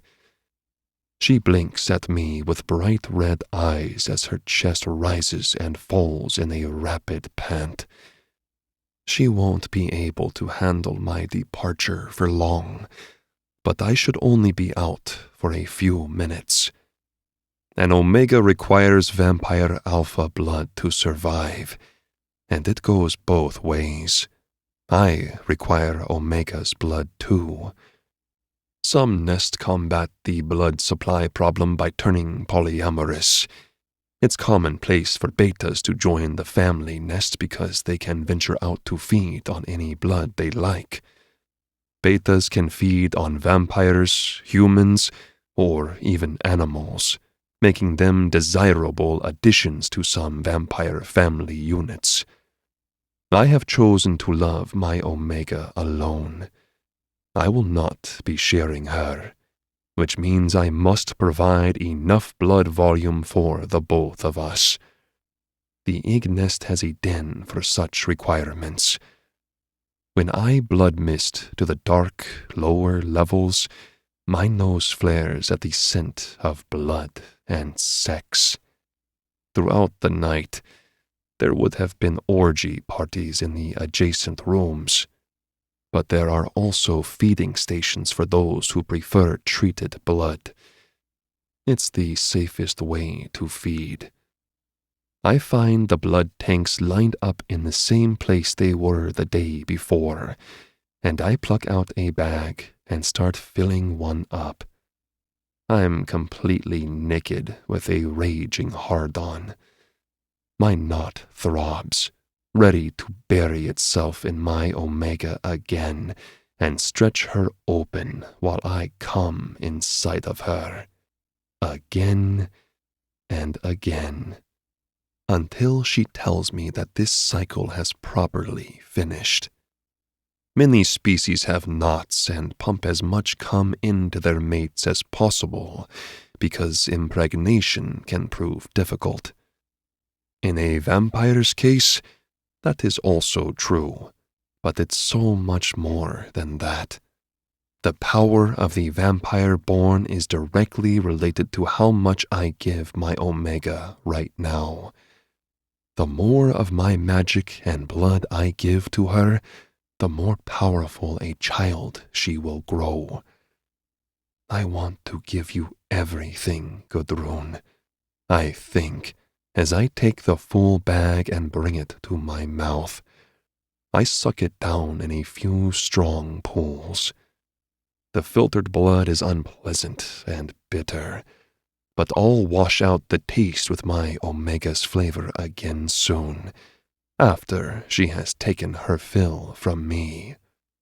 My body will give her all the blood she will ever need, and so we will repeat the process again and again until she is satisfied. Magnus? Says a strong male voice from behind me, making me freeze. I lower the empty bag, but don't turn around. There's only one vampire who can sneak up on me like that. Sigurd? I reply. He chuckles, and I finally turn around, surprised to find a vampire alpha who matches my height, rather than the young prince I left behind many years ago. I raise a brow at him. How long have you known I was here? Because I figured Gudrun's mother had to have been discovered by now. My Omega has trusted me that no harm would come to her. I have faith in my nest not to kill an Omega, even one from an enemy bloodline. At the very worst, she's being kept alive in the dungeons. Omegas are too precious a commodity to be killed. Sigurd smirks, and his blue eyes seem to flash in the darkness. It's daytime, but we're underground and safe from the sun's annoying rays. His sharp gaze is just as I remember it. When his wolf shifts in the shadows behind his legs, I smile. I always liked his wolf. 2 days, he tells me. The Omega you left in the guest rooms told us everything. I figured I would brief you on the situation when you came to feed. He nods at my drained bag. Go on. I'm sure you need more of that for your new mate, given what I've heard about her. He grins, showing off wicked fangs. Congratulations, brother. He means it, which surprises me. I don't deserve happiness, and if anyone should hate me, it's my little brother for leaving him like I did. Rarely do I obey another vampire alpha, but I entertain my brother as I do as he asked. I fill up the bag with more blood, then drain it in another few gulps. I'll need at least 4 more bags before I return to my Omega. So I work on 2 more while I assess the blonde vampire. What's the situation? I ask. I've been in exile, and while that didn't mean I had to remain completely clueless about nest activities, it was easier not to pry. I never expected to return. Sigurd's jaw flexes with stress that seems to weigh on his shoulders. I'm no empath like my Omega, but I can read a royal with too much on his plate when I see one. There's a new virus, he tells me, making me stiffen. He nods to the blood tanks. Most of us have resorted to only drinking the filtered supply, which luckily has also been tested for the viral properties. Live feeding has proven most dangerous, especially for those outside of the nest. I raise a brow. What does the virus do? Sigurd's blue eyes sparkle in the low light as he leans against the wall. He crosses his arms, stretching his thin shirt over his chest, showing off piercings on his nipples that are definitely new. I can't exactly talk about modesty, though, seeing as I'm standing here naked, covered in blood, and with a raging hard-on intended for my Omega. He seems to respect another alpha in his rut with a mated Omega, but this is important enough for him to intervene. He waited 2 days, which would be the minimum a heat would last. When it comes to Gudrun, I expect the minimum is going to be more like 2 weeks. My current state doesn't seem to bother him, though, as he answers me. It slowly exsanguinates the victim. It makes the vampire unable to imbibe blood in a way that sustains us. Cursing, I sweep my fingers through my hair. It turns the victim mortal? He shakes his head. It's more technical than that. The victim remains a vampire in every way, but is unable to extract necessary nutrients from blood. Any type of blood. He drops his hand and scratches Luna behind one of her ears. The movement is natural, and the wolf leans into him, guiding him to the part of her scruff she likes scratched most. Father was poisoned last year. He's strong, but he doesn't have much time left. My eyes widen. My brother is about to endure a full-blown nest war if our father dies without an heir who's properly mated. Sigurd, I can't, I begin. He throws up one of his hands. You're not qualified for the throne, Magnus. Don't worry. I'm not asking you to fill it. I drink the remaining amount of blood bags I require before I respond. Then you will have my full support once Gudrun's estrus is done. Sigurd grins. That's exactly what I was hoping you'd say. There's nothing quite like a feral vampire alpha defending his pregnant mate for an ally. Wait until you see the decor on the dresser, I think with a malicious grin. Tell the bastard to stay alive for 3 more weeks, I say, earning a chuckle from my brother. Because now that I know we will have a war on our hands, I'm going to fuck my Omega with all the ferocity she deserves. And then some. Have fun, he says as he disappears into the darkness with his wolf. He doesn't make a sound as he departs, and even with my keen vision, I can't spot his bright blue eyes or blonde hair anymore. I grin as I blood mist back to my mate, finding her beating on the door. She turns on me with a snarl. I had definitely been gone longer than a few minutes, but I'll make it up to her. Kneeling, I present my neck and roll my eyes back into my head when she buries her sweet fangs in my vein and feeds. Chapter 19. Gudrun. 1 week later. I know that I'm deep in my estrus cycle. After a week of feverish knotting, I'm on the upper end of a cycle that gives me enough lucidity to tend to other needs. A warm bath was in order. One I only tolerated because I knew I was about to be covered in Magnus's scent again.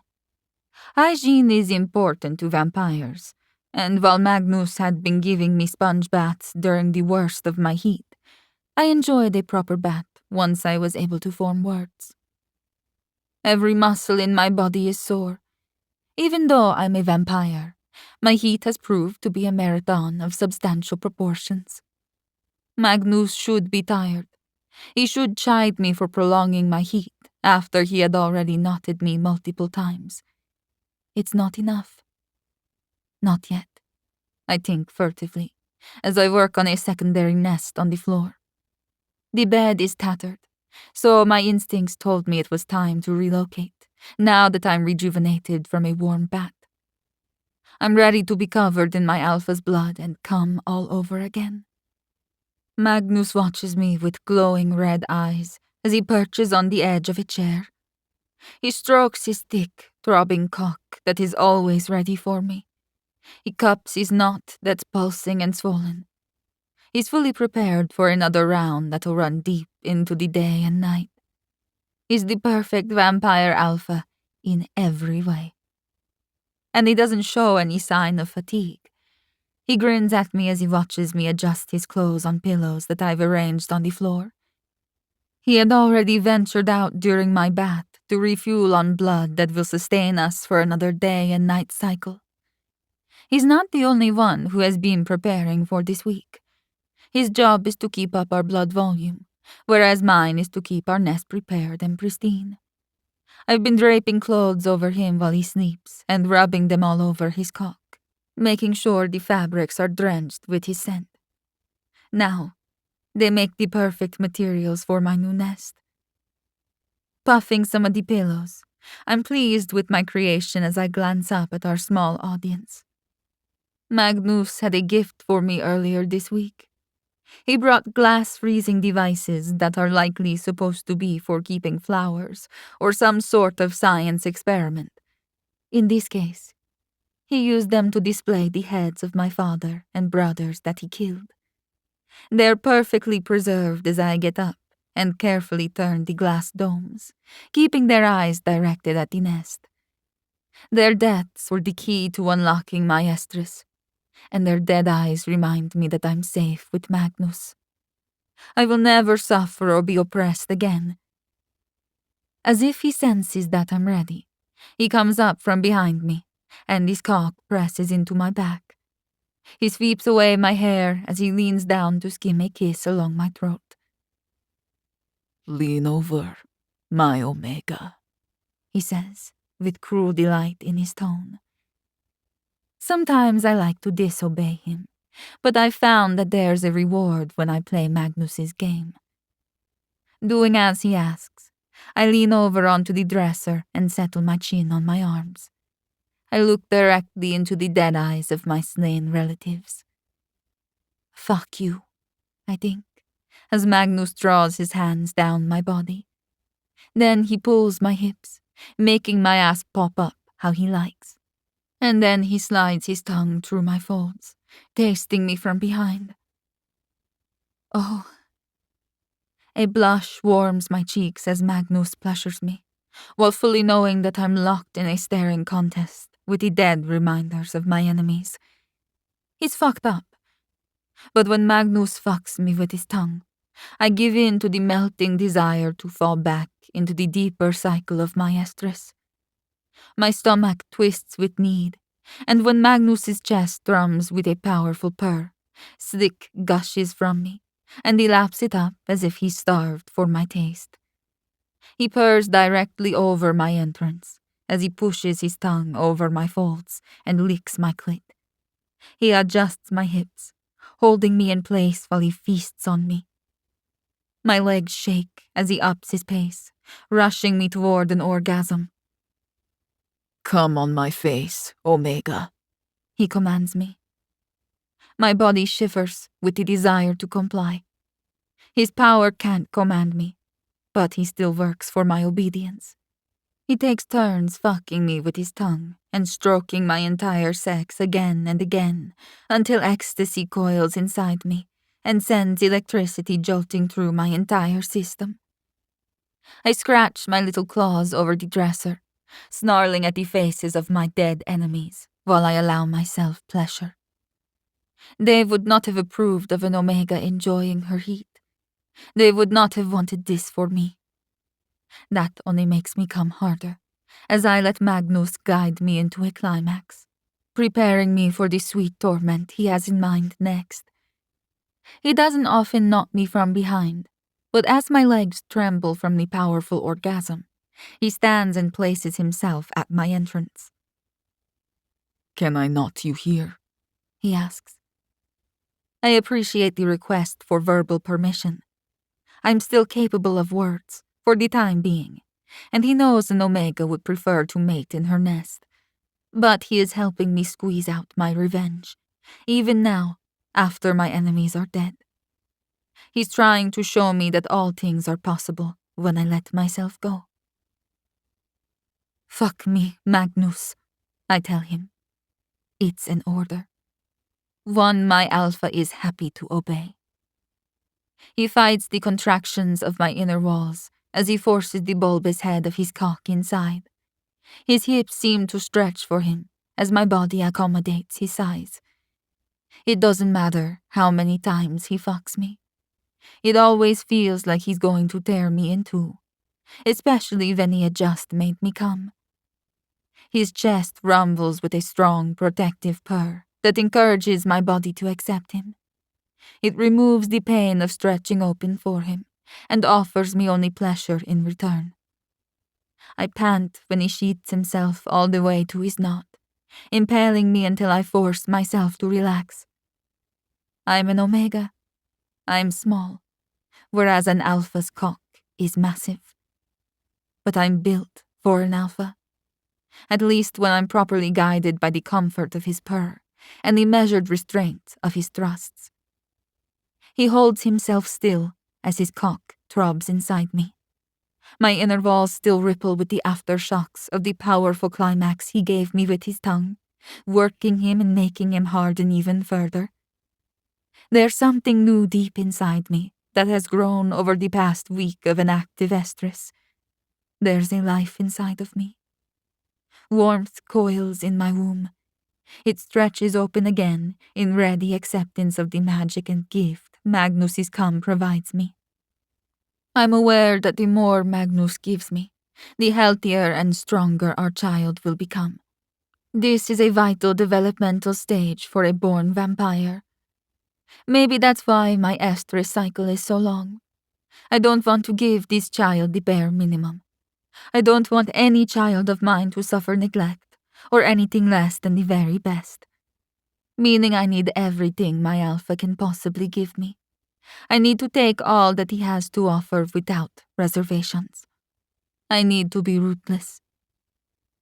When I blink up at the dead eyes of my father, I see myself reflected in the smoky whites. If he had given my mother what she'd needed, perhaps my empath power would have come with more control. Perhaps I wouldn't have felt so lost all my life, or left to the whims of my brothers. I will never be like you, I think, as a growl vibrates in my throat. My body responds to my surge of determination, squeezing Magnus so hard that he grunts and his knot bumps against my entrance. His cock throbs, and a small measure of warmth floods into my womb, telling me I've forced some of his cum out of him before he was ready. Patience, Omega, he tells me, but with fondness, while his words rumble with a strong purr. I will give you as much of me as you need, he promises. His vow makes me relax as he slowly starts to fuck me.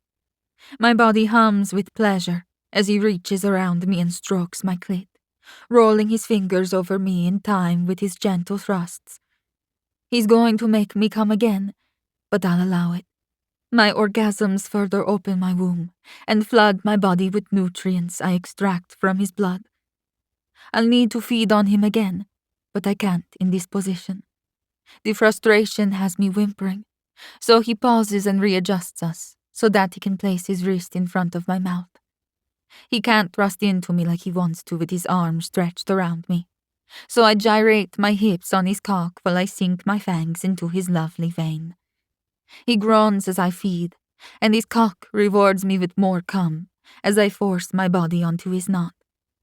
I can't work myself around him enough to push his knot inside, but I desperately try as I draw long pulls of blood from his arm while I widen my hips. He grabs me around the middle and carries me to my new nest while still buried deep inside of me. He lies on his back, then slowly lifts me off his cock. I turn around, eager to entertain his offer of knotting me while I'm in control. We've only done this position a few times, but I enjoy it. It feels like a forbidden gift for Magnus to give me the upper hand, choosing my pleasure as I ride him from above however I like. He's beautiful as he lies in my nest. He's disturbed some of the pillows, so I lean down to readjust them around his head. He patiently waits while I work. Then he offers me his neck. I'm distracted by the pure vein that'll give me more blood than his arm. I sink my fangs into it, and he lifts my hips, helping me fuck him while I feed. He doesn't tell me to stop or that I'm taking too much blood. It might require him to take a break to gather another round of blood for us tonight, but I feel like I need more blood than usual.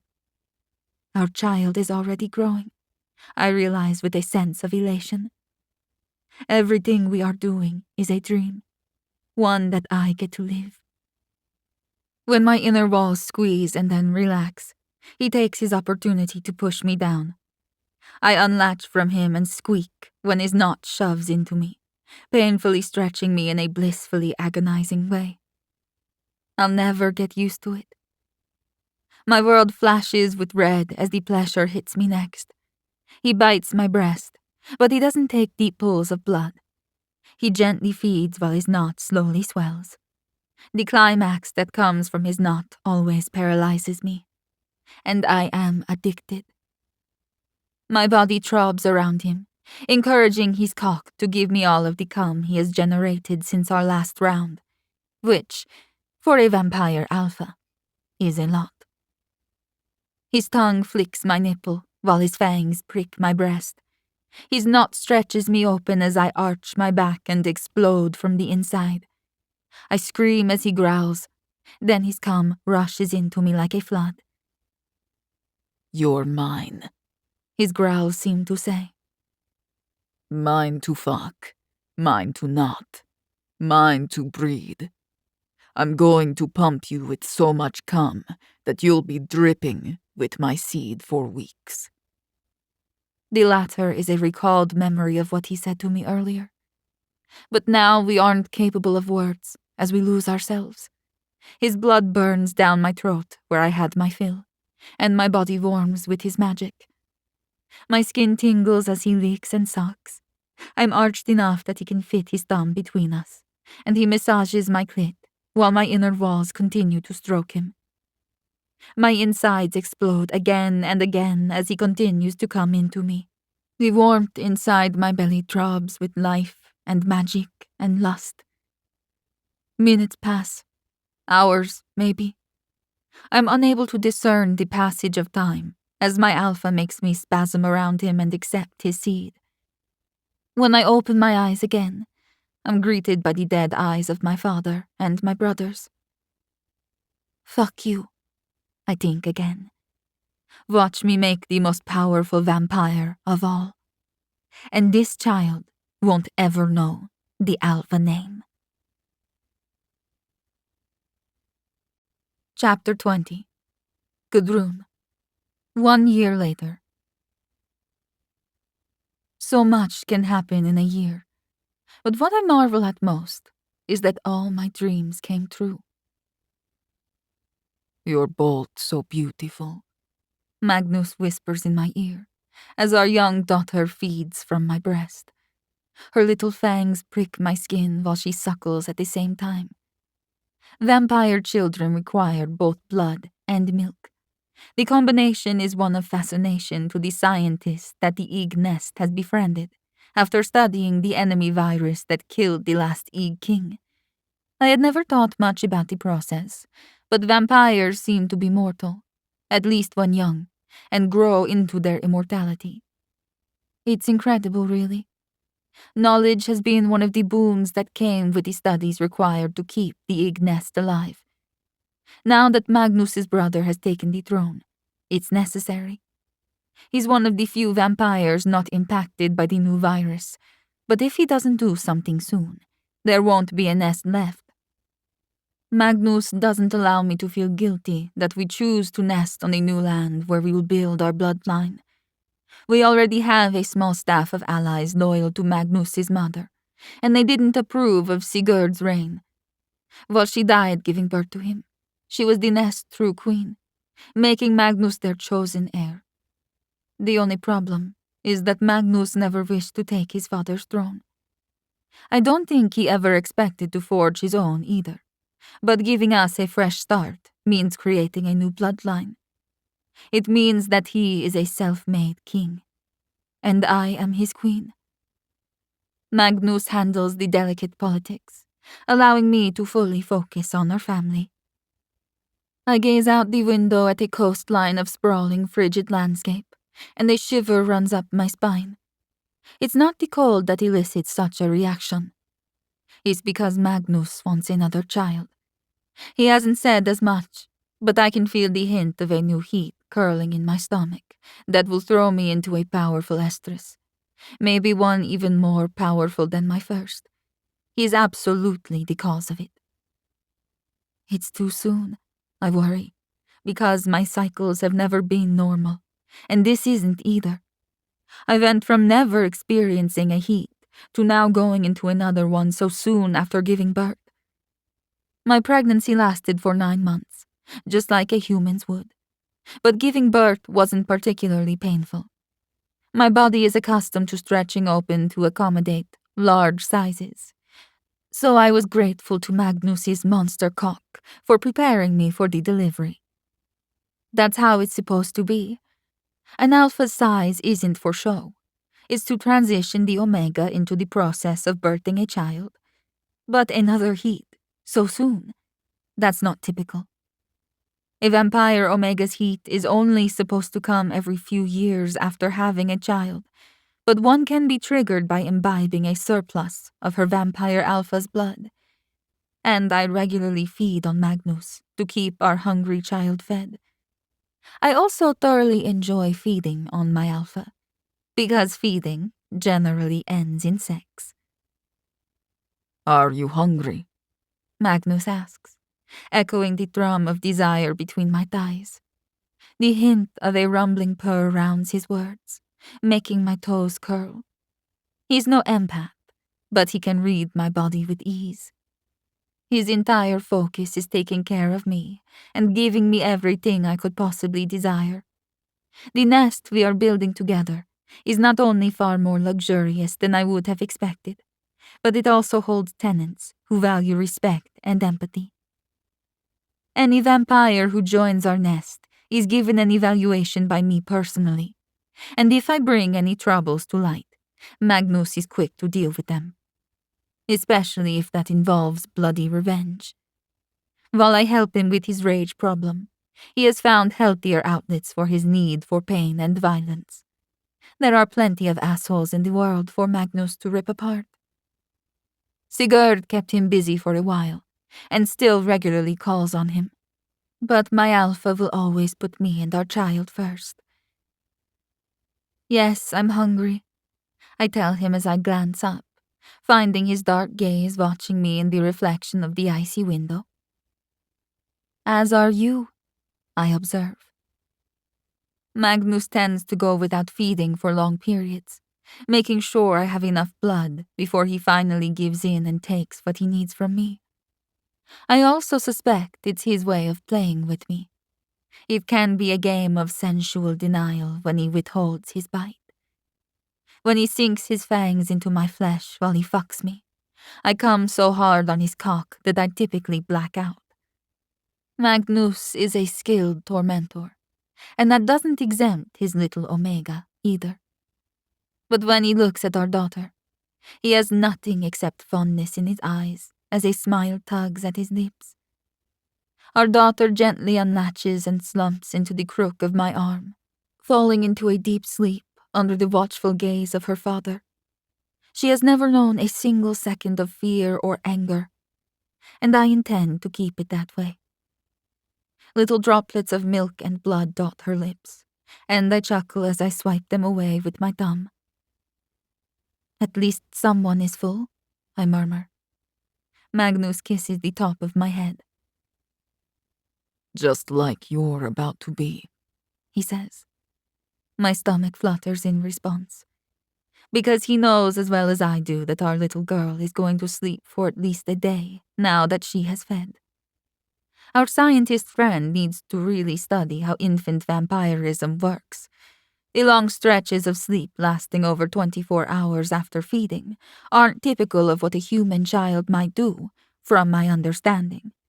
But the extended nap gives me enough time to restore my reserves from my alpha. I have a feeling that Magnus intends to bite me soon, and that thought alone makes my core throb. He takes her from me, and I expect him to settle her into her crib for her long sleep.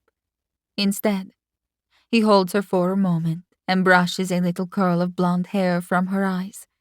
She doesn't open them, but if she would, I know they would be a bright ruby red.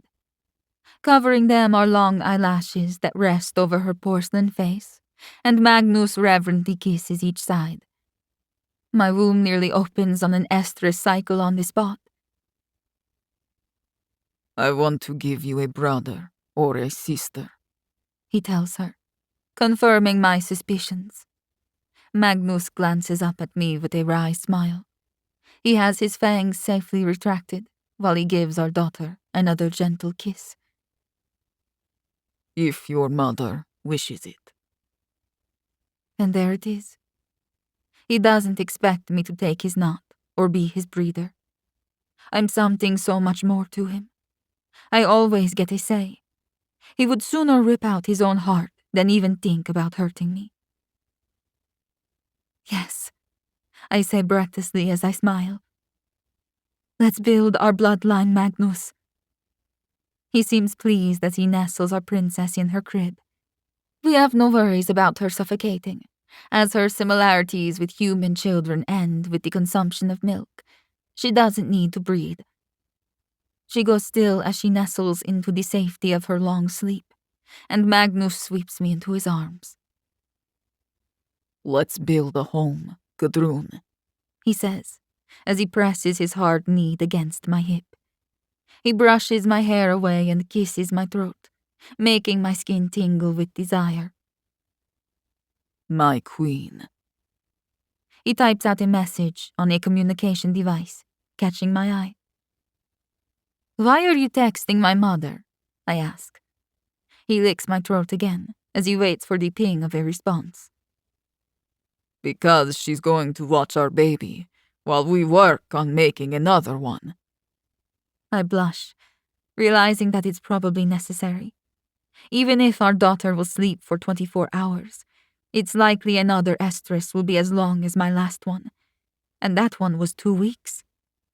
My mother lives in our nest with us and has mended our relationship over the past year. She still has my father's watchful eye on her. I gifted her his frozen head, and she gleefully placed it on a pedestal in her room, there always as a reminder that the dark times are over. I'd be delighted, the reply says. My mother loves to spoil her grandchild. I have no doubt she'll already have tons of activities planned to entertain my daughter once she wakes, meaning I'm fully at my alpha's disposal. He brings the device as he takes me by the hand, guiding me to a nest I have been working on for the past few days.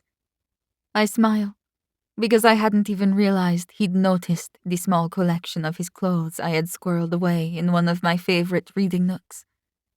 Surrounded by walls of books, my alpha peels off my dress, kissing every inch of my skin until I'm naked.